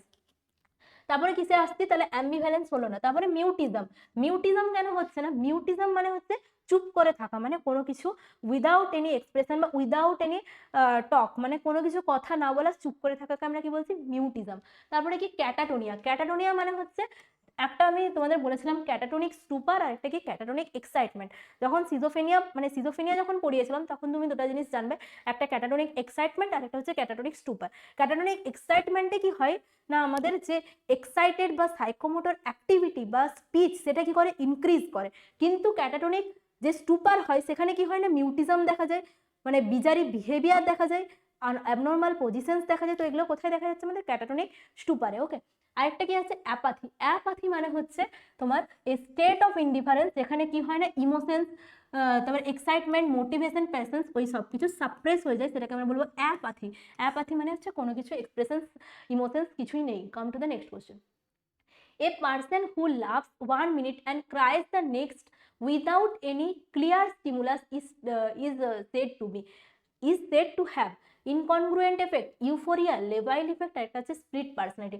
বলো এটা কি বলেছে তোমাদের, যে একটা পার্সন সঙ্গে সঙ্গে হাসছে, আবার কিছু মুহূর্তের পরেই আবার কাঁদছে, সেই জিনিসটাকে কি বলছে? ইনকনগ্রুয়েন্ট এফেক্ট, ইউফোরিয়া, লেবাইল ইফেক্ট, একটা হচ্ছে স্প্লিট পার্সোনালিটি। ইনকনগ্রুয়েন্ট এফেক্ট মানে কি? তোমাদের একদম ধরো তোমার একটা ইমোশনাল এক্সপিরিয়েন্স মানে এক্সপ্রেশন আছে, মানে ধরো কেউ মারা গেছে, তুমি তোমার তোমার খুব খারাপ লাগছে, মানে সেখানে তো খারাপ লাগার কথা, মুড অ্যান্ড এফেক্ট হচ্ছে সমান থাকে না, তখন ইনকনগ্রুয়েন্ট হয়ে যায়। যে তোমার একটা ইমোশনাল স্টেট কিন্তু তুমি হাসছো, ঠিক আছে, তোমার খারাপ লাগছে কিন্তু তুমি হাসছো, এটা হচ্ছে মুড আর এফেক্ট ইনকনগ্রুয়েন্ট, মানে সামঞ্জস্য বজায় থাকে না। তারপরে কিসে আসছে আমরা? ইউফোরিয়া। ইউফোরিয়া মানে কি? দেখো, ইউফোরিয়া বলতে আমাদের একটা ইমোশনাল স্টেট বা যেখানে কি হয় না, সাইকোলজিক্যাল ওয়েলবিংটা ইনক্রিজ করে, ইনক্রিজ দ্য সাইকোলজিক্যাল ওয়েলবিং বা হ্যাপিনেস। ওকে, হ্যাপিনেস বা সাইকোলজিক্যাল ওয়েলবিংটা ইনক্রিজ করছে, সেটাকে আমরা বলছি ইউফোরিয়া, যেটা হচ্ছে আমাদের মুডের একটা স্টেট, ইউফোরিয়া। তারপরে কি আসছে আমাদের? Split personality. স্প্লিট পার্সোনালিটিতে কি হয়? স্প্লিট পার্সোনালিটিতে হচ্ছে দুটো পার্সোনালিটি থাকে, ঠিক আছে, স্প্লিট পার্সোনালিটিতে কি হয়? more than one personality is present, one personality present, ঠিক আছে, মোর than one personality is present, মানে স্প্লিট পার্সোনালিটিতে কিরকম হয়, কিন্তু একটা টাইমে দুটো পার্সোনালিটি থাকে না। শুনেছ হয়তো ডিসোসিয়েটিভ পার্সোনালিটি ডিসঅর্ডার বা মাল্টিপল পার্সোনালিটি ডিসঅর্ডার। এই পার্সোনালিটি ডিসঅর্ডারে কি হয়? একটা মানুষেরই দুটো পার্সোনালিটি থাকে, ঠিক আছে, ওয়ান টাইমে ধরো একটা মানুষ অন্য কাজ করছে, তার পর মুহূর্তেই সে আরো অ্যাগ্রেশন হয়ে যাচ্ছে, অন্য একটা পার্সোনালিটি দেখা যাচ্ছে, সেটা কি আমাদের মেনলি এটা স্প্লিট পার্সোনালিটির জন্য দেখা যায়, ঠিক আছে। দেখো ইনকনগ্রুয়েন্ট আরেকটা কি, তাহলে ল্যাবাইল ইফেক্ট। ল্যাবাইল ইফেক্ট মানেই হচ্ছে একটা মানুষ একটা মিনিটে কাঁদছে, আবার একটা মিনিটে হাসছে, সেটাকে আমরা কি বলবো? লেবাইল ইফেক্ট, মানে চেঞ্জ হয়ে যাওয়া, সঙ্গে সঙ্গে ইমোশনাল স্টেটটাকে চেঞ্জ হয়ে যাওয়াটাকে আমরা কি বলবো? লেবাইল ইফেক্ট। ওকে, অ্যান্সার হবে labile affect. Come to the next question. A form of the speech in which the client tends to wander away from the intended point and never returning to the original idea. এটা তোমরা আমাকে জানাবে যে অ্যান্সারটা কি হবে। কোশ্চেনটা আমি তোমাদেরকে বুঝিয়ে দিচ্ছি, আগেও তোমাদের বলেছি। কি বলেছে? a form of the speech in which the client tend to wander away from the intended point, মানে যে পয়েন্টটাই তুমি তাকে কোশ্চেন করেছো, তোমাদেরকে কি কোশ্চেন করলাম, ধরো তাকে তুমি তার স্কুলের ব্যাপারে জিজ্ঞাসা করেছো, সে কি বলছে? আমার স্কুলের পাশে একটা খুব সুন্দর বাড়ি আছে, সেই বাড়িতে দুটো কুকুর বাচ্চা আছে, সেই কুকুর বাচ্চাগুলো নিয়ে সেই বাড়ির ছেলেটা প্রতিদিন হাঁটতে যায়, সে কি করে? সেই কুকুর বাচ্চাগুলোকে সেখানে খুব আদর করে। তো এইরকম করে তুমি যদি কোনো একটা টপিক নিয়ে কথা বলতে বলতে অন্য কোনো জায়গায় চলে যাও, তারপরে আর ফিরেই আসো না তোমার ওই স্কুলের ব্যাপারে, তখন সেটাকে আমরা কি বলবো? সেটা যে never reach in a point, যদি পয়েন্টে রিচ করে, এই যে ধরো এরকম ভাবে ঘুরছে, ঠিক আছে, এই একটা টপিক থেকে শুরু করলে অন্য টপিকে ঘুরছে, তারপরে যদি তোমার এই টপিকটাতে ফিরে আসে, তখন সেটাকে আমরা কি বলছি? সার্কামস্ট্যান্সিয়ালিটি। ওকে, সার্কামস্ট্যান্সিয়ালিটি। কিন্তু যদি ফিরে না আসে, তখন সেটাকে আমরা কি বলবো? ট্যানজেন্সিয়ালিটি। দেখো কোশ্চেনে কি দিয়েছে? A form of speech in which the client tends to wander away from the intended point, মানে হচ্ছে পয়েন্ট থেকে সে অন্য জায়গায় ওয়ান্ডার অ্যাওয়ে হয়ে যায়, but returning to the original idea, কিন্তু অরিজিনাল আইডিয়াতে ফিরে আসে না, তখন সেটাকে কি বলবো? মানে হচ্ছে নেভার রিচ দ্য পয়েন্ট। মানে দেখো এটাতে যদি ঘুরে আসে তখন কি বলছি আমরা? সার্কামস্ট্যান্সিয়ালিটি। যদি ঘুরে না আসে সেটাকে আমরা কি বলবো? সেটা তোমাদেরকে অ্যান্সারে দিয়েছে। দেখো ভার্বিজারেশন একটা ওয়ার্ড দিয়েছে, আরেকটা ওয়ার্ড যেটা দিয়েছে ভার্বিজারেশন, এটার মানে বলছি। ভার্বিজারেশন মানে হচ্ছে meaningless repetition of any idea any point, মানে হচ্ছে ধরো তুমি তাকে জিজ্ঞাসা করেছো, তুমি কাউকে একটা জিজ্ঞেস করছো যে তার বাড়ি কোথায়, ও কি বলে যাচ্ছে? আমার নাম রাহুল, আমার নাম রাহুল, আমার নাম রাহুল, মানে একটা জিনিসকে মিনিংলেস রিপিটেশন করছে, সেটাকে কি বলবো? ভার্বিজারেশন। আরেকটা কি পড়বে? পার্সিভারেশন মানে তুমি তাকে জিজ্ঞাসা করলে তোমার নাম কি, সে বললো আমার নাম রাহুল। তুমি তাকে জিজ্ঞেস করলে তোমার স্কুলের নাম কি, আমার স্কুলের নাম রাহুল। তুমি তাকে জিজ্ঞাসা করলে সে কি খেতে পছন্দ করে, আমার নাম রাহুল। মানে তুমি একটা মানে কোনো একটা পয়েন্টের এগেনস্টে সে যখন একই জিনিস রিপিটেশন করবে, তখন সেটাকে আমরা বলবো পার্সিভারেশন। কিন্তু ভার্বিজারেশন কখন বলবো? আমার নাম রাহুল, আমার নাম রাহুল, আমি ভাত খাই, মানে কোনো কিছু কোশ্চেন করার দরকার নেই, সে যখন মিনিংলেস রিপিটেশন করে যাচ্ছে, তখন সেটাকে আমরা কি বলছি? ভার্বিজারেশন। তাহলে ভার্বিজারেশন মানে হচ্ছে সেন্সলেস বা meaningless repetition, meaningless or senseless repetition. ওকে, দেখো থট ইনসার্শন মানে কি, কোনো একটা থট তার মধ্যে ইনসার্ট করে দিয়েছে কেউ, সেটা হচ্ছে থট ইনসার্শন। আর এটা কি থট ব্লক। থট ব্লক মানে হচ্ছে কোনো একটা পার্সন, কেউ কিছু ভাবতে ভাবতে তুমি তার সাথে কথা বলছো, তুমি তাকে জিজ্ঞাসা করছো যে আগের দিন তোমার সাথে কি ঘটনা ঘটেছিল যে জন্য তোমার মন খারাপ। সে কি বলতে গেল যে আগের দিন আমার সাথে ওয়ার্ডে হয়েছিল একটা সিস্টারের সাথে, সিস্টার আমাকে দেখতে এসেছিলেন, ব্যাস এটাই হচ্ছে থট ব্লক। মানে সে কথা বলতে বলতে হঠাৎ বন্ধ করে দিল কথা, তার থটটা ব্লক হয়ে গেল, মানে সে আর কিছু ভাবতেও পারছে না। এমন নয় সে তোমাকে বলতে চাইছে না, তার থট যে প্রসেসটা যেখান থেকে আসছে সেটাই ব্লক হয়ে গেল, সেটা হচ্ছে থট ব্লক। তোমাদের এক্সামে যেন কোনোভাবে থট ব্লক না হয় তার জন্য একটু মন দিয়ে পড়াশোনা করো যতক্ষণ আছে। আমি তোমাদেরকে বারবার এটাই বলছি যে নিজে মন দিয়ে থাকো, চিল থাকো একটু, যে বেশি টেনশন না নিয়ে। দেখো প্রত্যেকটা কোশ্চেনের অ্যান্সারই তোমরা করতে পারবে, এবং আস্তে আস্তে যখন পরীক্ষা হলে বসবে, পরীক্ষা হলে যখন পরীক্ষা দিতে বসবে তার 1 ঘন্টা আগে একদমই ঠিক টাইমে যাবে না, এটা সব থেকে ভুল। যে আমি তাড়াহুড়ো করে আমাদেরকে যা হোক করে আমাদের 11:30 12:30 মধ্যে এক্সাম সেন্টারে চলে যেতে হবে, না একদমই না, একটু আগে যাবে, আধ ঘন্টা থেকে 1 ঘন্টা পরীক্ষা হলে আগে যাবে। এক্সাম সেন্টারে যত আগে পৌঁছানো যায় সেইটুকুন টাইম তুমি চারপাশে না দেখে তুমি চুপচাপ বসে কি করবে, মেডিটেশন করবে। মানে নিজের মধ্যে নিজে নিজের কম্পিউটারের দিকে তাকিয়ে ফোকাসড, একদম আমি আমার এক্সামের প্রতি ফোকাসড, কে কি করছে আমি দেখছি না। আশেপাশে মানুষ ডিসকাস করছে, আশেপাশে মানুষ মেন্টাল হেলথ নিয়ে ডিসকাস করছে, এই পাশের মানুষ মেডিসার্চ নিয়ে ডিসকাস করছে, ই বাবা এরা তোমার থেকে বেশি জানে, না তোমার থেকে বেশি জানেই না তাই তো ডিসকাস করছে। তুমি কি করবে, একদম ফোকাসড মাইন্ডে কম্পিউটারের দিকে তাকিয়ে বসে থাকবে কিছুক্ষণ, আধা ঘন্টা, দেখবে তোমার এমনিতেই মাইন্ডে সবকিছু আস্তে আস্তে স্টোর হতে থাকবে, এবং মাইন্ড যখন দেখবে ফার্স্ট কোশ্চেন করতে যাচ্ছ তখন আস্তে আস্তে ভেবে করবে, দেখবে সবকিছু আস্তে আস্তে হয়ে যাবে। তো এই জিনিসটা একটু মেনটেন করবে, এক্সাম সেন্টারে একটু আগে পৌঁছানোর চেষ্টা করবে, যে আমাকে কোনোভাবেই যতটা সম্ভব পারা যায় আগে চেষ্টা করবে পৌঁছানোর, আর একদম পরীক্ষার কিছুক্ষণ আগে পর্যন্ত চুপচাপ বসে মেডিটেশন, নো ডিসকাস। ওকে, তাহলে কি পড়াচ্ছিলাম, থট ব্লকিং। থট ব্লকিং করতে করতে আমরা কোথায় চলে গেলাম, ঠিক আছে, থট ব্লকিংও হচ্ছে না কারণ হঠাৎ করে থট ব্লক হয়েছে। তাহলে অ্যান্সার কি হবে তোমরাই বলবে।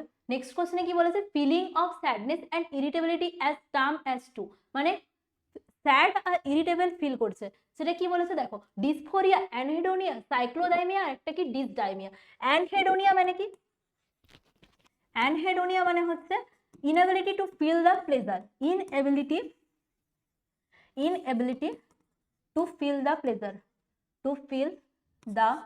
pleasure, ঠিক আছে। অ্যানহেডোনিয়া মানে হচ্ছে সে প্লেজারটা ফিল করতে পারছে না। ওকে, ডিসডাইমিয়া মানে কি, ডিসডাইমিয়া মানে হচ্ছে পারসিস্টেন্ট ডিপ্রেসিভ মুড, ঠিক আছে, পারসিস্টেন্ট মানে অনেক দিন ধরে, অনেক পারসিস্টেন্ট বলতে তোমাদের মোটামুটি কতদিন, 2 বছরের উপরে, ঠিক আছে, পারসিস্টেন্ট ডিপ্রেশন বা ডিপ্রেসিভ মুড। আর সাইক্লোডাইমিয়া মানে কি, সাইক্লোডাইমিয়া মানে হচ্ছে তোমাদের হাইপোম্যানিয়া, হাইপোম্যানিয়া কোনো সময়, আরেকটা কোনো সময় হচ্ছে ডিপ্রেশন, মানে হচ্ছে এই দুটো মুডের মধ্যে অল্টারেশন হয়। সাইক্লোডাইমিয়া মানে হচ্ছে হাইপোম্যানিয়া থাকে কিছু সময়, হাইপোম্যানিয়া মানে ম্যানিক স্টেটের থেকে একটু কম, মানে হচ্ছে কম পরিমাণে সেটা দেখা যায় ম্যানিক স্টেটে, তাকে আমরা কি বলছি, হাইপোম্যানিয়া। আর একটা কি ডিপ্রেশন, মানে দুটো স্টেটই প্রেজেন্ট থাকে, হাইপোম্যানিয়া আর ডিপ্রেশন। ওকে, আর ডিসফোরিয়া মানে কি, feeling of sadness and irritability, সেটাকে আমরা কি বলবো, ডিসফোরিয়া। ওকে, তাহলে অ্যান্সার কি হবে, ডিসফোরিয়া। অ্যানহেডোনিয়া কেন হচ্ছে না, কারণ অ্যানহেডোনিয়া মানে হচ্ছে inability to feel the pleasure. Cyclothymia মানে কি, সাইক্লোডাইমিয়া মানে হচ্ছে হাইপোম্যানিয়া, ডিপ্রেশনের স্টেটটাকে আমরা কি বলবো, হাইপোম্যানিয়া, সাইক্লোডাইমিয়া। তারপর ডিসডাইমিয়া মানে হচ্ছে পারসিস্টেন্ট ডিপ্রেশন যখন প্রেজেন্ট থাকছে তখন সেটাকে আমরা কি বলছি, ডিসডাইমিয়া। ডিসডাইমিয়া পারসিস্টেন্ট ডিপ্রেশন কতদিন প্রেজেন্ট থাকছে, আমাদের 2 বছরের উপরে। Okay, come to the next question. Ego work based on the reality, perfection, pleasure, আর একটা হচ্ছে কনসায়েন্স। দেখো ইগো স্ট্রাকচারাল মডেল নাম শুনেছো অবশ্যই, ফ্রয়েডের সিগমন্ড ফ্রয়েডের স্ট্রাকচারাল মডেল, স্ট্রাকচারাল মডেলে কি কি থাকে, ইদ, ইগো, আর একটা হচ্ছে সুপার ইগো, ইদ, ইগো, আর একটা কি আছে, সুপার ইগো। ওকে, ঈদ কি আমাদের, ঈদ হচ্ছে আমাদের প্লেজার প্রিন্সিপাল, আরেকটা কি ইগো, ইগো হচ্ছে আমাদের রিয়েলিটি প্রিন্সিপাল, আর সুপার ইগো কি, মোরাল প্রিন্সিপাল। তাহলে কি হলো, এখানে বলেছে ego work based on the reality, perfection, তারপরে কি আছে প্লেজার আর একটা হচ্ছে কনসায়েন্স, ঠিক আছে। পারফেকশন কোনটাকে বলবো সুপার ইগো, যেটা কি আমাদের মোরাল প্রিন্সিপালস এর উপর কাজ করে। তারপরে হচ্ছে প্লেজার, প্লেজারটা হচ্ছে আমাদের মেনলি ঈদের উপর কাজ করে। কনসায়েন্স তো হবে না, হবে রিয়েলিটি প্রিন্সিপাল। ইগো কাজ করছে আমাদের রিয়েলিটি প্রিন্সিপাল। কে স্ট্রাকচারাল মডেল দিয়েছিল? Sigmund Freud. তার মধ্যে কি কি থাকছে? ঈদ, ইগো আর super ego. Okay, come to the next question. What is the total score in the mini mental status examination? MMSE, MMSE mini mental status examination, সেখানে কত total score কত থাকে আমাদের? 30। ওকে, এরপরে আমরা কি আসছি? নর্মাল। নর্মাল কখন বলবো? নর্মাল হয় 24 থেকে 30-এর মধ্যে থাকলে সেটা হচ্ছে নর্মাল। মাইল্ড ইম্পেয়ারমেন্ট কখন বলবো? মাইল্ড ইম্পেয়ারমেন্ট, মাইল্ড ইম্পেয়ারমেন্ট কাকে বলবো? 19 থেকে 24-এর মধ্যে থাকলে সেটাকে আমরা বলবো মাইল্ড ইম্পেয়ারমেন্ট। মডারেট কখন বলবো? মডারেট আমাদের 10 থেকে 19-এর মধ্যে থাকলে সেটা মডারেট ইম্পেয়ারমেন্ট। আর একটা কি সিভিয়ার, সিভিয়ার ইম্পেয়ারমেন্ট কখন বলবো? যখন লেস দেন 9। তাহলে এটা কি আমাদের মিনি মেন্টাল স্ট্যাটাস এক্সামিনেশন কিভাবে ইভালুয়েশন করব? মিনি মেন্টাল স্ট্যাটাস এক্সামিনেশন কখন ইউজ করা হয়? Mini mental status examination mainly আমরা যখন সাইক্রিয়াটিতে কি করি, অনেক মেন্টাল স্ট্যাটাস এক্সামিনেশন বলতে কি অনেক বড় অনেকগুলো কম্পোনেন্ট আছে, আমরা যখন তাড়াতাড়ি বা এমার্জেন্সির সময় তখন কি 30 পয়েন্টের একটা mini mental status examination use করি। মিনি মেন্টাল স্ট্যাটাস এক্সামিনেশনে কত স্কোর থাকে? টোটাল স্কোর থাকে আমাদের 30। তারপরে কি না মাইল্ড কখন বলবো? আমাদের যখন 24 থেকে 30 স্কোর পাবো তখন বলবো নর্মাল। মাইল্ড বলবো যখন 19 থেকে 24 পাবো। মডারেট বলবো যখন 10 থেকে 19 পাবো। আর সিভিয়ার লেস দেন 9। ওকে, তাহলে এখানে কি চেয়েছে? টোটাল স্কোর চেয়েছে, তোমাদের শুধু টোটাল স্কোর চেয়েছে, কত হবে? 30। Come to the next question. The major cause of the neurotic disorder. এটাতে তোমাকে আগেই বললাম দুটো টাইপের ডিসঅর্ডারস হয়, একটা হচ্ছে নিউরোটিক আর একটা হচ্ছে সাইকোটিক। কি বললাম? নিউরোটিক, নিউরোটিক আর একটা কি সাইকোটিক, সাইকোটিক। ওকে, নিউরোটিক ডিসঅর্ডারে কি হয়? নিউরোটিক ডিসঅর্ডারে আমাদের মেনলি স্ট্রেস ফ্যাক্টর কাজ করে, মানে কজ কি? Stress factor. আর সাইকোটিক ডিসঅর্ডারের কজ কি? Genetic factor, genetic factor. Psychotic ডিসঅর্ডারে যে স্ট্রেস ফ্যাক্টর থাকে না এমন নয়, স্ট্রেস ফ্যাক্টর থাকলে আমাদের অ্যাগ্রিভেট করতে হেল্প করে, কিন্তু যদি স্ট্রেস ফ্যাক্টর মেন কজ জিজ্ঞেস করে সেটা মেনলি নিউরোটিক ডিসঅর্ডার। আর কি হয়? নিউরোটিক ডিসঅর্ডারে আমাদের যে behaviour, thinking, emotions, judgement, reality testing, এই সব কিছু কি থাকে? আমাদের ইনট্যাক্ট থাকে, ইনট্যাক্ট থাকে। আর ইম্পেয়ার্ড কোথায় হয়? আমাদের সাইকোটিক ডিসঅর্ডারে। ওকে, নিউরোটিক ডিসঅর্ডারে কি হয়? নিউরোটিক ডিসঅর্ডারে আমাদের মেনলি কি হয়? সাইকোথেরাপি ট্রিটমেন্ট, সাইকোথেরাপি দিয়ে ঠিক করা হয়, ঠিক আছে, সাইকোথেরাপি। কিন্তু আমাদের যদি সাইকোটিক হয় সেখানে কি করা হয়? আমাদের মেনলি ইসিটি দেওয়া হয়, অ্যান্টিসাইকোটিক দেওয়া হয়, অ্যান্টিসাইকোটিক তার সাথে সাইকোথেরাপি দেওয়া হয়, কিন্তু ইসিটি আর একটা হচ্ছে অ্যান্টিসাইকোটিক মেন আমাদের ট্রিটমেন্ট। কি জানতে চেয়েছে? The major cause of the neurotic disorder, physical factor, genetic factor, stress factor, biological factor. তোমরা কোশ্চেনে অ্যান্সার দাও, biological factor, genetic factor, physical factor নয়। আমি তোমাদেরকে বলে দিলাম, তোমরা এবার আমাকে অ্যান্সার দিবে যে নিউরোটিক ডিসঅর্ডারের মেন কজ কি হবে। Okay, come to the next question. Who is the father of, who is the first psychiatric nurse? ঠিক আছে, বলে যে ফার্স্ট সাইক্রিয়াটিক নার্সকে, আমাদের সাইক্রিয়াটিক যে ইয়েটা ছিল, মাদার অফ সাইক্রিয়াটিক কাকে বলা হয় জানো? মাদার অফ সাইক্রিয়াটিক হচ্ছে আমাদের হিলদেগার্ড প্যাপলিউ, ঠিক আছে। হিলদেগার্ড প্যাপলিউ দেখা আছে, ওনাকে কি বলে? Mother of psychiatric, mother of psychiatry. Okay, psychiatry. Okay, দেখো সিগমন্ড ফ্রয়েড কি? আমাদের father of modern psychiatry, father of modern সাইক্রিয়াটি।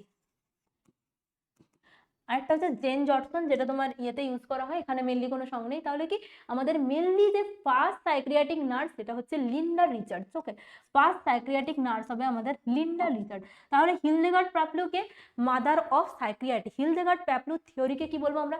Interpersonal theory.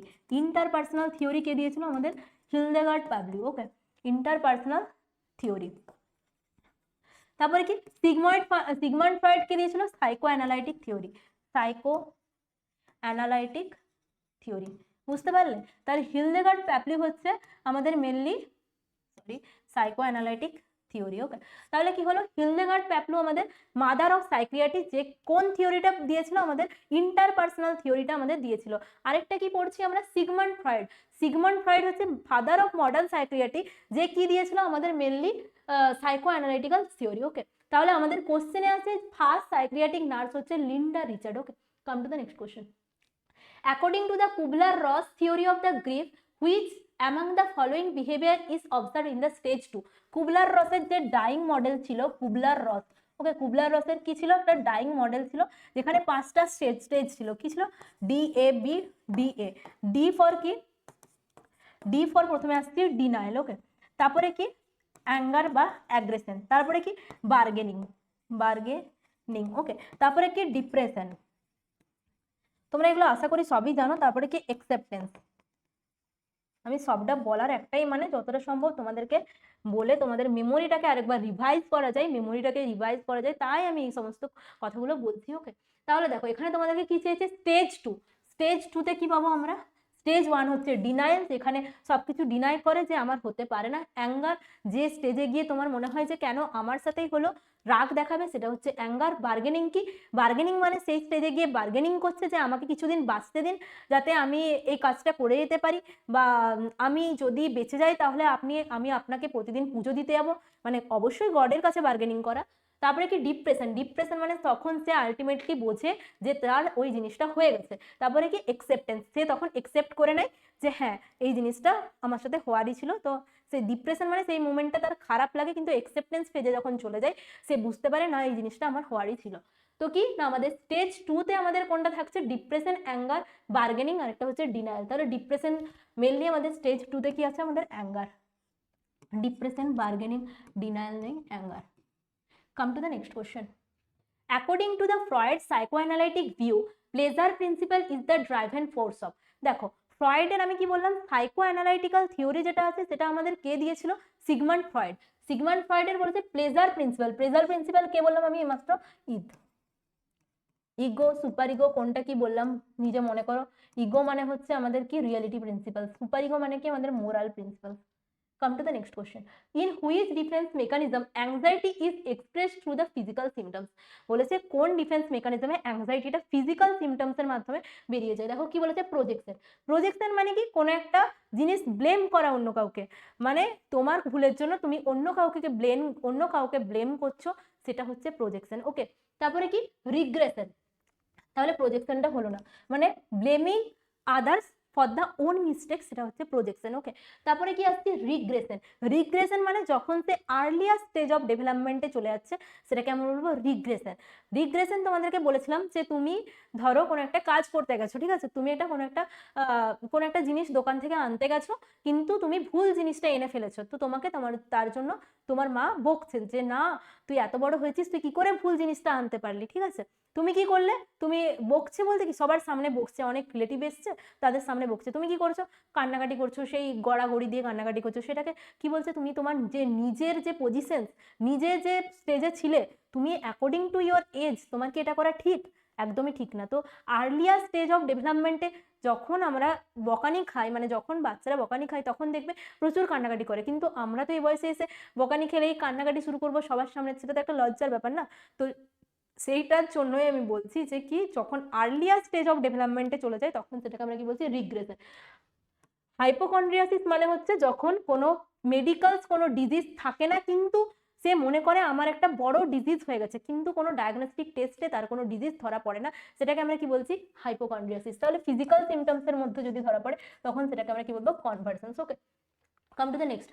Imposing one's own weakness to the others is a defense mechanism is known as.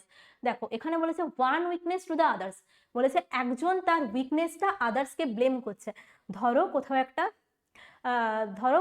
তোমার দাদার ভুল হয়েছে, তোমার দাদার বা তোমার যে দিদি তার ভুল হয়েছে, সে কি করছে? এসে পর তোমাকে ব্লেম করছে যে কাজটা তুই কেন করেছিস, তাই না? ভুলটা কিন্তু তারই ছিল। ধরো মা বলেছে দিদিকে একটা জিনিস নিয়ে আসতে, সে কি করছে? সে বন্ধুদের সাথে আড্ডা দিয়ে আর করে সে ভুলে গেছে আনতে, এবারে এসে পর কি করছে না, তোমার উপর ব্লেম করছে যে আমি তো ভাইকে বলে দিয়েছিলাম বা আমি তো বোনকে বলে দিয়েছিলাম জিনিসটা আনতে, সে আনেনি কেন, আমার তো দোষ নয়। ব্লেম করা, সেটাকে কি বলছি আমরা? প্রজেকশন। ঠিক আছে, ওয়ান উইকনেস থেকে আদার্স মানে বলেছে ইম্পোজ করা আদার্সে, সেটাকে কি বলছে আমরা? প্রজেকশন। ইন্টেলেকচুয়ালাইজেশন মানে কি? ইন্টেলেকচুয়ালাইজেশন মানে কোনো একটা জিনিস ইন্টেলেকচুয়ালি হ্যান্ডেল করা, মানে কোনো একটা জিনিস অ্যানালাইসিস করে সেটাকে হ্যান্ডেল করাটাকে আমি বলছি ইন্টেলেকচুয়ালাইজেশন। ঠিক আছে, কোথাও একটা রাস্তায় অ্যাক্সিডেন্ট হয়েছে, তুমি সেখানে কি করবে না, মানে ব্লিডিং, মানে তাড়াতাড়ি অ্যাম্বুলেন্স কল করে সেই ব্লিডিংটা স্টপ করার চেষ্টা করবে, ঠিক আছে? সেটা হচ্ছে ইন্টেলেকচুয়ালি কাজ করছো। সাপ্রেশন বলতে তোমার যেটা কনসাস মাইন্ডে ছিল, সেই কনসাস মাইন্ডে তুমি কোনো জিনিস ভুলে যাওয়ার চেষ্টা করছো, সেটা হচ্ছে সাপ্রেশন, ঠিক আছে? কনসাসলি ফরগেট করা। ডিসপ্লেসমেন্ট মানে কোনো একটা হাই থ্রেটেনিং স্টিমুলাস থেকে লো থ্রেটেনিং স্টিমুলাসে তোমার রাগটা চলে আসছে, তুমি কি করছো, তোমার টিচার তোমাকে বকছে, তুমি এসে ঘরে তোমার বোনকে বকে দিচ্ছ, সেটা হচ্ছে ডিসপ্লেসমেন্ট। ওকে, তাহলে কি হলো? Answer projection. Come to the next question. A conscious exclusion, forgetting of distressing memories, thoughts or the feelings is known as, মানে হচ্ছে কনসাসলি কোনো কিছুকে ভুলে যাওয়াটাকে আমি কি বললাম, কোনো, দেখো রিপ্রেশন আর সাপ্রেশন দুটো ওয়ার্ড, ঠিক আছে? রিপ্রেশন আর একটা কি সাপ্রেশন, ওকে। রিপ্রেশন মানে কি আমাদের আনকনসাসলি কোনো জিনিসকে ভুলে যাওয়া, আনকনসাসলি ফরগেট করা, ঠিক আছে? ফরগেট করা বা ফরগেট করা। আর যদি কনসাসলি ফরগেট করি তখন সেটা কি আমাদের সাপ্রেশন। ওকে, তাহলে রিপ্রেশন আর সাপ্রেশন, রিপ্রেশন মানে কি আনকনসাসলি সেটাকে ভুলে যাওয়ার চেষ্টা করছি, আর সাপ্রেশন মানে কনসাসলি ভুলে যাওয়ার চেষ্টা করছি। তো অ্যাকর্ডিং টু কোশ্চেন তোমাদের কি অ্যান্সার মনে হয়? ডিসপ্লেসমেন্ট, আইডেন্টিফিকেশন এসব কিছু হবে না, রিপ্রেশন না সাপ্রেশন, তোমাদের কোনটা মনে হয় যে এ কনসাস এক্সক্লুশন মানে কনসাসলি সে ভুলে যাচ্ছে, তাহলে সেটা কি রিপ্রেশন না সাপ্রেশন? রিপ্রেশন মানে কি বললাম, রিপ্রেশন মানে তোমার আনকনসাসলি ভুলে যাওয়া, আর সাপ্রেশন মানে কনসাসলি ভুলে যাওয়া, তাহলে অ্যান্সার কি হলো? Suppression. Okay, come to the next question. দেখো তোমাদের কোশ্চেনে কি আছে, next question, how many quadrants are there in a Johari window? Johari উইন্ডোতে কটা কোয়াড্রেন্ট আছে? জোহারি উইন্ডো হচ্ছে একটা সেলফ অ্যানালাইসিস টুল, যার দিয়ে আমরা বুঝতে পারি যে আমাদের নিজেদের মধ্যে মানে নিজেরা কি জানি বা অন্যেরা আমার সম্পর্কে কি জানে। এখানে মেনলি 4টা কোয়াড্রেন্ট আছে। দেখো কিভাবে ভাগ করা হয় কোয়াড্রেন্টকে, একটা ওপেন এরিয়া আছে, একটা হিডেন এরিয়া আছে, একটা ব্লাইন্ড এরিয়া আছে, আর একটা কি এরিয়া আছে, একটা হচ্ছে আননোন। ওপেন এরিয়া কাকে বলবো? ওপেন এরিয়া মানে তুমিও জানো সেই ব্যাপারটা, অন্যেরাও, মানে known to self and known to আদার্সটাকে বলবো ওপেন এরিয়া। ধরো তোমার ব্যাপারে একটা জিনিস তুমিও জানো, অন্যেরাও জানে, সেটা কি ওপেন এরিয়া। তারপরে কি আসছে হিডেন এরিয়া। হিডেন এরিয়া কি, যে তুমি তোমার ব্যাপারে জানো, known to self but unknown to others, মানে তোমার একটা কাজ যেটা তুমি জানো কিন্তু অন্যরা তোমার ব্যাপারে জানে না, সেটা কি হিডেন এরিয়া। তারপরে কি ব্লাইন্ড এরিয়া। ব্লাইন্ড এরিয়া মানে অন্যেরা তোমার ব্যাপারে এটা জানে কিন্তু তুমি জানো না, মানে আনকনসিয়াসলি কিছু known to others but unknown to self, ওকে, সেটা হচ্ছে ব্লাইন্ড এরিয়া। তারপরে কি আসছে আননোন এরিয়া। আননোন এরিয়া মানে হচ্ছে unknown to others plus unknown to self, যেটা তুমিও জানো না অন্যেরাও জানো না। এটা কি আমাদের জোহারি উইন্ডোর 4টা কোয়াড্রেন্ট। তাহলে জোহারি উইন্ডোর কটা কোয়াড্রেন্ট? 2, 6, 8, 9, 4টা। জোহারি উইন্ডো কি একটা সেলফ অ্যানালাইসিস টুল। জোহারি উইন্ডো কি self analysis tool, self analysis tool. Okay, come to the next question. The most important factor in a therapeutic relationship, বলেছে থেরাপিউটিক রিলেশনশিপের একটা ইম্পর্টেন্ট ফ্যাক্টর। থেরাপিউটিক রিলেশনশিপ মানে কি? Therapeutic relationship বলতে nurse patient রিলেশনশিপটাকে আমরা বলছি therapeutic relationship. Okay, therapeutic relationship মানে হচ্ছে থেরাপিউটিক পারপাসের জন্য নার্স পেশেন্ট রিলেশনশিপ,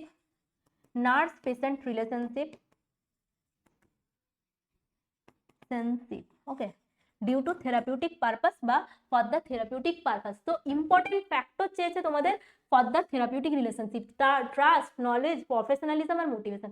মেনলি তোমাদের যে থেরাপিউটিক রিলেশনশিপ সেটা পুরোটাই ডিপেন্ড করে কার উপর? ট্রাস্টের উপর।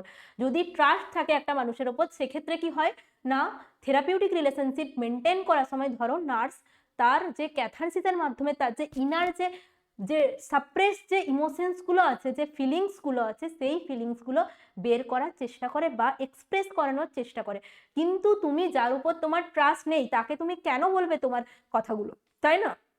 তো তোমাদের প্রথমে জানতে হবে যে তোমাদের প্রথমে কি ট্রাস্টটা গেইন করতে হবে, যে আমি আমার আর তোমার মধ্যে ব্যাপারগুলো কনফিডেন্সিয়ালিটি মেনটেন করব, মানে আমি কাউকে বলবো না কথাগুলো। তো সেক্ষেত্রে কি একটা কনফিডেন্সিয়ালিটি মেনটেন হলো।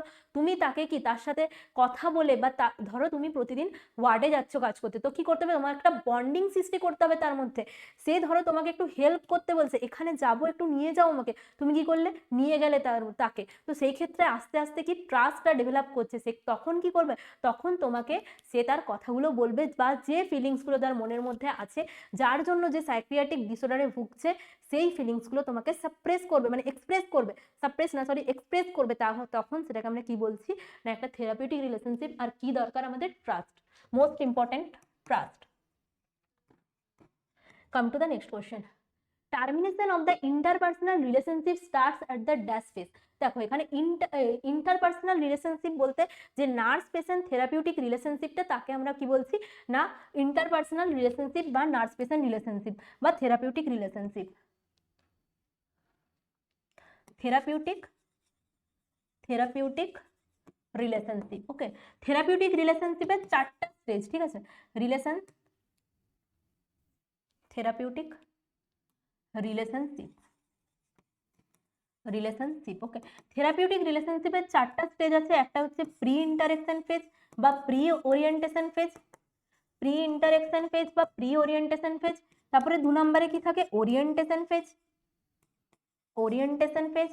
তারপরে কি হচ্ছে আমাদের 3 নম্বরে আছে কি? Working phase. 4 নম্বরে কি হচ্ছে? Termination phase, okay. Termination phase. আমাদের মেনলি প্রি ইন্টারেকশন ফেজে কি হয়? প্রি ইন্টারেকশন ফেজে যে মানে নার্স, তার কি হয়? সেলফ অ্যানালাইসিস করার সময় থাকে, মানে তার কি কাজ, তার যে সেলফ অ্যানালাইসিসের টাইম, সেটা কখন থাকে? প্রি ইন্টারেকশন ফেজে। আর প্রি ইন্টারেকশন ফেজে আমরা আর কি করতে পারি? পেশেন্টের ব্যাপারে যা ইনফরমেশন, ধরো তার বিএইচটি থেকে বা তার যে মানে টিকিট থেকে আমরা জানতে পারি, বা বাইরের কোনো রিলেটিভসকে জিজ্ঞেস করে, বাইরের বলতে কি পেশেন্টের রিলেটিভসকে জিজ্ঞেস করে জানতে পারি, মানে gathering the data from about the patient but not directly talking with the patient, মানে পেশেন্টের সাথে কথা না বলে তার ব্যাপারে ইনফরমেশন গ্যাদার করতে পারি, ওকে। তারপরে কি? ওরিয়েন্টেশন ফেজে আমরা কি করব? ওরিয়েন্টেশন ফেজে গিয়ে ফার্স্ট নার্স আর পেশেন্টের ইন্টারাকশন হলো। সেখানে কি করছি আমরা? নার্সের সাথে নার্স গিয়ে পেশেন্টের সাথে কথা বলছে, তার কি হয়েছে, তার নাম, তার মানে যত ইনফরমেশন নেওয়া যায় সেখানে গিয়ে ওরিয়েন্টেশন ফেজে মেনলি আর কি করছে না ইন্টারপার্সোনাল রিলেশনশিপ বা যে র্যাপোর্টটা গড়ে তোলার চেষ্টা করছে, সেটা মেনলি কোথায় হয়? আমাদের ওরিয়েন্টেশন ফেজে, ওকে। তারপরে কি আমাদের ওয়ার্কিং ফেজে কি করছে? যে প্রবলেমগুলো ফেস করছে পেশেন্ট, সেগুলো কি করছে? সেগুলো অ্যানালাইসিস করে কি কোন পদ্ধতিতে সলভ করা যায়, সেটা ওয়ার্কিং ফেজে আমরা করছি। তারপরে কি? টার্মিনেশন ফেজ মানে হচ্ছে যখন মানে পেশেন্টের প্রবলেমগুলো সলভ হয়ে গেল, দেন কি করছি? টার্মিনেট করে দিচ্ছি রিলেশনশিপটা, পেশেন্টও বাড়ি চলে যাচ্ছে সুস্থ হয়ে, তুমিও, মানে একটা টার্মিনেশন ফেজ। কোশ্চেনে তোমাকে কি দিয়েছে? Termination of the interpersonal relationship starts in the dash phase, মানে টার্মিনেশনটা কখন স্টার্ট হয়? প্রি ইন্টারেকশন ফেজে, ওরিয়েন্টেশন ফেজে, ওয়ার্কিং ফেজে, টার্মিনেশন ফেজে। দেখো আমাদের যে টার্মিনেশনটা হয় সেটা কিন্তু টার্মিনেশন ফেজে গিয়ে স্টার্ট হয় না, সেটা যখন তুমি পেশেন্টের সাথে ফার্স্ট ওরিয়েন্টেশন বা ফার্স্ট কথা বলতে যাচ্ছ, তখনই সেই ফেজে কি হয়? স্টার্ট হয়ে যায় ওরিয়েন্টেশন মানে টার্মিনেশন ফেজটা, ঠিক আছে। Come to the next question. In a mental health unit the nurses is showing the undue concern and the kindness towards the patient, this can be identified as, ঠিক আছে। বলেছে mental health ইউনিটের nurse কি করছে? Undue concern and kindness show করছে কার প্রতি? পেশেন্টের প্রতি। দুটো টার্ম শুনেছো, ট্রান্সপারেন্স আর একটা হচ্ছে কাউন্টার ট্রান্সপারেন্স। আর একটা কি? কাউন্টার ট্রান্সপারেন্স, ওকে। ট্রান্সপারেন্স মানে কি? ট্রান্সপারেন্স মানে হচ্ছে যখন আমাদের পেশেন্টের কোনো ইমোশনাল, মানে পেশেন্টের যদি মনে হয় যে নার্সটা আমার আগে চেনা জানা কেউ, তখন কি হয় না একটা ইমোশনাল রিলেশনশিপ ডেভেলপ হয় টুয়ার্ডস দ্য নার্সেস, ঠিক আছে। যখন পেশেন্টের মনে হয় যে ও আমার কোনো একটা পার্টিকুলার পাস্টের কেউ, মানে হচ্ছে পাস্টে ধরো তোমার একটা মানে কোনো একটা কিছু একটা ছিল, রিলেশনশিপ ছিল কারোর সাথে, তো তোমার দেখে মনে হচ্ছে নার্সটা তার মতো দেখতে, তো সে আমার হতে পারে সেরকম, তো কি তুমি ওর উপর একটা ইমোশনাল পাস্ট কাউকে, একটা পাস্ট সিগনিফিকেন্স কাউকে কি মনে করছো যে ওই নার্সটা দেখতে, মানে দেখে তোমার মনে হচ্ছে যে ওই রকম, তো সে কি মেনলি তখন আমাদের ট্রান্সপারেন্স যেটা ডেভেলপ করে, তখন সেটাকে আমরা বলবো ট্রান্সপারেন্স। আবার কি? নার্স যদি আবার কোনো একটা পেশেন্টকে ভাবে ও আমার ঠাকুমার মতো দেখতে, বা ও আমার ঠাকুমার মতো, পুরো গিয়ে ইমোশনাল হয়ে গেল, তখন সেটাকে আমরা বলছি কাউন্টার ট্রান্সপারেন্স। মানে নার্সের কোনো কিছু ইমোশনালি ডেভেলপ করা টুয়ার্ডস দ্য পেশেন্ট, তখন সেটা বলবো কাউন্টার ট্রান্সপারেন্স। আর যদি পেশেন্টের ডেভেলপ হয়, তখন সেটাকে আমরা কি বলবো? Transference, okay. তাহলে অ্যান্সার কি হবে? অ্যান্সারে কোশ্চেনে জিজ্ঞেস করেছে nurse show the undue concern and the kindness towards the patient, ঠিক আছে। Transference, counter transference, emotional attachment না সিম্প্যাথি ইমোশনাল অ্যাটাচমেন্টটা হবে ট্রান্সপারেন্স মানে কি? পেশেন্ট শো করছে টুয়ার্ডস দ্য নার্স, পেশেন্ট কার উপর শো করছে? Patient shows towards nurse. Okay, কিন্তু কাউন্টার ট্রান্সপারেন্সি হচ্ছে নার্স শো করছে towards the patient. Okay, come to the next question. The recording of the conversation between the nurse and the patient in the psychiatric setup is termed as the, মানে বলেছে তোমাকে নার্সের সাথে কোন একটা পেশেন্টের কনভারসেশন হচ্ছে, সেই কনভারসেশনটাকে রেকর্ডিং করাটাকে কি বলছি? প্রসেস রেকর্ডিং ওয়ার্ডটা আশা করি শুনেছো, ওয়ার্ডে প্রসেস রেকর্ডিং, ঠিক আছে। প্রসেস রেকর্ডিং ওয়ার্ডটার মানে কি? আমাদের মানে নার্স পেশেন্ট যে কনভারসেশনটা হচ্ছে সেটাকে রেকর্ড করা, নার্স পেশেন্ট কনভারসেশনটাকে রেকর্ড করা, ঠিক আছে। রেকর্ড করা কি? নার্স পেশেন্ট কনভারসেশনটাকে রেকর্ড করাটাকে বলো প্রসেসিং। তাহলে কি অপশনে আছে থেরাপিউটিক কমিউনিকেশন। থেরাপিউটিক কমিউনিকেশন মানে কি?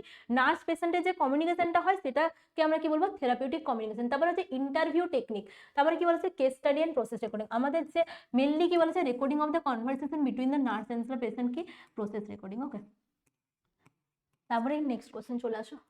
রিপিটেটিং the main thoughts expressed by the patient is called. দেখো আমাদের থেরাপিউটিক রিলেশনশিপে কিছু কম্পোনেন্ট আছে যেগুলো আমাদের মেনটেন করতে হয়, যেরকম লিসেনিং, ফোকাসিং, রিস্টেটিং, ক্ল্যারিফিকেশন, এই সব কিছু আমাদের মেনটেন করতে হয় টু মানে for the proper therapeutic relationship, ঠিক আছে। বা যেটা আমরা বলি থেরাপিউটিক রিলেশনশিপের কিছু কম্পোনেন্ট আছে। এখানে তোমাদেরকে কি বলেছে? সেই কম্পোনেন্টের মধ্যে repeating the main thought expressed by the patient, মানে পেশেন্ট যে থটটা এক্সপ্রেস করছে সেটাকে তুমি আবার রিপিট করছো, সেটাকে কি বলছে? রিস্টেটিং, ক্ল্যারিফিকেশন, ভ্যালিডেশন বা রিফ্লেকশন। দেখো রিফ্লেকশন আর রিস্টেটিং এর ওয়ার্ডটা দুটো মানে বোঝো কি? রিস্টেটিং আর একটা কি আসছে? রিফ্লেকশন। এগুলো কি থেরাপিউটিক রিলেশনশিপের হচ্ছে বা থেরাপিউটিক কমিউনিকেশনের কম্পোনেন্টস অফ থেরাপিউটিক কমিউনিকেশন। ওকে, রিস্টেটিং মানে কি? পেশেন্ট যে থটটা এক্সপ্রেস করছে সেটাকে পুরোপুরি মানে রিপিট করাটাকে আমরা কি বলছি? রিস্টেটিং। আর রিফ্লেকশন মানে পেশেন্ট যে ইমোশনাল রিয়াকশনের সাথে তোমাকে বলছে সেই সেম ইমোশনাল রিয়াকশনের সাথে তুমি বলাটাকে বলছে রিফ্লেকশন। মানে ইমোশনাল, ধরো তো পেশেন্ট একটা কথা বলছে যে কালকে আমার মায়ের সাথে কথা হলো, তো মা বললেন বাবার শরীরটা ভালো নেই, তো এটা হচ্ছে তুমি আবার বলছো ও আচ্ছা তোমার বাবার শরীরটা ভালো নেই, এটা হচ্ছে রিস্টেটিং। মানে তুমি বলছো কিন্তু ইমোশনের সাথে একটু মানে দুঃখ মুড নিয়েছে, ই বাবা তোমার বাবা মানে মা বললো আমার বাবার শরীরটা একদম ভালো নেই, খুবই মন খারাপ আমার, এইভাবে তুমিও বলছো ও আচ্ছা মানে খুবই মানে খারাপ লাগছে শুনে। তো একটা ইমোশনাল রিয়াকশন নিয়ে বলা, যে ইমোশনাল রিয়াকশনটা পেশেন্ট তোমায় শো করছে সেটাকে আমরা কি বলছি? রিফ্লেকশন। ওকে, আর কি কি দিয়েছে? ক্ল্যারিফিকেশন আর ভ্যালিডেশন। ক্ল্যারিফিকেশন মানে তুমি একটা কথা মানে পেশেন্ট তোমাকে একটা কথা বলছে, তুমি সেটা ক্ল্যারিফাই করার জন্য তুমি আরেকবার জিজ্ঞেস করছো যে কি বলছে, সেটা হচ্ছে ক্ল্যারিফিকেশন। আর ভ্যালিডেশন মানে কোনো কথার হচ্ছে ভ্যালিডেশন, মানে ভ্যালিডেশন নেওয়া যে ওটা ঠিক কিনা, ঠিক আছে। তাহলে কি হলো? এক্সাম্পল, রিপিটেটিং দ্য মেইন থটটাকে রিপিটেটিং করছে এক্সপ্রেস বাই দ্য পেশেন্ট, সেটা হচ্ছে restating. Okay, come to the next question. Typical antipsychotic acts predominantly on the dash receptor. Typical antipsychotic বলতে অ্যান্টিসাইকোটিকের দুটো ভাগ, টিপিক্যাল আর অ্যাটিপিক্যাল। অ্যান্টিসাইকোটিকের দুটো ভাগ, একটা হচ্ছে টিপিক্যাল যেটাকে আমরা বলছি ফার্স্ট জেনারেশন টিপিক্যাল, আর একটা কি আসছে? অ্যাটিপিক্যাল। টিপিক্যাল বলতে হচ্ছে আমাদের ফার্স্ট জেনারেশন, আর একটা কি? অ্যাটিপিক্যাল বলতে আমাদের সেকেন্ড জেনারেশন। ওকে, টিপিক্যাল কোনগুলো আছে? আমাদের মেনলি যে হ্যালোপেরিডল, তারপরে ধরো ক্লোরপ্রোমাজাইন, এগুলো কিসে আসছে? আমাদের টিপিক্যাল অ্যান্টিসাইকোটিক। আর অ্যাটিপিক্যাল অ্যান্টিসাইকোটিকের মধ্যে কি আসছে? রেসপিরোডন আসছে, তারপরে ধরো ওই ওলানজাপাইন, তারপরে ক্লোজাপাইন, এগুলো কোথায় আসছে? আমাদের সেকেন্ড জেনারেশন বা অ্যাটিপিক্যাল। এখানে বলেছে টিপিক্যাল যে অ্যান্টিসাইকোটিক গুলো হয় সেগুলো কোথায় কাজ করে? আমাদের মেনলি অ্যান্টিসাইকোটিক আমাদের ডোপামিন যে এক্সেস রিলিজ হয় সেই রিলিজটাকে ডিক্রিজ করে, তার জন্য আমাদের কোথায় কাজ করছে? D2 রিসেপ্টরে। তাহলে কোথায় কাজ করছে? অ্যান্সার কি হবে? D2 রিসেপ্টরে। অ্যান্টিসাইকোটিকের আলাদা আরেকটা নাম কি আছে? মেজর ট্রাঙ্কুলাইজার বলে, আরেকটা কি মেনলি আমাদের নিউরোলেপটিক্স বলা হয়, ঠিক আছে। এই দুটো নাম মনে রাখবে। Come to the next question. Neurotransmitter elevated in the manic episode. Manic এপিসোডে কি নিউরোট্রান্সমিটার এলিভেট করে? ম্যানিক বলতে কি? ম্যানিয়া বলতে ওভার অ্যাক্টিভিটি দেখা যায়, এলিভেটেড মুড দেখা যায়, এলিভেটেড সাইকোমোটর অ্যাক্টিভিটি। কি কি থাকে ম্যানিয়াতে? এলিভেটেড মুড থাকে, এলিভেটেড সাইকোমোটর অ্যাক্টিভিটি,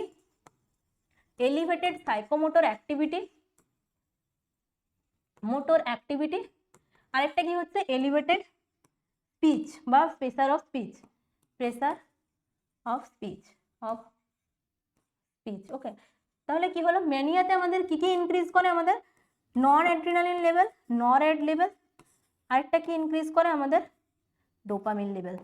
এই দুটো লেভেল আমাদের কি হয় ম্যানিয়াতে ইনক্রিজ করে। ডিপ্রেশনে কি ডিক্রিজ করে, ডিপ্রেশনের ক্ষেত্রে ডিপ্রেশনে দেখবে সেরোটোনিন লেভেলটা ডিক্রিজ করে। কি ডিক্রিজ করে, ডিক্রিজ দ্য সেরোটোনিন লেভেল, নীল লেভেল। সিজোফেনিয়াতে কি ডিক্রিজ করে, সিজোফেনিয়াতে ইনক্রিজ করে, সিজোফেনিয়াতে ডোপামিন লেভেল ইনক্রিজ করে, ডোপামিন লেভেল, ডোপামিন লেভেল। ঠিক আছে, বুঝতে পারলে? তাহলে তোমাদের কোশ্চেনে দিয়েছে neurotransmitter elevated in the manic episode, acetylcholine and serotonin, norepinephrine and dopamine, GABA and the dopamine, serotonin and dopamine. এখানে তো সেরোটোনিন ডোপামিন এসব কিছু কাজ নেই, তাহলে কি আমাদের নন এপিনেফ্রিন আর যেটাকে আমরা কি বলছি নন অ্যাড্রিনালিন আর ডোপামিনটা ইনক্রিজ করছে। A form of the psychotherapy that involves the use of the therapeutic community is known as, তোমাদের কোশ্চেনে দিয়েছে একটা থেরাপিউটিক কমিউনিটি যেটা হচ্ছে এনভায়রনমেন্ট ইউজ করা হচ্ছে, থেরাপিউটিক যে এনভায়রনমেন্ট সেটাকে ইউজ করছি সেটার নাম হচ্ছে মিলিউ থেরাপি। মিলিউ থেরাপি শুনেছো হয়তো, milieu therapy, milieu therapy. Milieu থেরাপিতে কি হয়, আমাদের থেরাপিউটিক কমিউনিটি বা এনভায়রনমেন্টটাকে, পেশেন্টের এনভায়রনমেন্টটাকে ইউজ করা হয়,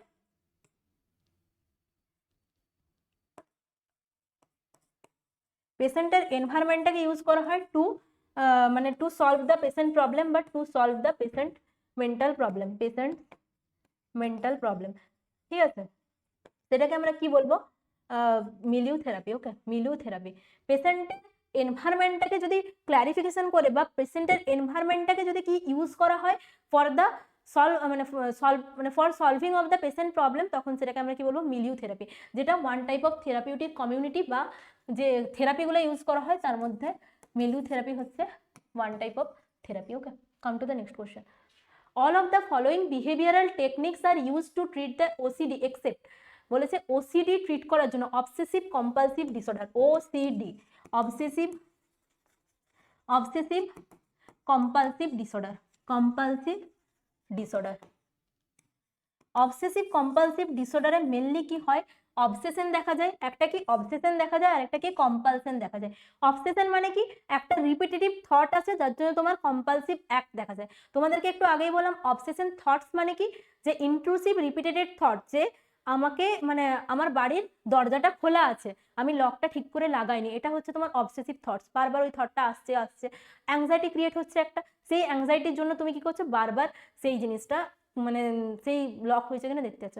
একটা জিনিস তুমি কোশ্চেন, আজকে আমি যে কোশ্চেনগুলো পড়াচ্ছি তার মধ্যে তোমার একটা কোশ্চেন তোমার হয়নি, তুমি ভুলে গেছিলে, তুমি কি করছো, বারবার তোমার মনে হচ্ছে যে কোশ্চেনটা তুমি ভুলে যাচ্ছ, বারবার পাতা উল্টিয়ে দেখছো। এগুলো কি, এগুলো ওসিডি নয়, এগুলো আমাদের এক্সামের মাইল্ড টেনশন বা মাইল্ড অ্যাংজাইটি থেকে হচ্ছে। তোমাদেরকে আমি বোঝানোর চেষ্টা করছি যে ওসিডিটা কি জিনিস, ওসিডিটা মানে হচ্ছে একটা ইন্ট্রুসিভ থটস আসছে, সেখান থেকেই করছে কম্পালসিভ অ্যাক্ট করছে। ওকে, তাহলে কি all of the following behavioural technique are use to treat the OCD, OCD treat করার জন্য ইউজ করা হয়, কোনটা ইউজ করা হয় না, exposure and response prevention, aversive conditioning, flooding, আর একটা হচ্ছে thought stoppage. Thought stoppage, aversive conditioning আর এক্সপোজার এন্ড রেসপন্স প্রিভেনশন এগুলো সবই ইউজ করা হয়, মেনলি ফ্লাডিংটা ইউজ করা হয় না। ফ্লাডিং এ কি হয়, ফ্লাডিং এ আমাদের ডাইরেক্ট কি করা হয়, যে জিনিসটার উপর ফিয়ার হয়, ফ্লাডিং মেনলি কোথায় ইউজ করা হয়, ফোবিয়াতে। ফ্লাডিং ইউজ করা হয় আমাদের ফোবিয়াতে, ফ্লাডিং, ফ্লাডিং কোথায় ইউজ করছে আমাদের ফোবিয়া। ফোবিয়াতে কি হয়, যে জিনিসটার উপর তোমাদের ভয় থাকে, ধরো তোমার একটা অন্ধকার ঘরে ভয় আছে, তো কি করলেন সাইকিয়াট্রিস্ট বা কিছু একটা মানে ডক্টর কি করলেন, যে তোমাকে অন্ধকার ঘরে হঠাৎ করে কোন একটা ঘরে ঢুকিয়ে অন্ধকার করে দিল, সেটা হচ্ছে ফ্লাডিং। মানে হঠাৎ করে তোমার যে অ্যাংজাইটি প্রডিউসড হয় সেই জায়গায় তোমাকে ঢুকিয়ে দিল, সেটা হচ্ছে ফ্লাডিং। ঠিক আছে, মানে হঠাৎ করে কোনো একটা মানে মানে কোনো একটা স্টিমুলাস বা কিছু একটা যেটা থেকে তুমি ভয় পাও সেখানে তোমাকে ঢুকিয়ে দেওয়া, সেটা হচ্ছে ফ্লাডিং। আর এই ফ্লাডিং এর মাধ্যমে আমাদের মেনলি ফোবিয়া ট্রিট করা হয়, তো ফ্লাডিংটা আমাদের মেনলি কি না ওসিডিতে ইউজ করা হয় না। Come to the next question. The ideal size of the group therapy is, group থেরাপির আইডিয়াল সাইজ, আমাদের মেনলি গ্রুপ থেরাপিতে কি হয়, তোমাদেরকে বললাম যে গ্রুপ থেরাপিতে সেম প্রবলেম আছে যারা, সেম ইমোশনাল প্রবলেম বা same mental problem, same emotional problem আছে যাদের, সেম ইমোশনাল প্রবলেম আছে যাদের, তাদের কি করা হয়, একটা গ্রুপ তৈরি করা হয়, যেটা মেনলি কতজনের হয়, 8 থেকে 12 জনের হয়। সেই গ্রুপের মেম্বারদের একসাথে বসিয়ে কি ইমোশনাল প্রবলেমটা সলভ করা হয় আমাদের। যে ইমোশনাল প্রবলেমটা সলভের জন্য কি আমাদের মেনলি গ্রুপ থেরাপি ইউজ করা হয়। তাহলে ideal size of the group কত চেয়েছে, 8 থেকে 12। এতজনকে নিয়ে গ্রুপ থেরাপি দিয়ে কি হবে, সেখানে শুধু গজলই হবে। ধরো তুমি একটা গ্রুপ স্টাডি করছো, তুমি কতজনের গ্রুপ স্টাডি করছো, 20 জন মিলে, একটা কোশ্চেন নিয়েই সারাদিন ধরে কভার করে যাবে। কোশ্চেনের রিভিশন করছো, তুমি ভাবছো আজকে আমি আমার ফ্রেন্ডের বাড়িতে গিয়ে গ্রুপ স্টাডি করবো, যেখানে আমি আরো 30 জনকে ডাকবো। কি হবে, একটা কোশ্চেন না এই অ্যান্সারটা হবে না, এই কোশ্চেনটার ওই অ্যান্সারটা হওয়া উচিত, এই বইয়ে ওরকম আছে, ওই বইয়ে ওরকম আছে, গিয়ে দেখলে ওই কোশ্চেনটা এলোই না। তোমাকে তো একটা মিনিমাম টাইমের মধ্যে সব জিনিস কভার করতে হবে টোটালি। একটা কোশ্চেন নিয়ে বসে গেলে গ্রুপ থেরাপি চলছে, তুমি আর বাকিগুলো পড়লেই না, এরকম করে হয় না। তোমাকে মোটামুটি একটা সবকিছু পড়ে তারপরে যেতে হবে। তো এখানে কি আমি গ্রুপ থেরাপির এক্সাম্পল দিচ্ছিলাম, কত 8 থেকে 12 মেম্বার্স থাকে। Come to the next question. Fixed false belief of a person which can not be changed by the logical reasoning.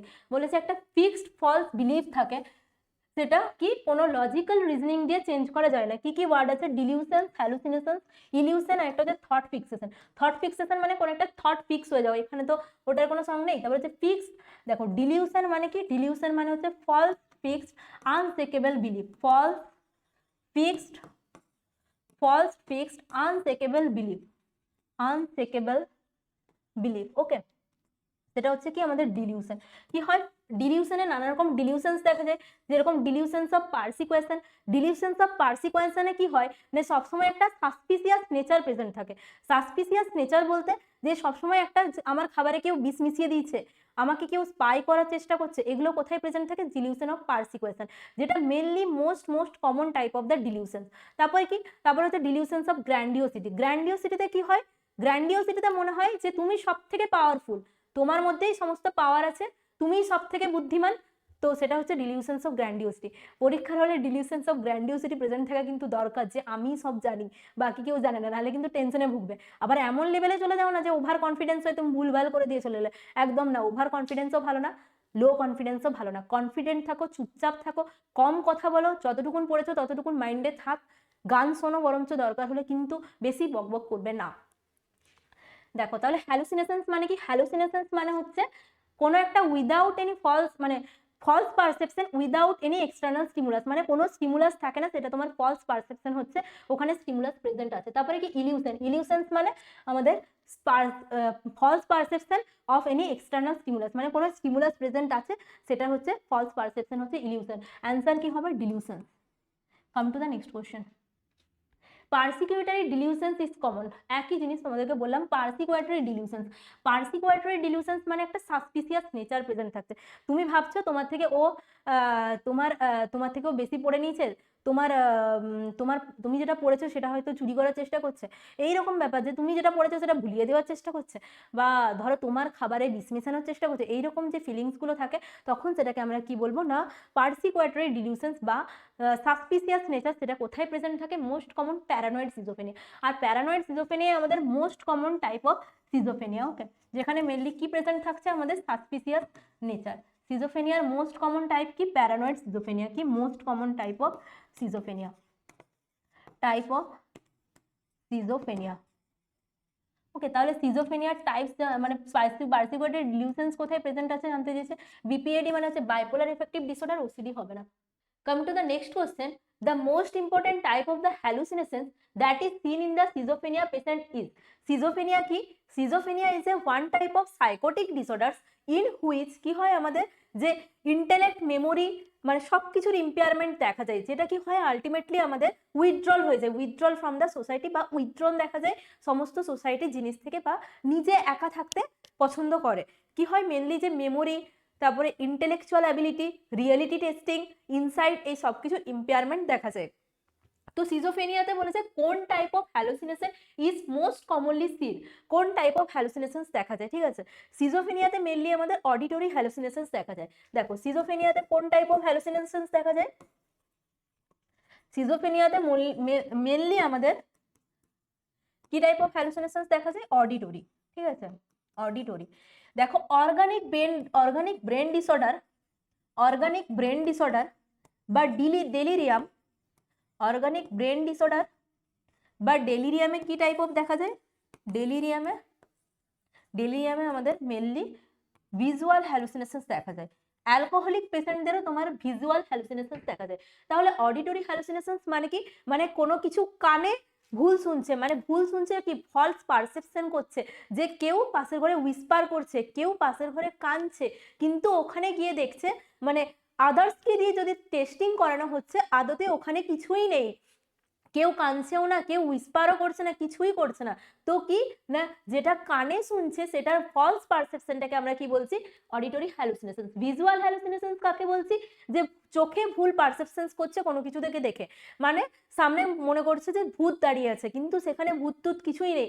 এমনকি কোনো পুতুল টুতুল যে ইলিউশনসে যেরকম হয় যে সামনে কোনো সাদা কোনো টেডি বিয়ার দেখে সে মনে করছে অন্ধকার ঘরে যে সেখানে কেউ সাদা কাপড় মুড়ি দিয়ে দাঁড়িয়ে আছে।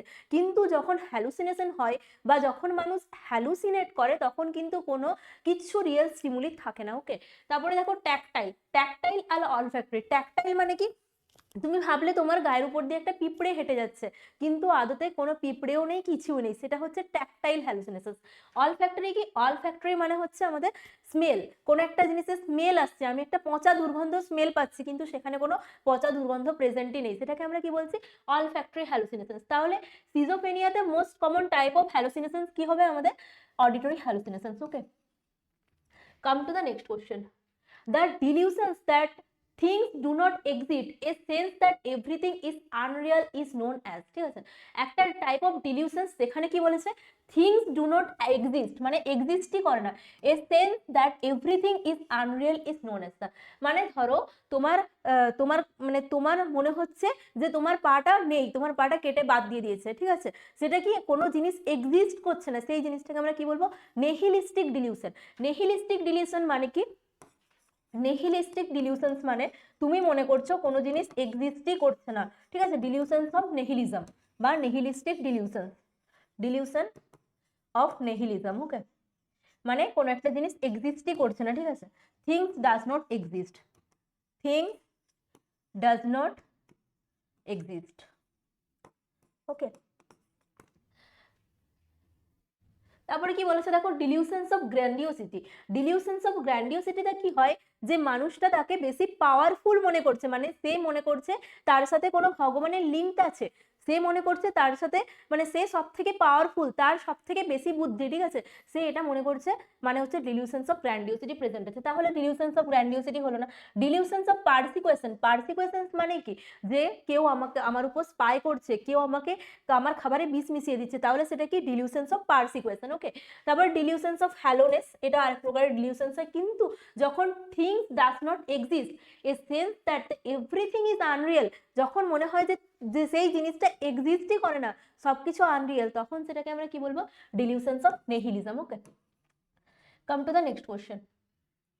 Patient tells the nurses that the news announcement on the TV is talking about me. The nurses document this as a, বলেছে পেশেন্ট বলছে যে কি না টিভি নিউজে তার ব্যাপারে বলছে, ঠিক আছে? সেটা কোন টাইপস অফ ডিলিউশন?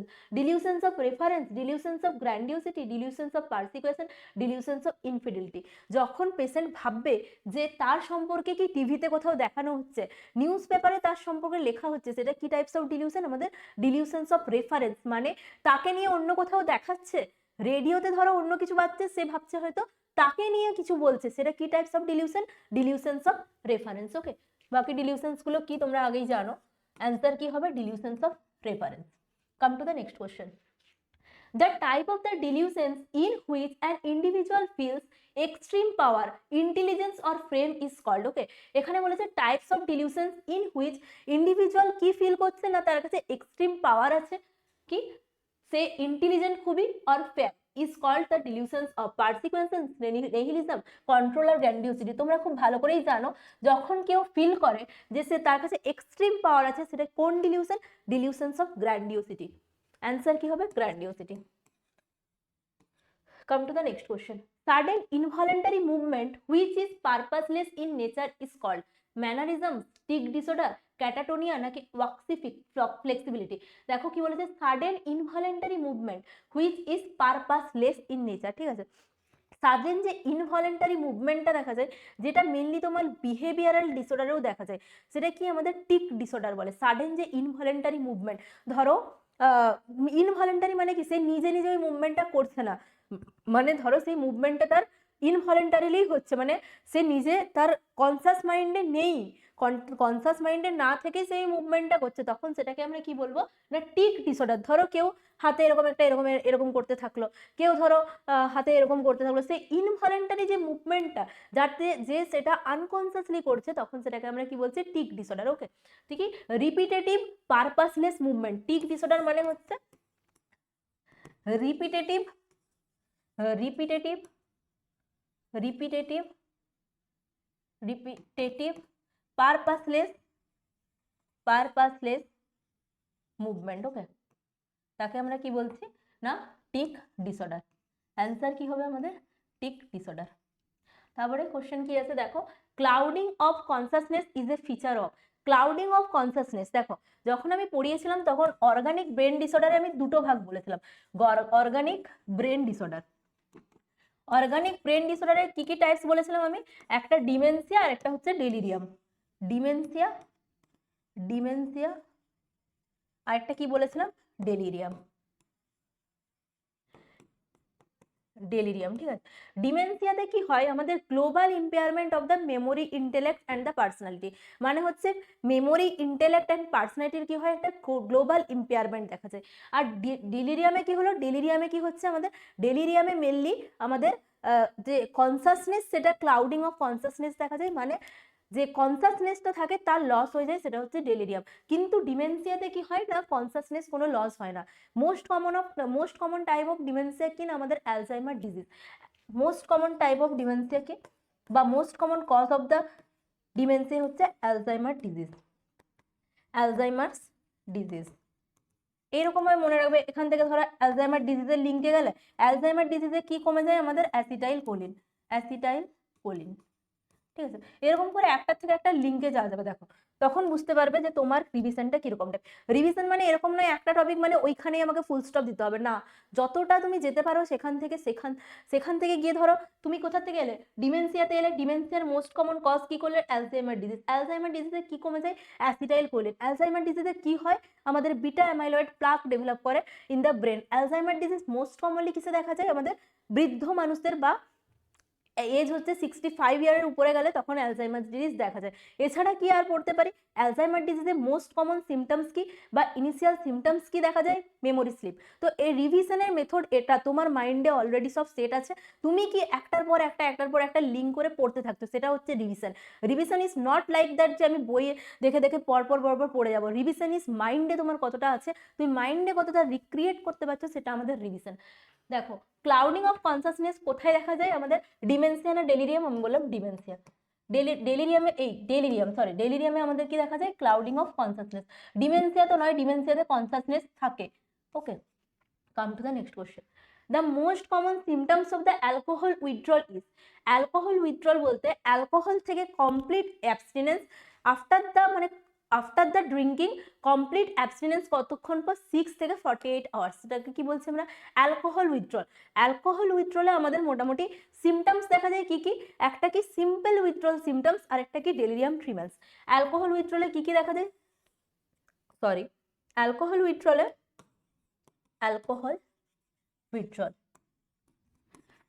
উইথড্রল কি দেখা যায় আমাদের মেনলি টু টাইপসের সিমটমস দেখা যায়, একটা হচ্ছে সিম্পল উইথড্রল সিমটম, আরেকটা কি দেখা যাচ্ছে ডেলিরিয়াম ট্রিমেন্স।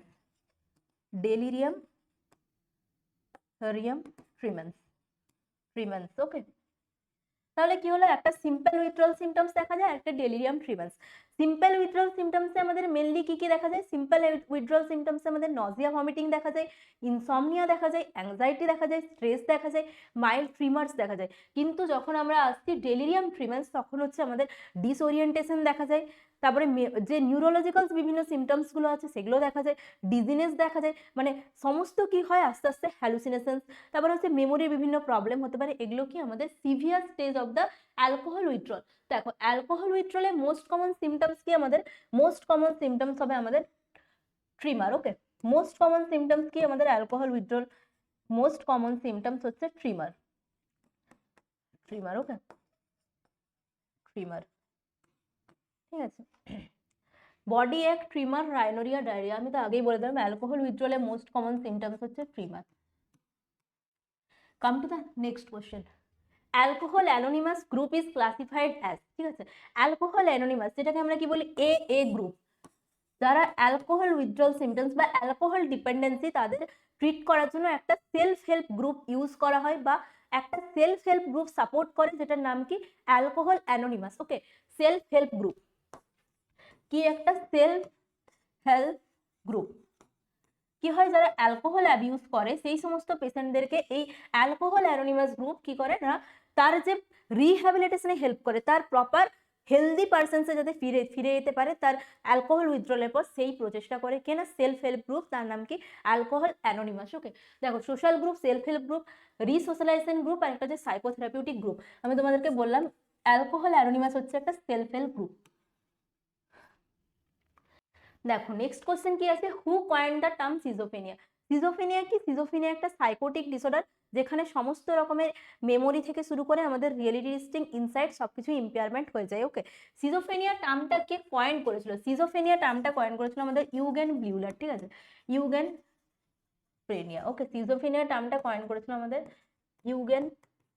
ইউগেন ব্লিউলার, ঠিক আছে। আমরা যে ব্লিউলার 4 পড়ি, এই ইউগেন ব্লিউলারের 4 ওকে, দেখো Eugen Bleuler, William Tuke, Karl মেনিঙ্গাস বা জন ওয়েবার, তাহলে কে কয়েন করেছিল আমাদের Eugen Bleuler. Okay, come to the next question, which of the following which of the following is not a part of the Bleuler's 4 বলেছে কোনটা ব্লিউলার্স 4 এর part নয়। ব্লিউলার্স যে ইউগেন ব্লিউলার আমাদের কি করেছিল, সিজোফেনিয়া টার্মটা কয়েন করেছিল, তিনি কি করেছিলেন যে আমাদের সিজোফেনিয়ার 4A মোস্ট কমন সিমটমস তিনি কি করেছিলেন দিয়েছিলেন। তাহলে ব্লিউলার 4 এর মধ্যে কি থাকে, ব্লিউলার্স 4A কি কি আছে আমাদের ব্লিউলার্স 4 এর মধ্যে, প্রথমে আছে অটিস্টিক থিঙ্কিং,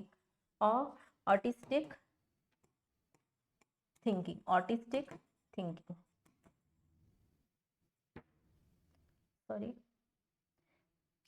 প্রথমে কি আছে অটিস্টিক থিঙ্কিং,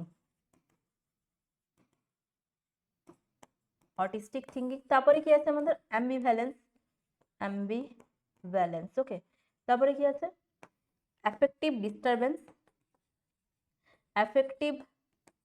ডিস্টারবেন্স, আরেকটা কি হচ্ছে আমাদের অ্যাসোসিয়েটিভ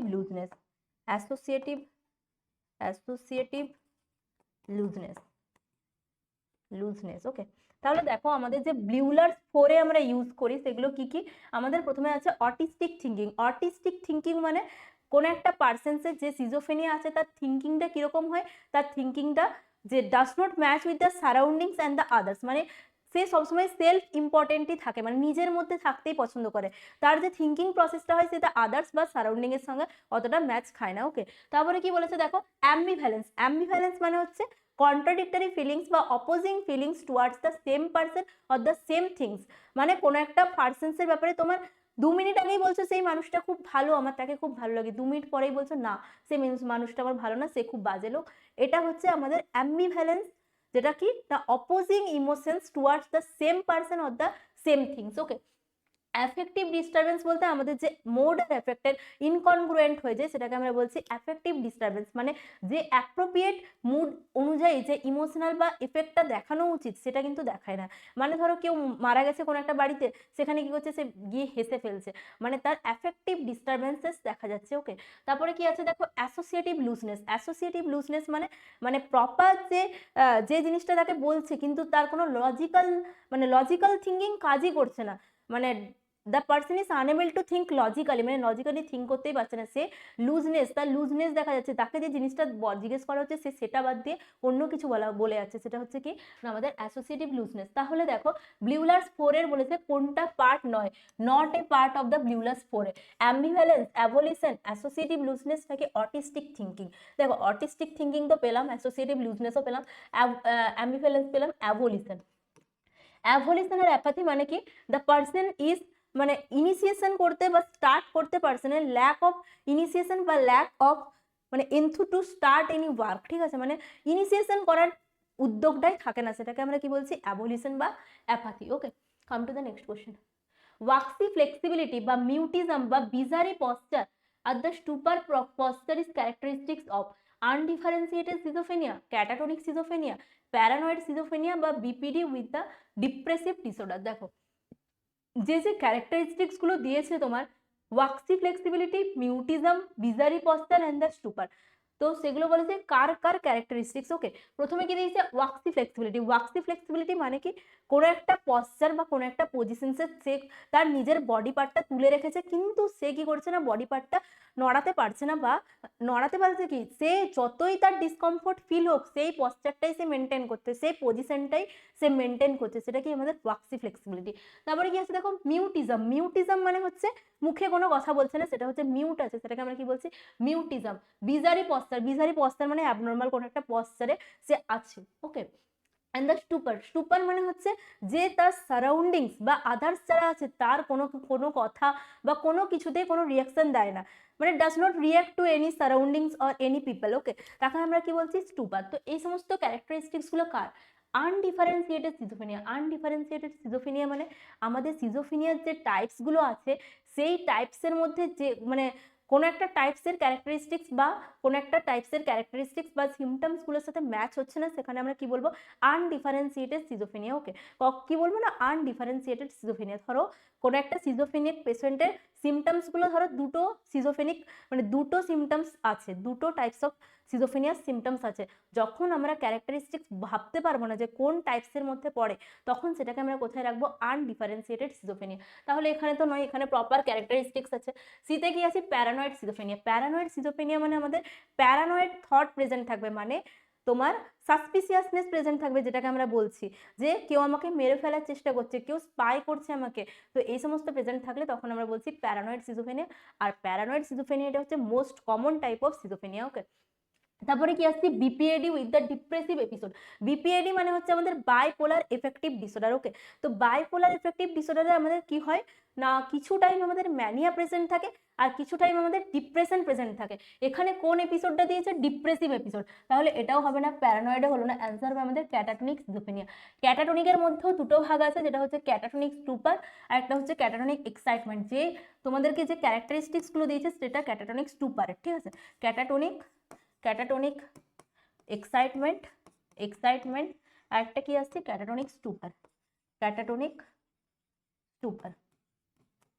ওকে, তাহলে ক্যাটাটনিক এক্সাইটমেন্টে কি দেখা যায়, আমাদের সাইকোমোটর অ্যাক্টিভিটি গুলো ইনক্রিজ করে, প্রেসার অফ স্পিচ ইনক্রিজ করে, আর কি না আমাদের যে মোটর মুভমেন্ট বা কি ফ্লাইট অফ আইডিয়াস দেখা যায়, ঠিক আছে, সেটা কি আমাদের ক্যাটাটনিক এক্সাইটমেন্ট। আর ক্যাটাটনিক স্টুপারে কি হয়, যা যা তোমাদেরকে কোশ্চেনে দিয়েছে, ওয়াক্সি ফ্লেক্সিবিলিটি, মিউটিজম, বিজারি পশ্চার, এই সব কিছু কথা দেখা যায় ক্যাটাটনিক স্টুপারে। ওকে, তাহলে এটার অ্যান্সার হবে catatonic schizophrenia. Come to the next question.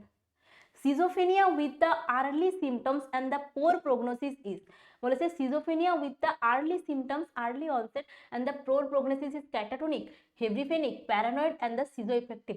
দেখো সিজোফেনিয়ার হচ্ছে মোস্ট পোর প্রগনোসিস কোথায় দেখা যায়, আমাদের হেভিফ্রেনিক সিজোফেনিয়া। হেভিফ্রেনিক সিজোফেনিয়া মানে কি, হেভিফ্রেনিক সিজোফেনিয়া বলতে হেভিফ্রেনিক সিজোফেনিয়া বলতে disorganised type of disorganised disorganised type of schizophrenia, ঠিক আছে। ডিসঅর্গানাইজড টাইপ অফ সিজোফেনিয়াতে আমাদের কি হয়, বিভিন্ন ডিসঅর্গানাইজড বিহেভিয়ার দেখা যায়, যেরকম কি মিরর গেজিং দেখা যায়, গ্রিমেসিং দেখা যায়, গিগলিং দেখা যায়, খিলখিল করে হঠাৎ করে হেসে ফেলছে। কোন টাইপ অফ সিজোফেনিয়া, হেভিফ্রেনিক সিজোফেনিয়া। ওকে, সেটা আমাদের কি হয়, মেনলি আর্লি অনসেট আর পোর প্রগনোসিস দেখা যায়। ক্যাটাটনিক সিজোফেনিয়া, প্যারানয়েড, সিজো এফেক্টিভ, হেভিফ্রেনিকে আমাদের মেনলি আর্লি অনসেট আর পোর প্রগনোসিস দেখা যায়। ওকে, which which among the following drugs has the therapeutic benefit in the treatment of schizophrenia? schizophrenia মানে ড্রাগ। দেখো সিজোফেনিয়াতে আমরা কি ইউজ করি, সিজোফেনিয়াতে আমরা মেনলি অ্যান্টিসাইকোটিক ইউজ করি। ওকে, অ্যান্টিসাইকোটিক অ্যান্টিসাইকোটিক ড্রাগ ইউজ করি। অ্যান্টিসাইকোটিকের মধ্যে আমাদের টিপিক্যাল অ্যান্টিসাইকোটিক পড়ে আর একটা কি অ্যাটিপিক্যাল অ্যান্টিসাইকোটিক পড়ে। টিপিক্যালের মধ্যে কি কি আছে, আমাদের হ্যালোপেরিডল, ক্লোরোপোমাজাইন, ট্রাইফ্লুপেরাজাইন, এগুলো কোথায় আছে, আমাদের টিপিক্যাল। আর অ্যাটিপিক্যাল মানে হচ্ছে সেকেন্ড জেনারেশনে কি কি পাবো, ক্লোজাপাইন পাবো, তারপরে আরো রেসপিরেডন, ওলানজাপাইন। আমাদের যে ইপিএস, এক্সট্রা পিরামিডাল সিমটমস, শুনেছো তো, ইপিএস এক্সট্রা পিরামিডাল সিমটমস যে দেখা যায়, এগুলো মেনলি কার জন্য দেখা যায়, আমাদের টিপিক্যাল অ্যান্টিসাইকোটিকের জন্য আমাদের ইপিএস দেখা যায়, ঠিক আছে। টিপিক্যাল অ্যান্টিসাইকোটিকের জন্য আমরা কি দেখতে পাবো, EPS, extra pyramidal symptoms. Extra pyramidal symptoms এর মধ্যে কি কি দেখা যায় আমাদের, পার্কিনসনিজম দেখা যায়, মানে নিউরোলেপটিক ইনডিউস পার্কিনসনিজম দেখা যায়, এছাড়া আর কি দেখা যায়, অ্যাকিউট ডিস্টোনিয়া দেখা যায়, টার্ডিভ ডিসকাইনিয়াসিয়া দেখা যায়, আর একটা কি অ্যাকাথেসিয়া দেখা যায়, আর কি আর হচ্ছে নিউরোলেপটিক ম্যালিগন্যান্ট সিনড্রোম। ওকে, তার মধ্যে মোস্ট কমন টাইপ কি আমাদের akathisia. Most common type of EPS কি, অ্যাকাথেসিয়া। মোস্ট কমন হচ্ছে অ্যাকাথেসিয়া। অ্যাকাথেসিয়া মানে কি, অ্যাকাথেসিয়া মানে যখন রেস্টলেসনেস হয়ে যায়, মানে যখন হচ্ছে unable to sit in a place, মানে যখন এক জায়গায় বসতে পারে না, তখন সেটাকে আমরা বলবো অ্যাকাথেসিয়া। সব থেকে ডেঞ্জারাস কোনটা, নিউরোলেপটিক ম্যালিগন্যান্ট সিনড্রোম, যেখানে কি হয় আমাদের মেনলি ডায়াফোরেসিস দেখা যায়, ইউরিনারি ফ্রিকোয়েন্সি দেখা যায়, হেডেক দেখা যেতে পারে। ওকে, এগুলোকে আমরা কি বলবো, নিউরোলেপটিক ম্যালিগন্যান্ট সিনড্রোম। তাহলে সব থেকে ডেঞ্জারাস ইপিএস কি, ডেঞ্জারাস ইপিএস হচ্ছে নিউরোলেপটিক ম্যালিগন্যান্ট সিনড্রোম।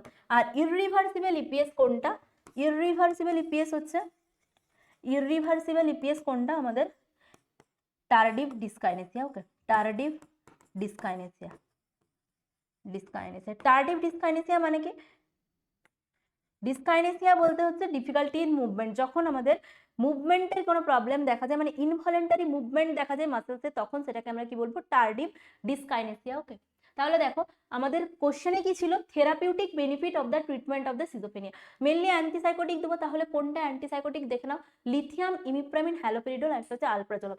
আলপ্রাজোলাম কি আমাদের অ্যান্টি অ্যাংজাইটি মেডিকেশন বা অ্যাংজিওলাইটিক, অ্যান্টি অ্যাংজাইটি বা অ্যাংজিওলাইটিক, যেটা মেনলি কি আমাদের অ্যাংজাইটি ডিসঅর্ডার্স গুলো রিমুভ করতে ইউজ করা হয়, ঠিক আছে। ইমিপ্রামিন কি, ইমিপ্রামিন হচ্ছে আমাদের একটা অ্যান্টি ডিপ্রেসেন্ট, অ্যান্টি ডিপ্রেসেন্ট কোথায় দেওয়া হয়, আমাদের ডিপ্রেসিভ ডিসঅর্ডারে দেওয়া হয়। তারপরে লিথিয়াম, লিথিয়াম কি মুড স্টেবিলাইজার বা অ্যান্টি ম্যানিক ড্রাগ, যেটা আমাদের কোথায় দেওয়া হয় না, ম্যানিয়াতে, ঠিক আছে। হ্যালোপেরিডল কি, হ্যালোপেরিডল হচ্ছে antipsychotic. Okay, come to the next question. Lack of self-esteem, strong dependency needs, and the impulsive behavior are the characteristics of, okay, lack of self-esteem নেই, strong dependency needs and impulsive behavior are the characteristics of the schizoid personality disorder, paranoid personality disorder, borderline personality disorder, নাকি narcissistic personality disorder. দেখো, lack of self esteem, okay, self esteem থাকে না, আর কি কি বলছে, strong dependency need, আর একটা হচ্ছে impulsive behaviour. কোথায় দেখা যাচ্ছে আমাদের borderline personality disorder. Borderline personality disorder পড়েছো তো, বর্ডারলাইন পার্সোনালিটি ডিসঅর্ডার আমাদের ইম্পালসিভ বিহেভিয়ার দেখা যায়, সেলফ এস্টিম থাকে না, স্ট্রং ডিপেন্ডেন্সি নিড থাকে, ঠিক আছে।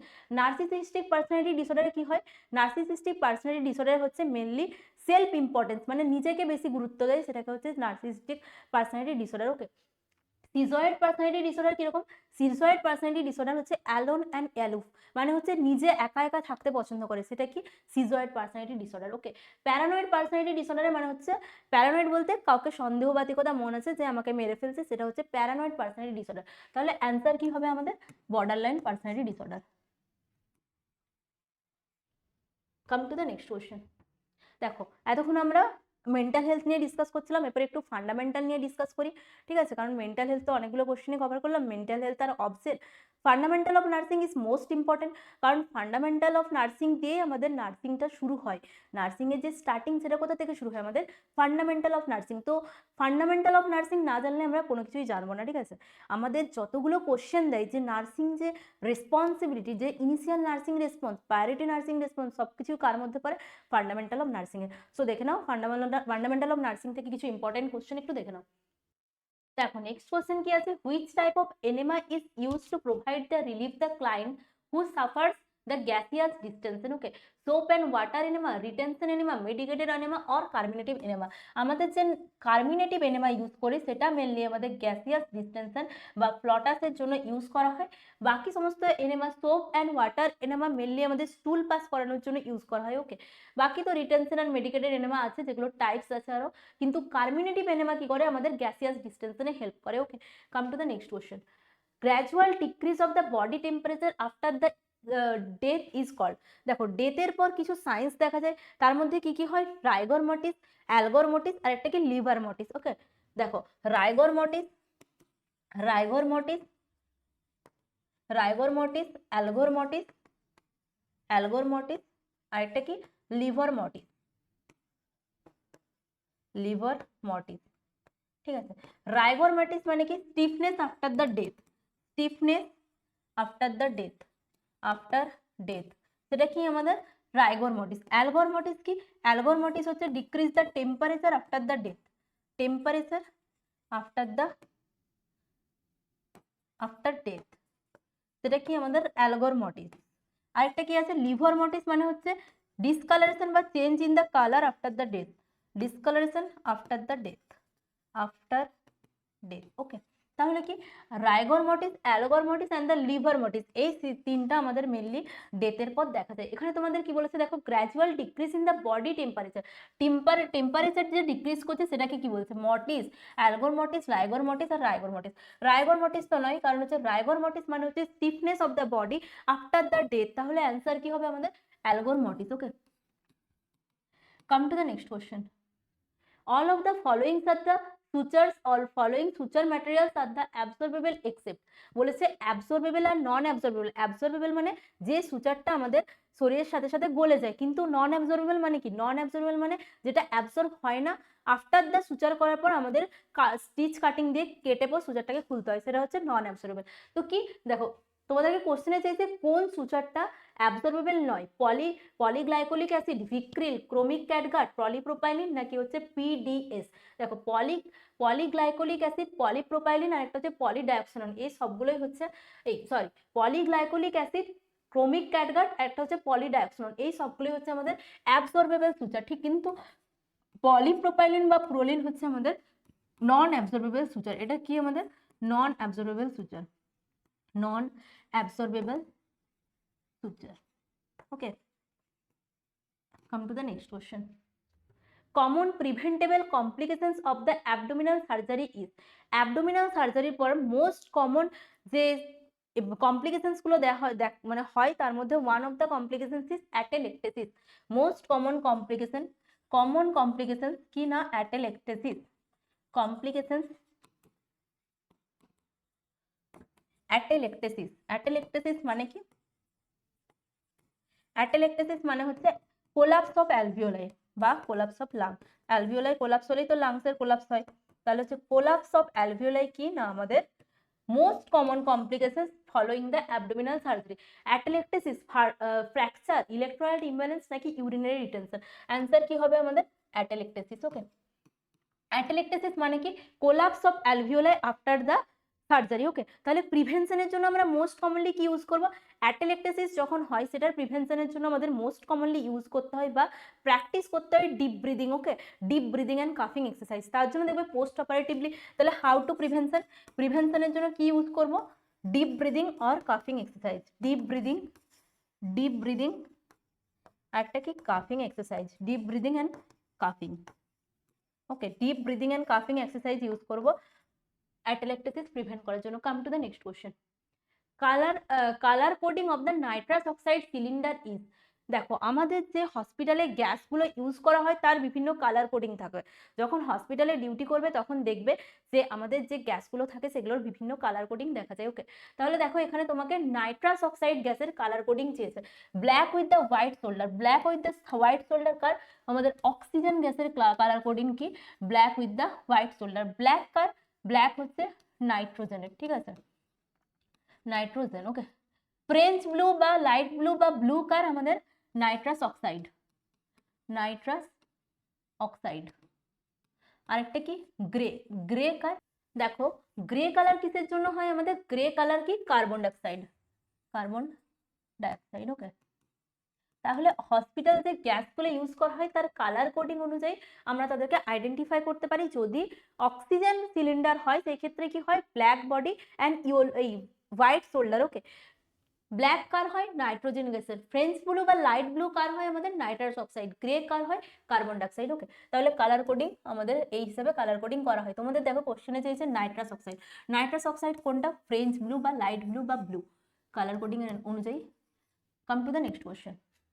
The most important precautions the nurses must follow while working with the HIV patient, the patient is used to frequent hand washing procedures, masks, gloves and gloves all the time, universal precautions for protocol or the Boyle instrument. দেখো HIV হচ্ছে একটা blood transmitted disease বা মানে ব্লাডের মাধ্যমে কি transmission হয় বা সেক্সুয়ালি ট্রান্সমিটেড ডিজিজ। আমাদের কি ব্লাড ট্রান্সমিশন মানে কি কোনো একটা কার্ড থাকলো, সেখানে এইচআইভি পেশেন্টের ব্লাড বা বডি ফ্লুইড এসে তোমার টাচ হয়ে গেলো, সেখানে আমাদের কি হয় না, হাইলি চান্স থাকে। তাহলে এইচআইভি পেশেন্টদের জন্য আমাদের মেনলি ইউনিভার্সাল প্রিকশনস ইউজ করা হয়। কি universal precautions, universal precautions, precautions কার জন্য ইউজ করা হয় আমাদের এইচআইভি পেশেন্টদের ক্ষেত্রে। তাহলে frequent hand washing procedure, frequent hand washing করে কি করবে, যদি মানে শুধুমাত্র ফ্রিকোয়েন্ট হ্যান্ড ওয়াশিং করলে হবে না, এইচআইভি পেশেন্টদের জন্য আমাদের কি আমাদের ইউনিভার্সাল যে প্রিকশনস প্রোটোকল আছে সেই প্রোটোকল অনুযায়ী আমাদের এইচআইভি পেশেন্টদের কেয়ার দিতে হবে, যেহেতু এটা কি সেক্সুয়ালি বা blood transmitted disease. Okay, come to the next question, which of the following is the first priority in preventing the infection when providing the care of a client? বলেছে first priority কি হবে যখন তুমি একটা পেশেন্টকে care দিতে যাচ্ছ, wearing gloves, using the barrier between the patient's furniture and the nurse's bag, hand washing or wearing the gowns and gloves. কোনো একটা প্রসিডিওর, যে কোনো প্রসিডিওর তুমি করতে যাচ্ছ তার আগে must important hand washing. Hand washing is the most important any procedure, any infection prevention তোমাদেরকে যদি ফার্স্ট স্টেপ দেয় বা মোস্ট ইম্পর্টেন্ট স্টেপ দেয়, সেক্ষেত্রে অনলি কি হবে, হ্যান্ড ওয়াশিং, হ্যান্ড ওয়াশিং। ওকে, হ্যান্ড ওয়াশিং কি, হ্যান্ড ওয়াশিং আমাদের মেডিকেল হ্যান্ড ওয়াশিং হয়, একটা হচ্ছে সার্জিক্যাল হ্যান্ড ওয়াশিং হয়, আরেকটা কি হয়, হ্যান্ড রাব হয়। তাই কি surgical hand washing, surgical hand washing, আরেকটা কি হবে medical hand washing, medical hand washing, medical, আরেকটা কি হ্যান্ড রাব। ওকে, হ্যান্ড রাব। সার্জিক্যাল হ্যান্ড ওয়াশিং আমাদের কতক্ষণ করতে হয়, 3 থেকে 5 মিনিট। মেডিকেল হ্যান্ড ওয়াশিং কতক্ষণ করে, 40 থেকে 60 সেকেন্ড। আরেকটা কি হ্যান্ড রাব কতক্ষণ করে, 20 থেকে 30 সেকেন্ড। আমাদের মেডিকেল বা সার্জিক্যাল যে কোনো হ্যান্ড ওয়াশিং কত মানে কি নিয়ে করতে হয়, আমাদের সোপ অ্যান্ড ওয়াটার দিয়ে করতে হয়। After the surgical hand washing কি মনে রাখতে হবে, হ্যান্ডটা আমাদের ওয়েস্টের অ্যাবাভ থাকবে বা এলবোটা আমাদের উপর, মানে এলবো থেকে হ্যান্ডটা উপর দিকে করে নিয়ে যেতে হবে, কিন্তু মেডিকেল হ্যান্ড ওয়াশিং এ এরকম কোনো দরকার নেই। আরেকটা কি হবে, আরেকটা মেনলি যে সার্জিক্যাল আর মেডিকেল হ্যান্ড ওয়াশিং এর কি টাইমটা মনে রাখতে হবে। সার্জিক্যাল হ্যান্ড ওয়াশিং আমরা কতক্ষণ করব, সার্জিক্যাল হ্যান্ড ওয়াশিং আমাদের 3 থেকে 5 মিনিট করতে হবে, আর মেডিকেল হ্যান্ড ওয়াশিং আমরা কতক্ষণ করব, মিনিমাম 40 থেকে 60 second for medical hand washing. আর কি অ্যালকোহল বেসড হ্যান্ড রাব কতক্ষণ ইউজ করব, আমাদের 20 থেকে 30 সেকেন্ড। এখানে দেখো তোমাদেরকে জানতে চেয়েছে what is the first priority in preventing the infection when providing the care for a patient. মানে যখন তুমি পেশেন্ট কেয়ার দিতে যাচ্ছ তখন ইনফেকশন প্রিভেনশনের জন্য প্রথম কি করবে বা ফার্স্ট প্রায়োরিটি কি হবে তোমাদের, most important is hand washing. কোনো কিছু থাকলে আগে হ্যান্ড ওয়াশিং, চোখ বুঝে অ্যান্সার দিবে, তারপরে বাকি কথা।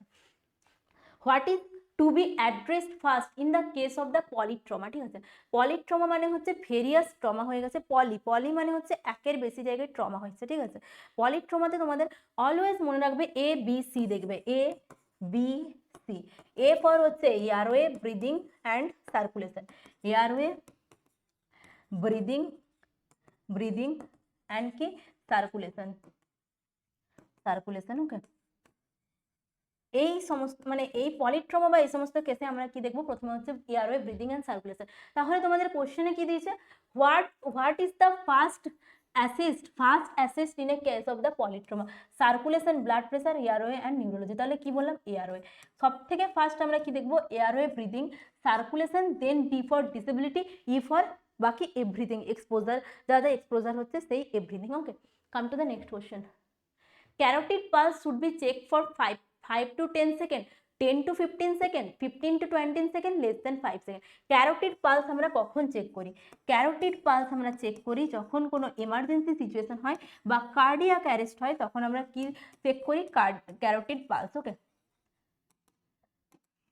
কোথায় আমরা চেক করি, ক্যারোটিড পালস চেক করি। ওকে, ক্যারোটিড পালস কতক্ষণ চেক করব, যেহেতু এটা এমার্জেন্সি সিচুয়েশন, কার্ডিয়াক অ্যারেস্ট বা cardiopulmonary resuscitation, CPR, cardiopulmonary resuscitation যখন আমরা মানে যখন পড়েছি তখন দেখবে ক্যারোটিড পালস চেক করা হয় টু অ্যাসেস দ্য মানে রেসপন্সিভনেস চেক করার জন্য আমাদের ক্যারোটিড পালস চেক করা হয়, ঠিক আছে।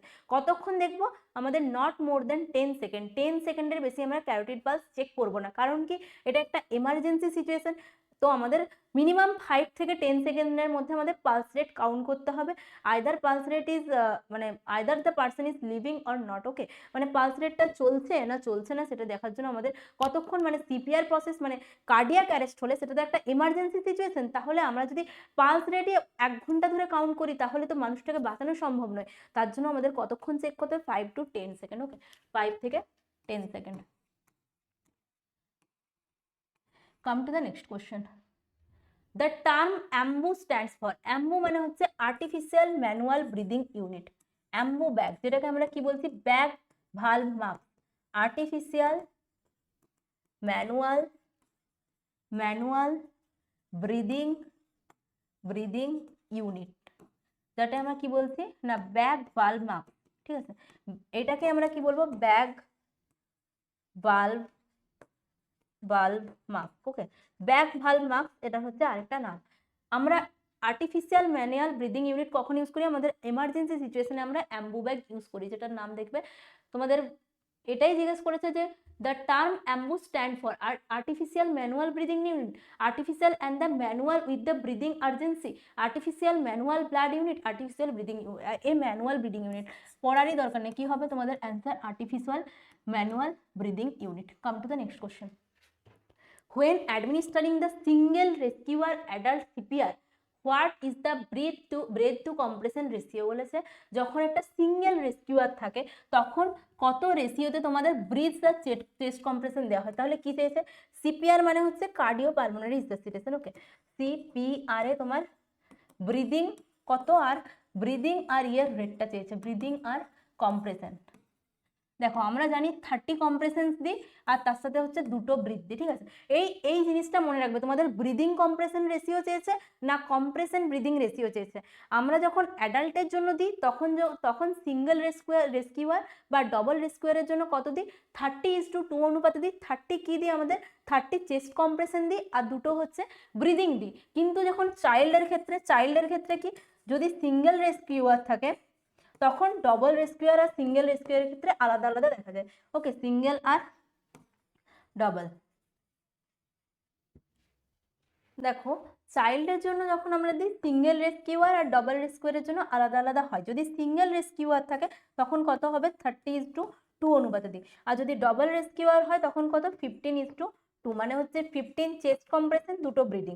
আর এক্ষেত্রেও 30 কম্প্রেশন আর একটা হচ্ছে দুটো ব্রিদিং দেওয়া হয়, ঠিক আছে। আর ইনফ্যান্টদের জন্য কি ইউজ করা হয়? ইনফ্যান্টদের জন্য হচ্ছে 3:1, মানে হচ্ছে কি না 30 কম্প্রেশন দিয়ে আর 1 রেস্কিউয়ার ব্রিথ দিয়ে, ওকে।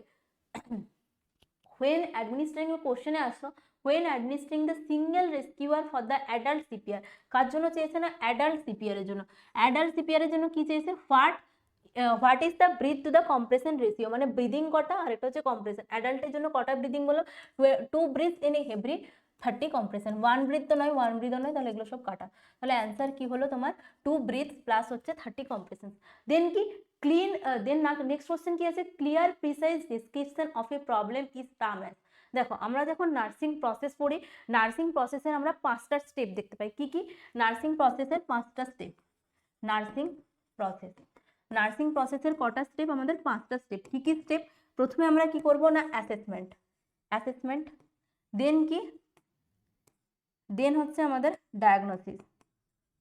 ডায়াগনোসিসের পর কি প্ল্যানিং,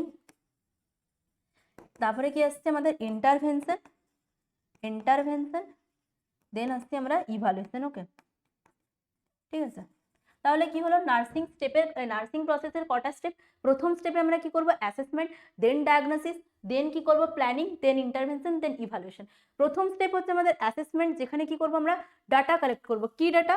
পেশেন্টের কাছ থেকে যে ডাটা পাই তাকে আমরা কি বলছি? Subjective data. অ্যাসেসমেন্টে কি পাই আমরা? সাবজেক্টিভ ডেটা, আরেকটা কি পাচ্ছি আমরা? Objective data.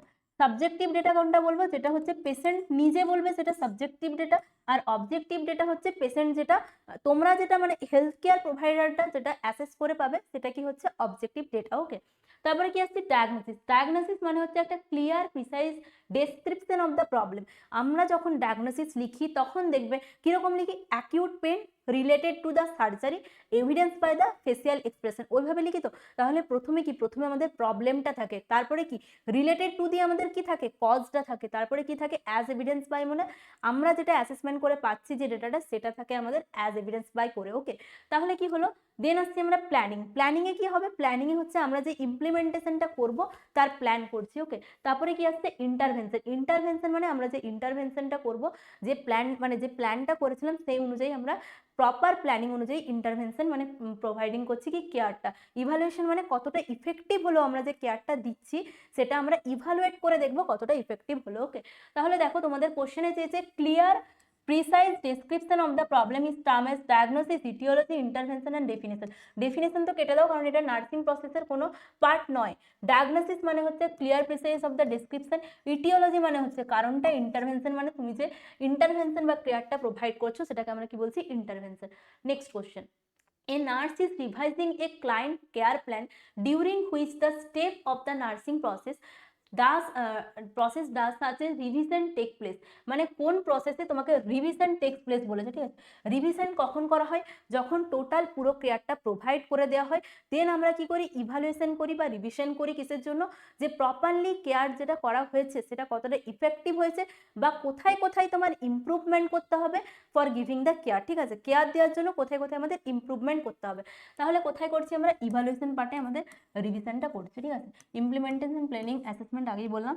Come to the next question, tracheostomy is usually perform between the tracheal rings of the cartilage. Tracheostomy কি, ট্র্যাকিওস্টমি একটা ওপেনিং করা হয় যেটা কি করতে করা হয়, পারপাস কি এয়ারওয়ে পেটেন্সি মেনটেন করার জন্য। তাহলে ট্র্যাকিওস্টমি কি জিনিস, ট্র্যাকিওস্টমি হচ্ছে একটা ওপেনিং ইনটু দ্য, একটা ওপেনিং করা হয়, opening in the second and third tracheal ring, second and third tracheal ring, second and third tracheal ring এর মাঝে একটা ওপেনিং ক্রিয়েট করা হচ্ছে to maintain the patency, to maintain the patency of airway, to maintain the patency of airway, patency of airway. Airway patency maintain করার জন্য আমরা কি করছি, সেকেন্ড অ্যান্ড থার্ড যে তোমার সেকেন্ড অ্যান্ড থার্ড ট্রাকিয়াল যে রিং হয়, সেকেন্ড অ্যান্ড থার্ড, সেখানে আমরা কি করছি ট্রাকিওস্টমি ওপেনিং করছি কিসের জন্য, একটা প্রপার এয়ারওয়ে পেটেন্সিটাকে মেনটেন করার জন্য। তোমাদেরকে কোশ্চেনে ওটাই জানতে চাইছে ট্রাকিওস্টমি। দেখো ট্রাকিওস্টমি প্রসিডিউরটা যখন আমরা করি প্রথমে কি করবো না, আমরা পেশেন্টটাকে প্রি অক্সিজেনেট করে দেবো, মানে হচ্ছে 100% অক্সিজেন দিয়ে আমরা পেশেন্টটাকে প্রি অক্সিজেনেট করবো। দেন কি করবো, দেন আমরা সাকসেন করতে হবে, দেন আমাদের যে ক্যাথেটারটা সেটা কি করবো আমাদের আমরা ইনসার্ট করবো, ক্যাথেটারটা ইনসার্ট করে বা টিউবটা ইনসার্ট করে কি করবো আমরা যখন বের করবো তখন রোলিং মোশনে বের করতে হয়, তখনই আমাদের সাকশন ক্যাথেটারটা অন করতে হয়, যে মেশিনটা সেটা অন করতে হয়। ভুল করেও যখন ইনসার্ট করবে তখন মেশিনটা অন করে ফেলবে না, কখন মানে ইয়ে করতে হয় আমাদের বাইরে বের করতে হয় সেটা তখন রোলিং মোশনে আমাদের মানে রোটেটারি মোশনে আমাদেরকে বাইরে বের করতে হয়। সাকশন কতক্ষণ করবো না, not more then 10 second. Suctioning কতক্ষণ করবো, suctioning time not more than 10 second, not more than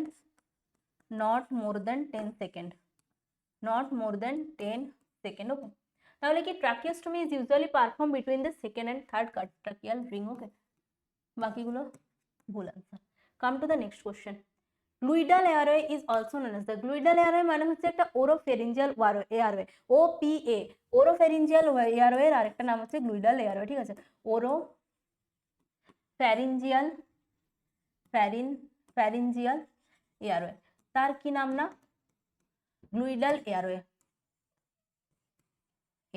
ওকে, আমাদের গ্লুইডাল এয়ারওয়ের মাধ্যমে কি করা হয়, আমাদের এয়ারওয়ে পেটেন্সি মেনটেন করা হয়, এয়ারওয়ে পেটেন্সি মেনটেন করা হয়।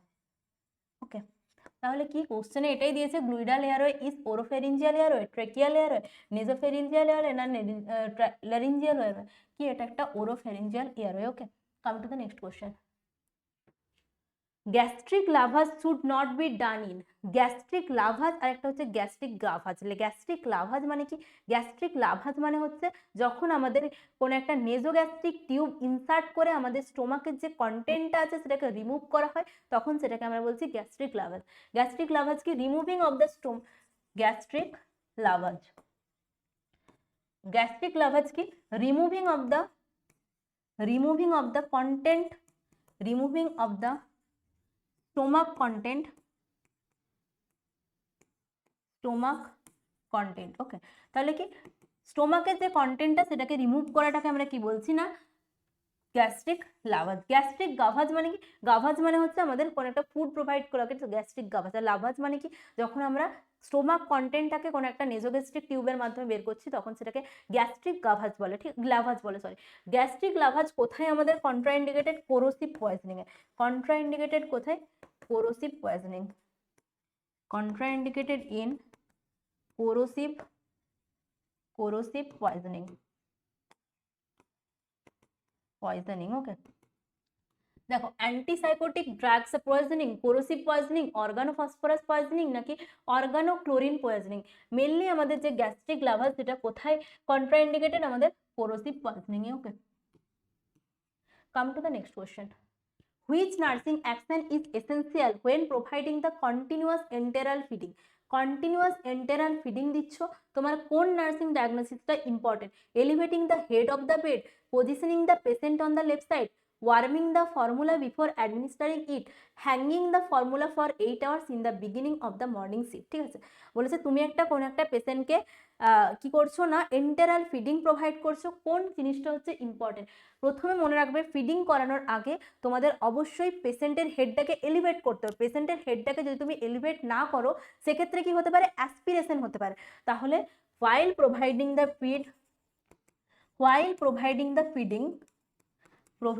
feeding কি করবে? always elevate the head of the patient, always elevate the head of the patient to prevent the aspiration, head of the patient কি করতে হবে? to prevent aspiration প্রিভেন্ট করার জন্য তোমাদের হেড অফ দ্য বেডকে এলিভেট করে রাখতে হবে প্রথমে। ঠিক আছে, positioning the patient on the left side, warming the formula before administrating, warm করা চলবে না কারণ আমাদের গ্যাস্ট্রো ইন্টেস্টিনাল ট্র্যাকে আমাদের কি হতে পারে? বার্ন হতে পারে, মানে প্রপারলি ওয়ার্মিং করা চলবে না, একটা মিনিমাম টেম্পারেচার মেনটেন করতে হবে যেটা কি আমাদের গ্যাস্ট্রো ইন্টেস্টিনাল ট্র্যাকের জন্য স্মুথলি যেতে পারে। ঠিক আছে, তাহলে কি প্রথমে আমাদের কি করতে হবে? Elevating the head of the patient. আচ্ছা, অনেকগুলো কোশ্চেন হলো, এবারে বলো কার কার এখনো ধৈর্য আছে, কার কার আর ধৈর্য নেই? তাহলে আমি ক্লাসটা কন্টিনিউ করব, না হলে এখানেই স্টপ করব। দেখো আমার তো মোটামুটি ধরো 200 কোশ্চেন কভার করার ইন্টেনশন ছিল, কিন্তু যেহেতু তোমাদের আজকে সামনেই পরীক্ষা, যেহেতু বিএসসিদের তো একদমই কাছে পরীক্ষা, তো তোমাদের আশা করি এত লেন্দি ক্লাস দেখার টাইম হবে না। তো আমি যতটুকুন পারছি আরও একটু কন্টিনিউ করার চেষ্টা করছি, কারণ দেখো তোমরা মন দিয়ে একটু শোনো, তোমাদের জন্য অবশ্যই উপকার হবে। আর ঘরে আছো, একটু রেস্ট নিবে, আজকে বা যে দুদিন টাইম আছে একটু রেস্ট নিয়ে পড়বে, বেশি স্ট্রেস নিও না। আর একটু রাত্রে ঘুমানোর চেষ্টা করবে, যেহেতু এক্সাম সামনে চলে আসছে, এতদিন যা পড়েছো সেটা সাফিসিয়েন্ট মনে করবে যে আমি সাফিসিয়েন্ট জানি। তো আরও কয়েকটা কোশ্চেন দেখেই নাও আজকে। দেখো নেক্সট কোশ্চেন কি আছে?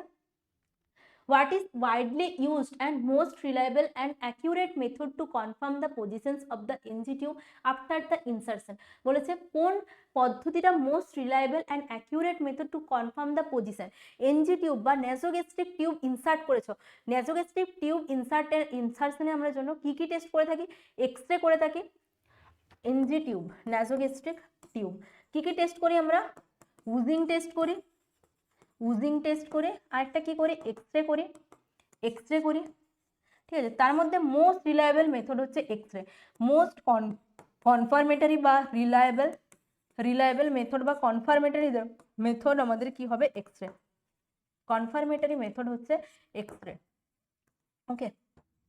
দেখো বলেছে by dripping the tip of the tube in the bowl of the water, এটা একটা মেথড, কিন্তু আমাদেরকে জানতে চাইছে মোস্ট রিলায়েবল মেথড বা মোস্ট কনফার্মেটরি মেথড কোনটা? Pushing some air and auscultating, X-ray, none of the above. দেখো X-ray হচ্ছে মোস্ট অ্যাকিউরেট মেথড, তোমাদের কোশ্চেনে কি দিয়েছে, মোস্ট অ্যাকিউরেট মেথড জানতে চেয়েছে, তাহলে কি হবে এক্স-রে। কোশ্চেনগুলো একটু ভালো করে দেখবে, চোখ দিয়ে দেখবে, যাতে তোমার জানা কোশ্চেন ভুল না হয়। একদমই জানা কোশ্চেনে তোমরা তাড়াহুড়ো করে ওভার কনফিডেন্ট করে ভুল করবে না, কোশ্চেনটা পুরোটা পড়বে, যতটা কোশ্চেন আছে পুরোটাই পড়বে। এমন নয় যে তুমি কোশ্চেনটা জানো, তোমার কোশ্চেনের লাস্টে টুইস্ট দেওয়া আছে, কোশ্চেনটা তুমি একটু পড়েই অ্যান্সারে ঝাঁপিয়ে গেলে, না একদম করবে না, তাহলে তোমার ভুল হওয়ার চান্সটা আরো বাড়বে। বুঝতে পারছো তো? তোমরা পুরো কোশ্চেনটা পড়বে, দেন অ্যান্সার দেওয়ার চেষ্টা করবে, ঠিক আছে? দেখো নেক্সট কোশ্চেন কি আছে, গ্যালোস ট্র্যাকশন ইজ ইউজড ফর, কিসের কোশ্চেন এসছে, ট্র্যাকশনের। গ্যালোস ট্র্যাকশন কি, গ্যালোস ট্র্যাকশন আমাদের মেনলি যে 6 ইয়ার্সের baby up to the 6 years use করা হয়। কিরকম থাকে, আমাদের মেনলি হিপটা এরকম ওঠানো থাকে, দেখো গ্যালোস ট্র্যাকশনে এরকম বাচ্চাদের হিপ ওঠানো থাকে, এই বাচ্চা বেডে শুয়ে আছে, হিপটা এরকম ভাবে ওঠানো থাকে, সেটা আমাদের কি gallows traction. Okay, gallows traction is a one type of skin traction.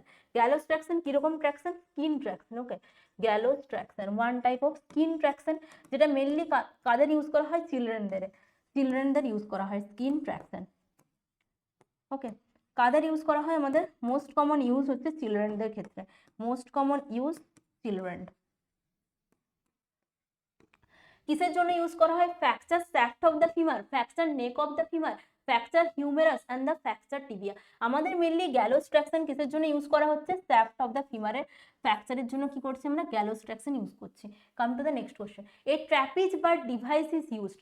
ট্র্যাপিজ bar হচ্ছে যখন একটা পেশেন্ট শুয়ে থাকে, যে ইমমোবাইল বা চলতে পারে না, তার দেখবে কি এরকম বেডে একটা ত্রিকোণাকার জিনিস ঝোলানো থাকে, তাকে আমরা কি বলছি, ট্র্যাপিজ বার, যেটা মেনলি হচ্ছে হাত দিয়ে ধরে উঠতে সাহায্য করে পেশেন্টকে, সেটা কি আমাদের ট্র্যাপিজ বার। ওকে, এই যে এটা ধরে আমাদের উঠতে সাহায্য করে বা পেশেন্টকে সিটিং পজিশনে রাখতে সাহায্য করে, তাকে আমরা কি বলছি, ট্র্যাপিজ বার। তাহলে ট্র্যাপিজ বার কিসে হেল্প করে, lifting the body to sitting position by the patient, preventing the patient falling off the bed, মানে পেশেন্টকে বেড থেকে পড়ে যেতে মানে প্রিভেন্ট করে, elevation of the leg of the patient, keeping the feet in the dorsiflexion. Mainly আমাদের trapeze বার কি, আমরা হাতে করে ট্র্যাপিজ বার যে ট্রায়াঙ্গুলার যে ইনস্ট্রুমেন্টটা থাকে সেটাকে ধরে আমরা বসতে পারি, তাহলে কি হবে answer, lifting the body to the sitting position. Okay, mainly যাদের ফ্র্যাকচার হয়ে থাকে সেই সমস্ত পেশেন্টদের ক্ষেত্রে ট্র্যাপিজ বার ইউজ করা হয়, যাতে কি ইউরিনেশনের সময় বা কিছু মানে যখনই ব্যাকটাকে একটু লিফট করতে হয় তখন কি করি, ট্র্যাপিজ বার দিয়ে আমরা সাপোর্ট দেওয়ার চেষ্টা করি বা সাপোর্ট নিতে বলি, ঠিক আছে? Come to the next question, which of the following type of the bandaging is used for supporting and mobilizing the elbow, ankle and knee? elbow, ankle and knee, elbow আমাদের যে এলবো, অ্যাঙ্কেল বা নি, এই সমস্ত জিনিস কোন bandage use করা হয়, আমাদের মেনলি এলবো, অ্যাঙ্কেল আর নিতে ফিগার অফ 8 যে ব্যান্ডেজটা হয়, figure of 8, figure of 8, figure of 8 মানে কি, দেখবে এরকম ভাবে একটা মানে একবার ব্যান্ডেজ করলে আবার একবার ব্যান্ডেজ করলে, মানে এরকম ভাবে যে ফিগার অফ 8 এর যে ব্যান্ডেজটা ইউজ করা হয়, সেগুলো মেনলি কোথায় ইউজ করা হয়, আমাদের এলবো, নি বা অ্যাঙ্কেলে ইউজ করা হয়। ওকে, তাহলে অ্যান্সার কি হবে আমাদের, figure of 8। Come to the next question. An example of an open wound drainage system is used for the surgical wound. Okay, এখানে কি আমাদের যে wound drainage হয় সেটা মেনলি আমাদের টু টাইপসের হয়, একটা ওপেন wound drainage আর একটা কি closed wound drainage। Open wound drainage মানে হচ্ছে উন্ডটা পুরোপুরি খোলা থাকে, সেখানে কোনো কিছু পাইপ দিয়ে যে ড্রেনেজটা করা হয় তাকে আমরা বলবো ওপেন wound drainage। আর ক্লোজড wound drainage মানে হচ্ছে ওই পোর্শনটাকে ক্লোজ করা, মানে ক্লোজ থাকে পোর্শনটা, আমাদের কি করি একটা কোনো পাইপের মাধ্যমে আমাদের বাইরে ড্রেন করা হচ্ছে, তখন সেটাকে মানে বাইরে একটা কোনো একটা মেশিনে বা কোনো কিছু একটা জিনিসে জমা হচ্ছে, তাকে আমরা বলবো closed wound drainage. Open wound drainage কি কি থাকে দেখো, জ্যাকসন পট ড্রেন, হিমোভ্যাক ড্রেন, টি টিউব বিলিয়ারি ড্রেন, আর একটা হচ্ছে পেন রোজ ড্রেন। আমাদের যেগুলো mainly close drainage system use করা হয় তার মধ্যে কি থাকে, জ্যাকসন পট ড্রেন, হিমোভ্যাক ড্রেন আর একটা হচ্ছে টি টিউব বিলিয়ারি ড্রেন। জ্যাকসন পট ড্রেন দেখবে এরকম একটা মানে গোল আকৃতির একটা ড্রেন ইউজ করা হয়। হিমোভ্যাক মানে হচ্ছে এরকম একটা, ধরো এরকম ড্রেন করা আছে, তার মধ্যে এরকম একটা মানে ইয়ে থাকে নিচে, এইটা হচ্ছে আমাদের হিমোভ্যাক ড্রেন ইউজ করা হয়, ঠিক আছে? বাইরে এটাতে কোথায় আসছে, এটাতে আমাদের ড্রেনেজগুলো এসে জমা হচ্ছে। আর এটা হচ্ছে পেন রোজ ড্রেন। টি টিউব বিলিয়ারি সিস্টেম, টি টিউবের মাধ্যমে, টি টিউব টাইপের একটা কিছু থাকে, সেই সিস্টেমে বিলিয়ারি যে ইয়ে থেকে পাইল ড্রেন করা হয় বা অন্য কিছু ড্রেন করা হয়, সেটাকে আমরা কি বলছি, টি টিউব বিলিয়ারি ড্রেন। আর একটা কি Penrose drain, Penrose ড্রেনটা হচ্ছে আমাদের open drainage system. Okay, Penrose ড্রেনটা হচ্ছে আমাদের open drainage system. Come to the next question, Braden scale is use to assessing for the risk for.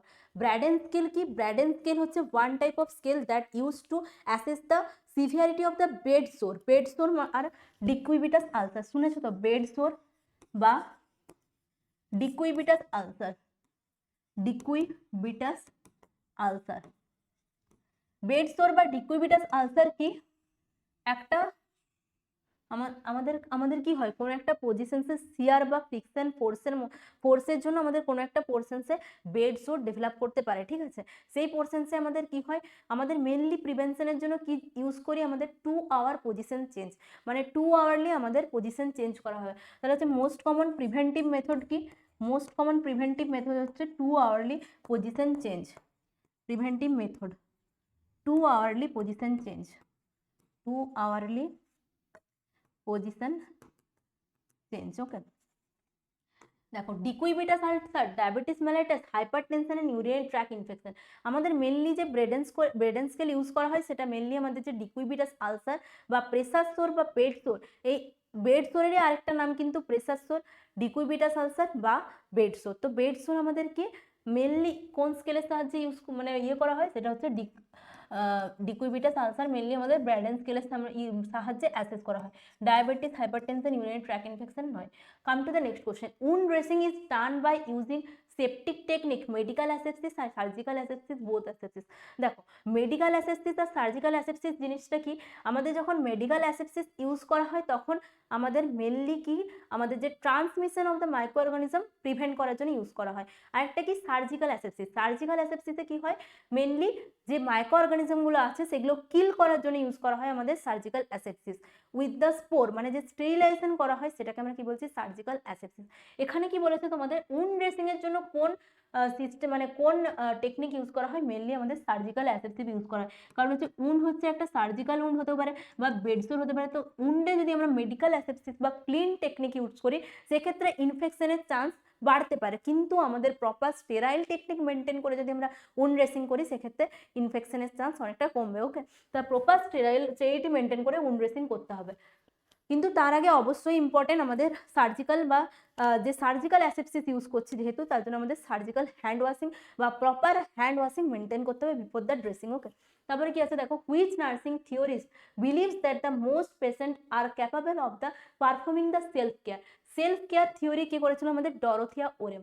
ঠিক আছে, দেখো এখানে বাকি তোমাদের দিয়েছে সিলাস্টার রয়, মার্থা রগার্স, তারপরে মেডলিন লিনিঙ্গার, কিন্তু তোমাদের মেনলি তোমাদের যে self care deficit theory, capable of performing the self care, মানে সেলফ কেয়ার ডেফিসিট থিওরি কে, self care deficit theory, self care deficit theory কে করেছিল আমাদের ডরোথিয়া ওরেম, ডরোথিয়া ওরেম। ওকে, ডরোথিয়া ওরেম কি করেছিল না, সেলফ কেয়ার ডেফিসিট থিওরি দিয়েছিল, যেখানে কি বলেছিল যে থিওরিস্ট কি বিলিভ করে, most patient are capable of performing the self care. Okay, তাহলে কি অ্যান্সার হবে আমাদের ডরোথিয়া ওরেম।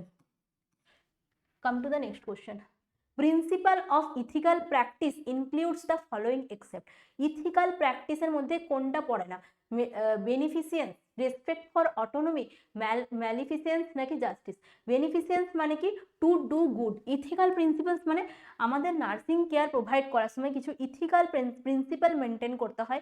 এই প্রিন্সিপালসের মানে ইথিক্যাল প্রিন্সিপালস আমাদের মেনটেন করে আমাদের কি করতে হয় না, নার্সিং কেয়ার প্রোভাইড করতে হয়। ইথিক্যাল প্রিন্সিপালের মধ্যে কি থাকে, বেনিফিসিয়েন্স। বেনিফিসিয়েন্স মানে কি আমাদের to do good, to do good. Okay, respect for autonomy মানে কি, দেখো এগুলো সমস্ত কিন্তু আমাদের যে ইথিক্স তার মধ্যে পড়ছে বেনিফিসেন্স।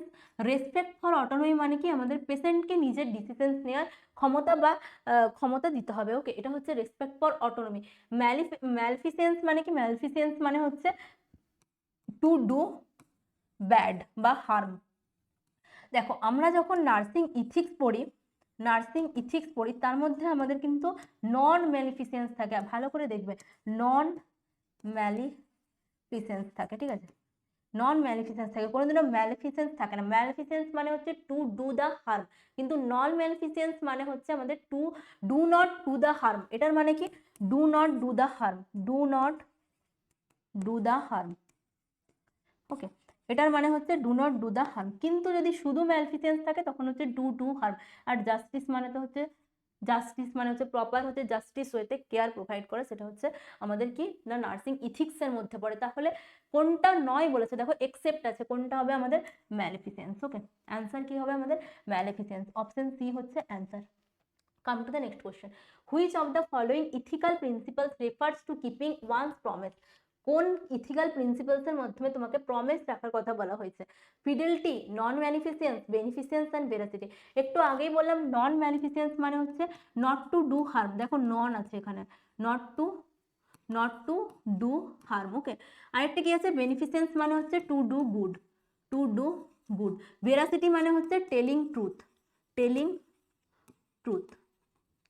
ওকে, আর ফিডেলিটি মানে হচ্ছে to keep promises, to keep promises, promises. ঠিক আছে, তাহলে তোমাদের কোশ্চেনে দিয়েছে which of the following ethical principle refers to keeping one's promises, one promises রাখাকে আমরা কি বলছি ফিডেলিটি। অ্যান্সার কি হবে আমাদের অপশন এ।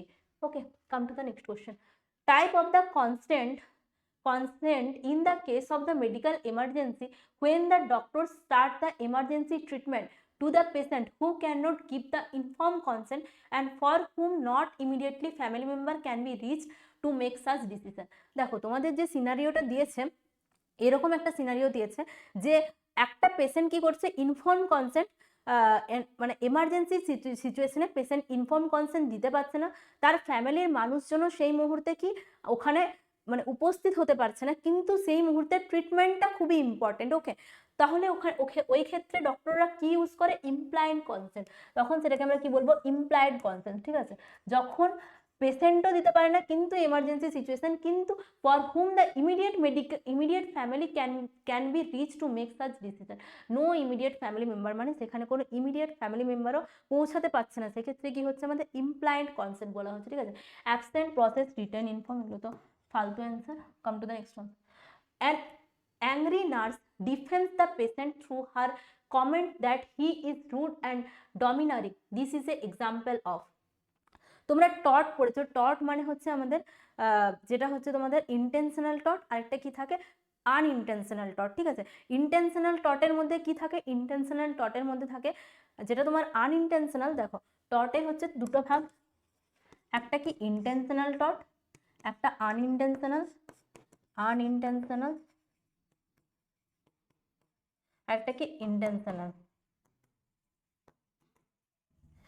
আনইনটেনশনালে কি থাকে আমাদের, আনইনটেনশনালের মধ্যে কি থাকে নেগলিজেন্সি থাকে, নেগলিজেন্সি, আরেকটা কি থাকে ম্যাল প্র্যাকটিস। ওকে, আরেকটা কি ইন্টেনশনাল টটের মধ্যে আমাদের কি থাকে স্লেন্ডার থাকে, স্লেন্ডার। আরেকটা কি থাকছে আমাদের invasion of privacy, invasion of privacy. আরেকটা কি অ্যাসাল্ট ব্যাটারি।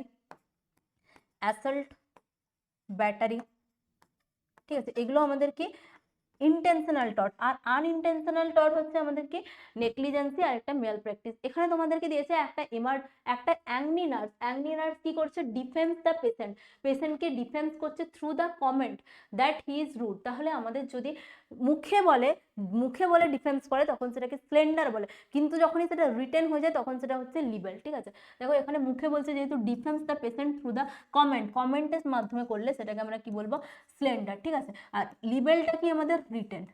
ঠিক আছে, রিটেন স্লেন্ডারটাকে আমরা কি বলবো লিবেল।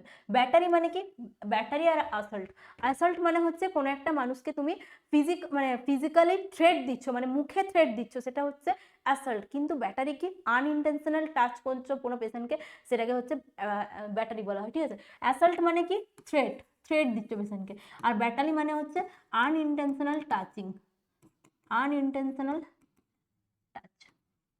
ঠিক আছে, সেটা হচ্ছে ব্যাটারি।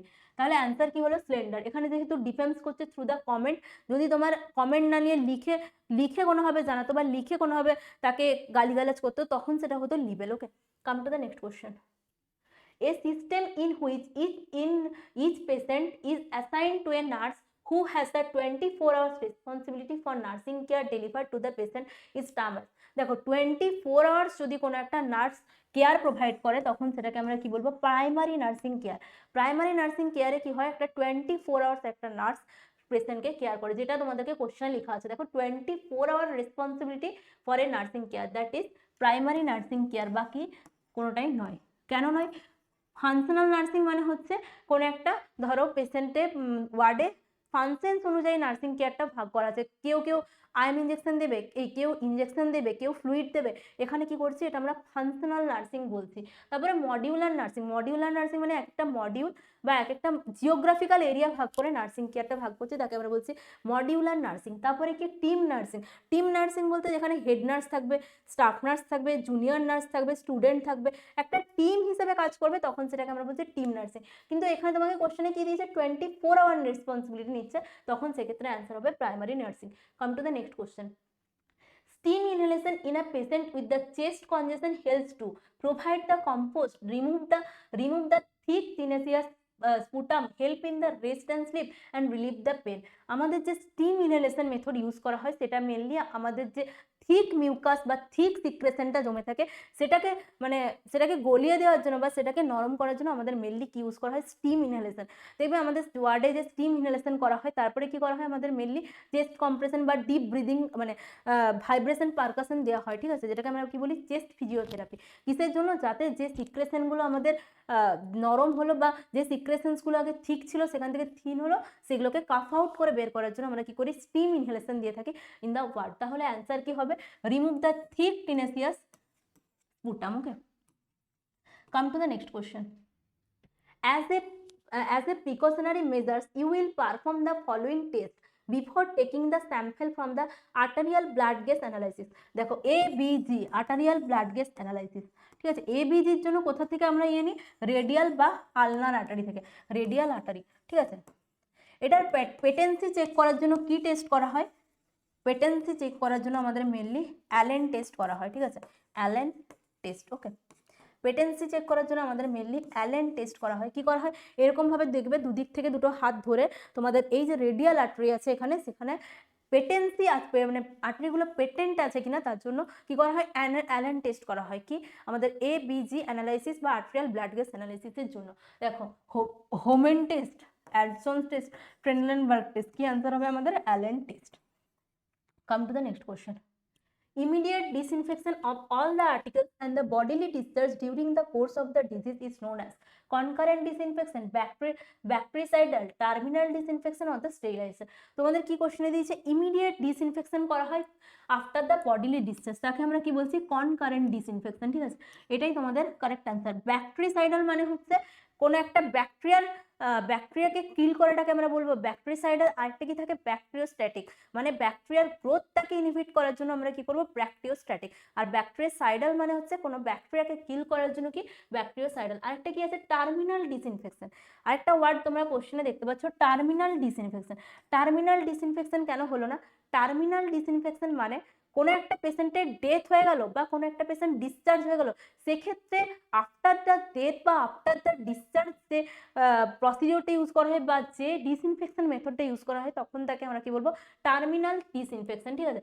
স্টেরিলাইজেশন মানে কি, স্টেরিলাইজেশন মানে হচ্ছে কোনো জিনিসকে এমনভাবে স্টেরিলাইজ করা, মানে to kill the micro organism with their spore, মানে কোনো একটা জিনিস থেকে মাইক্রো অর্গানিজমকে পুরোপুরিভাবে কিল করে দেওয়া উইথ দেয়ার স্পোর, সেটাকে আমরা কি বলছি, স্টেরিলাইজেশন। ওকে, তাহলে অ্যান্সার কি হলো, কনকারেন্ট ডিসইনফেকশন।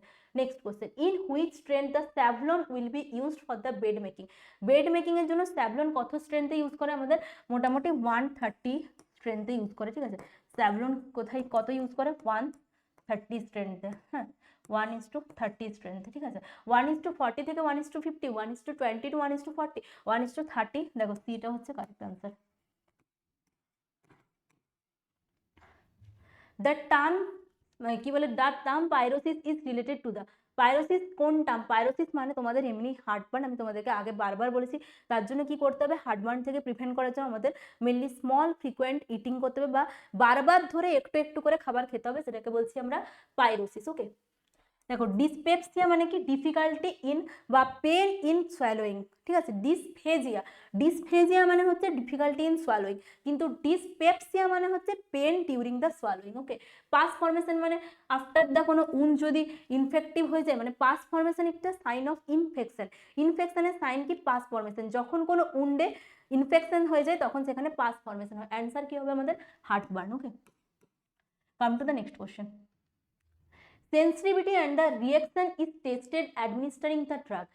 দেখবে তোমাদের ওয়ার্ডে যখন ইন্ট্রাডার্মাল কোনো ড্রাগ দেওয়া হয় তখন সেক্ষেত্রে ইন্ট্রাডার্মালে কি কোনো একটা ড্রাগ দিলে সেখানে কি করছে, আমরা সেন্সিটিভিটি টেস্ট করছি। সেন্সিটিভিটি টেস্ট করার জন্য আমরা কোথায় ড্রাগকে অ্যাডমিনিস্টার করব, ইন্ট্রাডার্মালি। কোথায় অ্যাডমিনিস্টার করছি, ইন্ট্রাডার্মালি।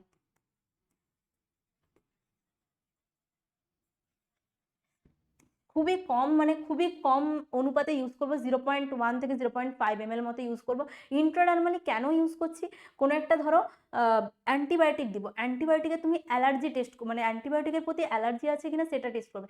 ধরো কোনো একটা অ্যান্টিবায়োটিক তুমি সেন্সিটিভিটি টেস্ট ছাড়াই দিয়ে দিলে, তখন কি হবে, তার বডিতে রিয়াকশন দেখা যাবে, আর মেডিসিনটা কি হলো, অনেক বেশি পরিমাণে চলে গেলো। সেক্ষেত্রে তোমার কি করতে হবে না, একটা সেন্সিটিভিটি টেস্ট করতে হবে, যেটা কোথায় করা হয়, আমাদের ইন্ট্রাডার্মালি। তাহলে sensitivity and the reaction is tested by administering the drug হচ্ছে ইন্ট্রাডার্মালি। সুপারফিশিয়াল আমরা ড্রাগটাকে অ্যাডমিনিস্টার করে দেখি যে তার কোনো রকম কোনো মানে আছে কিনা, ইনফেকশন আছে কিনা। এতক্ষণ আমরা ফান্ডামেন্টাল অফ নার্সিং নিয়ে কিছু কোশ্চেন আলোচনা করলাম, এরপরে আমরা আসছি কমিউনিটি হেলথ নার্সিং। কয়েকটা কোশ্চেন হয়ে যাক, আমি বুঝতে পারছি তোমরাও অনেকক্ষণ ধরে ধৈর্য ধরে শুনছো, আর একটু শুনে নাও, আমি কয়েকটা কোশ্চেনই করাবো, তারপরে ক্লাসটা শেষ করে যাব, তাও দেখে নাও একটু। দেখো, pap smear screening is a example of primordial prevention, primary prevention, secondary prevention and tertiary prevention. দেখো, কমিউনিটিতে যখন আমরা প্রাইমারি প্রিভেনশন করি, প্রাইমারি প্রিভেনশনে কি কি মনে রাখবে, একটা হচ্ছে ইমিউনাইজেশন মনে রাখবে, হেলমেট, তারপরে ধরো হেলমেট পরে গাড়ি চালাতে বলছে, তারপরে হেলথ এডুকেশন, এই সমস্ত কিছু আসছে আমাদের প্রাইমারি প্রিভেনশনের ক্ষেত্রে। সেকেন্ডারি প্রিভেনশন কখন, সেকেন্ডারি প্রিভেনশন আমাদের বলবো যখন কোনো ডায়াগনোসিস বা কি করছি ট্রিটমেন্ট, আর্লি ট্রিটমেন্টটাকে আমরা কি বলবো, সেকেন্ডারি প্রিভেনশন। টার্সিয়ারি প্রিভেনশন মানে হচ্ছে আমাদের রিহ্যাবিলিটেশন, আফটার দ্য ট্রিটমেন্ট যে স্টেজটা হয় সেটা হচ্ছে আমাদের টার্সিয়ারি প্রিভেনশন। আর প্রাইমোডিয়াল বলতে আমাদের প্রাইমারি প্রিভেনশন আগে, রিস্ক ফ্যাক্টর প্রিভেনশনটাকে আমরা কি বলবো, প্রাইমোডিয়াল প্রিভেনশন। এটাও মেনলি আমাদের বিভিন্ন অ্যাওয়ারনেস ক্যাম্পেনের মাধ্যমে বা অ্যাওয়ারনেসের মাধ্যমে আমাদের প্রাইমোডিয়াল প্রিভেনশন করা হয়। তাহলে প্রাইমোডিয়াল প্রিভেনশন কিসের জন্য করা হচ্ছে, রিস্ক ফ্যাক্টর প্রিভেনশনের জন্য। প্রাইমারি প্রিভেনশন কেন করা হচ্ছে না, আমাদের ডিজিজটাকে প্রিভেন্ট করার জন্য, ঠিক আছে। প্রাইমোডিয়াল প্রিভেনশন যখন করা হয় তখন আমাদের যে পপুলেশনটা নেওয়া হয় সেখানে রিস্ক ফ্যাক্টর প্রেজেন্ট থাকে না, আমাদের মেনলি রিস্ক ফ্যাক্টরগুলোকে প্রিভেনশন করার জন্য কি করছি, প্রাইমোডিয়াল প্রিভেনশন। প্রাইমারি প্রিভেনশনে কি হয়, রিস্ক ফ্যাক্টর প্রেজেন্ট থাকে, তো আমাদের প্রাইমারি প্রিভেনশন ওর জন্য কি করছি, ডিজিজটাকে প্রিভেন্ট করার জন্য। সেকেন্ডারি প্রিভেনশন কি, ডিজিজটা হয়ে যাওয়ার পর যে ট্রিটমেন্টটা দেওয়া হয় সেটা সেকেন্ডারি প্রিভেনশন। টার্সিয়ারি প্রিভেনশন কি, রিহ্যাবিলিটেশন যেটা করা হয় সেটা আমাদের টার্সিয়ারি প্রিভেনশন। দেখো, এখানে যে সমস্ত স্ক্রিনিং টেস্ট বা ডায়াগনস্টিক টেস্ট যে সমস্ত করা হয় সেগুলো মেনলি সেকেন্ডারি প্রিভেনশনের আন্ডারে থাকে, ঠিক আছে। Come to the next question. The constant presence of the infection in a given geographical area without any external input, মানে কোন একটা জিওগ্রাফিক্যাল এরিয়াতে কনস্ট্যান্ট প্রেজেন্ট আছে কোন একটা ডিজিজ, ওকে, সেটাকে কি বলছি, এপিডেমিক, এন্ডেমিক, প্যান্ডেমিক না স্পোরাডিক। দেখো, এপিডেমিক মানে কি, এপিডেমিক মানে হচ্ছে কোনো একটা জায়গায় হঠাৎ করে কোনো একটা ডিজিজের ফ্রিকোয়েন্সি ইনক্রিজ করছে, সেটাকে আমরা কি বলছি, এপিডেমিক। ওকে, এন্ডেমিক মানে কি, এন্ডেমিক মানে কোনো একটা ডিজিজ কনস্ট্যান্ট প্রেজেন্ট আছে, এটা এপিডেমিক মানে হচ্ছে sudden increase the frequency of disease, frequency বা number of disease, okay. endemic মানে কি, persistent presence of disease, persistent presence of disease, okay. pandemic মানে ওয়ার্ল্ড, মানে হোল ওয়ার্ল্ডে প্রেজেন্ট আছে, ঠিক আছে, সেটা কি আমাদের প্যান্ডেমিক, হোল ওয়ার্ল্ডে প্রেজেন্ট আছে, সেটা হচ্ছে প্যান্ডেমিক, ওকে। আর স্পোরাডিক মানে হচ্ছে ইররেগুলার ইন্টারভালে প্রেজেন্ট থাকে, সেটা হচ্ছে স্পোরাডিক, ইন্টারভালে প্রেজেন্ট থাকে সেটা হচ্ছে স্পোরাডিক, ওকে। তাহলে দেখো, এপিডেমিক ডিজিজ বলতে হচ্ছে কোনো কোনো টাইমে ফ্রিকোয়েন্সিটা ইনক্রিজ করে, সেটাকে আমরা কি বলছি, এপিডেমিক। এন্ডেমিক মানে হচ্ছে persistent presence of the disease, মানে কোনো একটা জায়গায় কমছেও না ডিজিজটা, বাড়ছেও না, পারসিস্টেন্টলি প্রেজেন্ট আছে মানে ক্রমাগত প্রেজেন্ট আছে, সেটাকে আমরা কি বলছি? এন্ডেমিক। প্যান্ডেমিক মানে হোল ওয়ার্ল্ডে প্রেজেন্ট আছে, মানে শুধু একটা কোনো জিওগ্রাফিক্যাল স্পেসিফিক এরিয়াতে নয়, হোল ওয়ার্ল্ডে প্রেজেন্ট আছে, ওটাকে আমরা কি বলছি? প্যান্ডেমিক। স্পোরাডিক মানে ইররেগুলার ইন্টারভালে প্রেজেন্ট আছে, তখন সেটাকে আমরা স্পোরাডিক বলছি।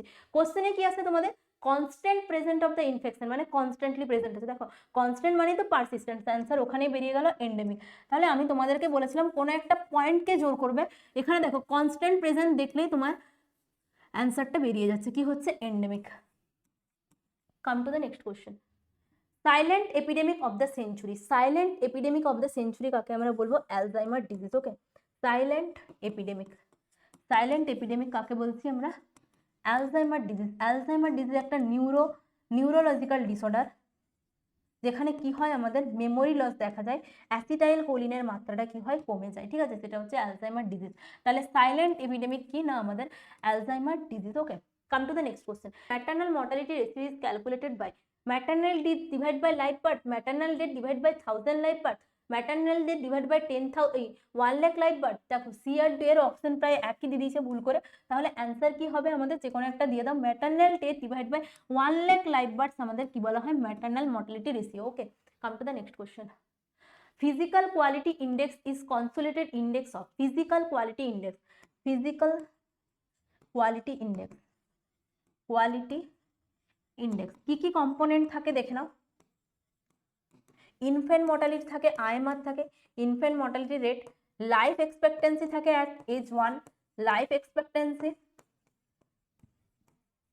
অ্যাট এজ 1, আর একটা কি লিটারেসি রেট থাকে, অ্যান্ড লিটারেসি রেট। তাহলে যে ফিজিক্যাল ডেভেলপমেন্টাল ইন্ডেক্স থাকে বা ফিজিক্যাল কোয়ালিটি ইন্ডেক্স থাকে, সেক্ষেত্রে তিনটে কম্পোনেন্ট থাকে, একটা আইএমআর থাকে, ইনফ্যান্ট মর্টালিটি রেশিও, আর একটা কি থাকে? লাইফ এক্সপেক্টেন্সি অ্যাট 1 এজ, আর একটা কি? লিটারেসি রেট থাকে। তাহলে দেখো এই তিনটে কম্পোনেন্ট কি হলো আমাদের ফিজিক্যাল কোয়ালিটি ইন্ডেক্সের কম্পোনেন্ট। কোথায় আছে? কোন অপশনে? MMR, IMR and the life expectancy at the 5 years. এইটাই পাচ্ছি না। Infant mortality, life expectancy at age 1 and the literacy. দেখো এটাই কারেক্ট অ্যান্সার, বি এরটা কি আমাদের অ্যান্সার, বাকিগুলো তো দেখারই দরকার নেই। Come to the next question. The most common cause of the perinatal mortality. Perinatal মানে হচ্ছে আমাদের intranatal, antenatal and postnatal, মানে হচ্ছে আমাদের antenatal পিরিয়ডটাকেও বলছি আর ইন্ট্রানেটাল পিরিয়ডটাকেও বলছি, অ্যান্ড তারপরে কি পোস্টনেটাল পিরিয়ডটাকেও আমরা কি বলছি? Perinatal period. সেই পেরিনেটাল পিরিয়ডে most common cause of the mortality আমাদের mainly prematurity. Okay, birth injury, metabolic disorder, congenital নয়, মেনলি হচ্ছে প্রি ম্যাচিউরিটি।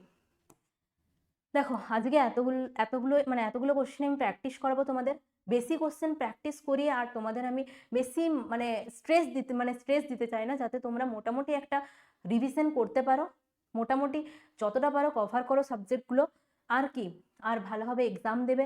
এক্সাম হলে শান্ত মাথায় বসে এক্সাম দেবে। আর আজ যে লাস্ট রাতটা থাকবে, সেই রাতে একদমই পড়াশুনো বলবো খুবই কম করো, বলতে গেলে না করলেই খুবই ভালো হয়। একটু নিজে শান্ত থাকার চেষ্টা করো, কোনো রকম যে গান পছন্দ যার গান শোনো, না হলে যে চুপচাপ থাকতে বেশি চুপচাপ বসে থাকো, বেশি কথা বলবে না, একদমই মাইন্ডটা পুরো হ্যাং হয়ে যাবে। কিন্তু পরীক্ষার আগের রাতে বা পরীক্ষা দিতে গিয়ে বা পরীক্ষা হলে বসে একদমই কারোর সাথে এত ইন্টারেকশন করবে না। হ্যাঁ তুমি ইন্টারেকশন করো, আফটার দ্য এক্সাম তুমি অনেক ইন্টারেকশন করো, কি হলো না হলো।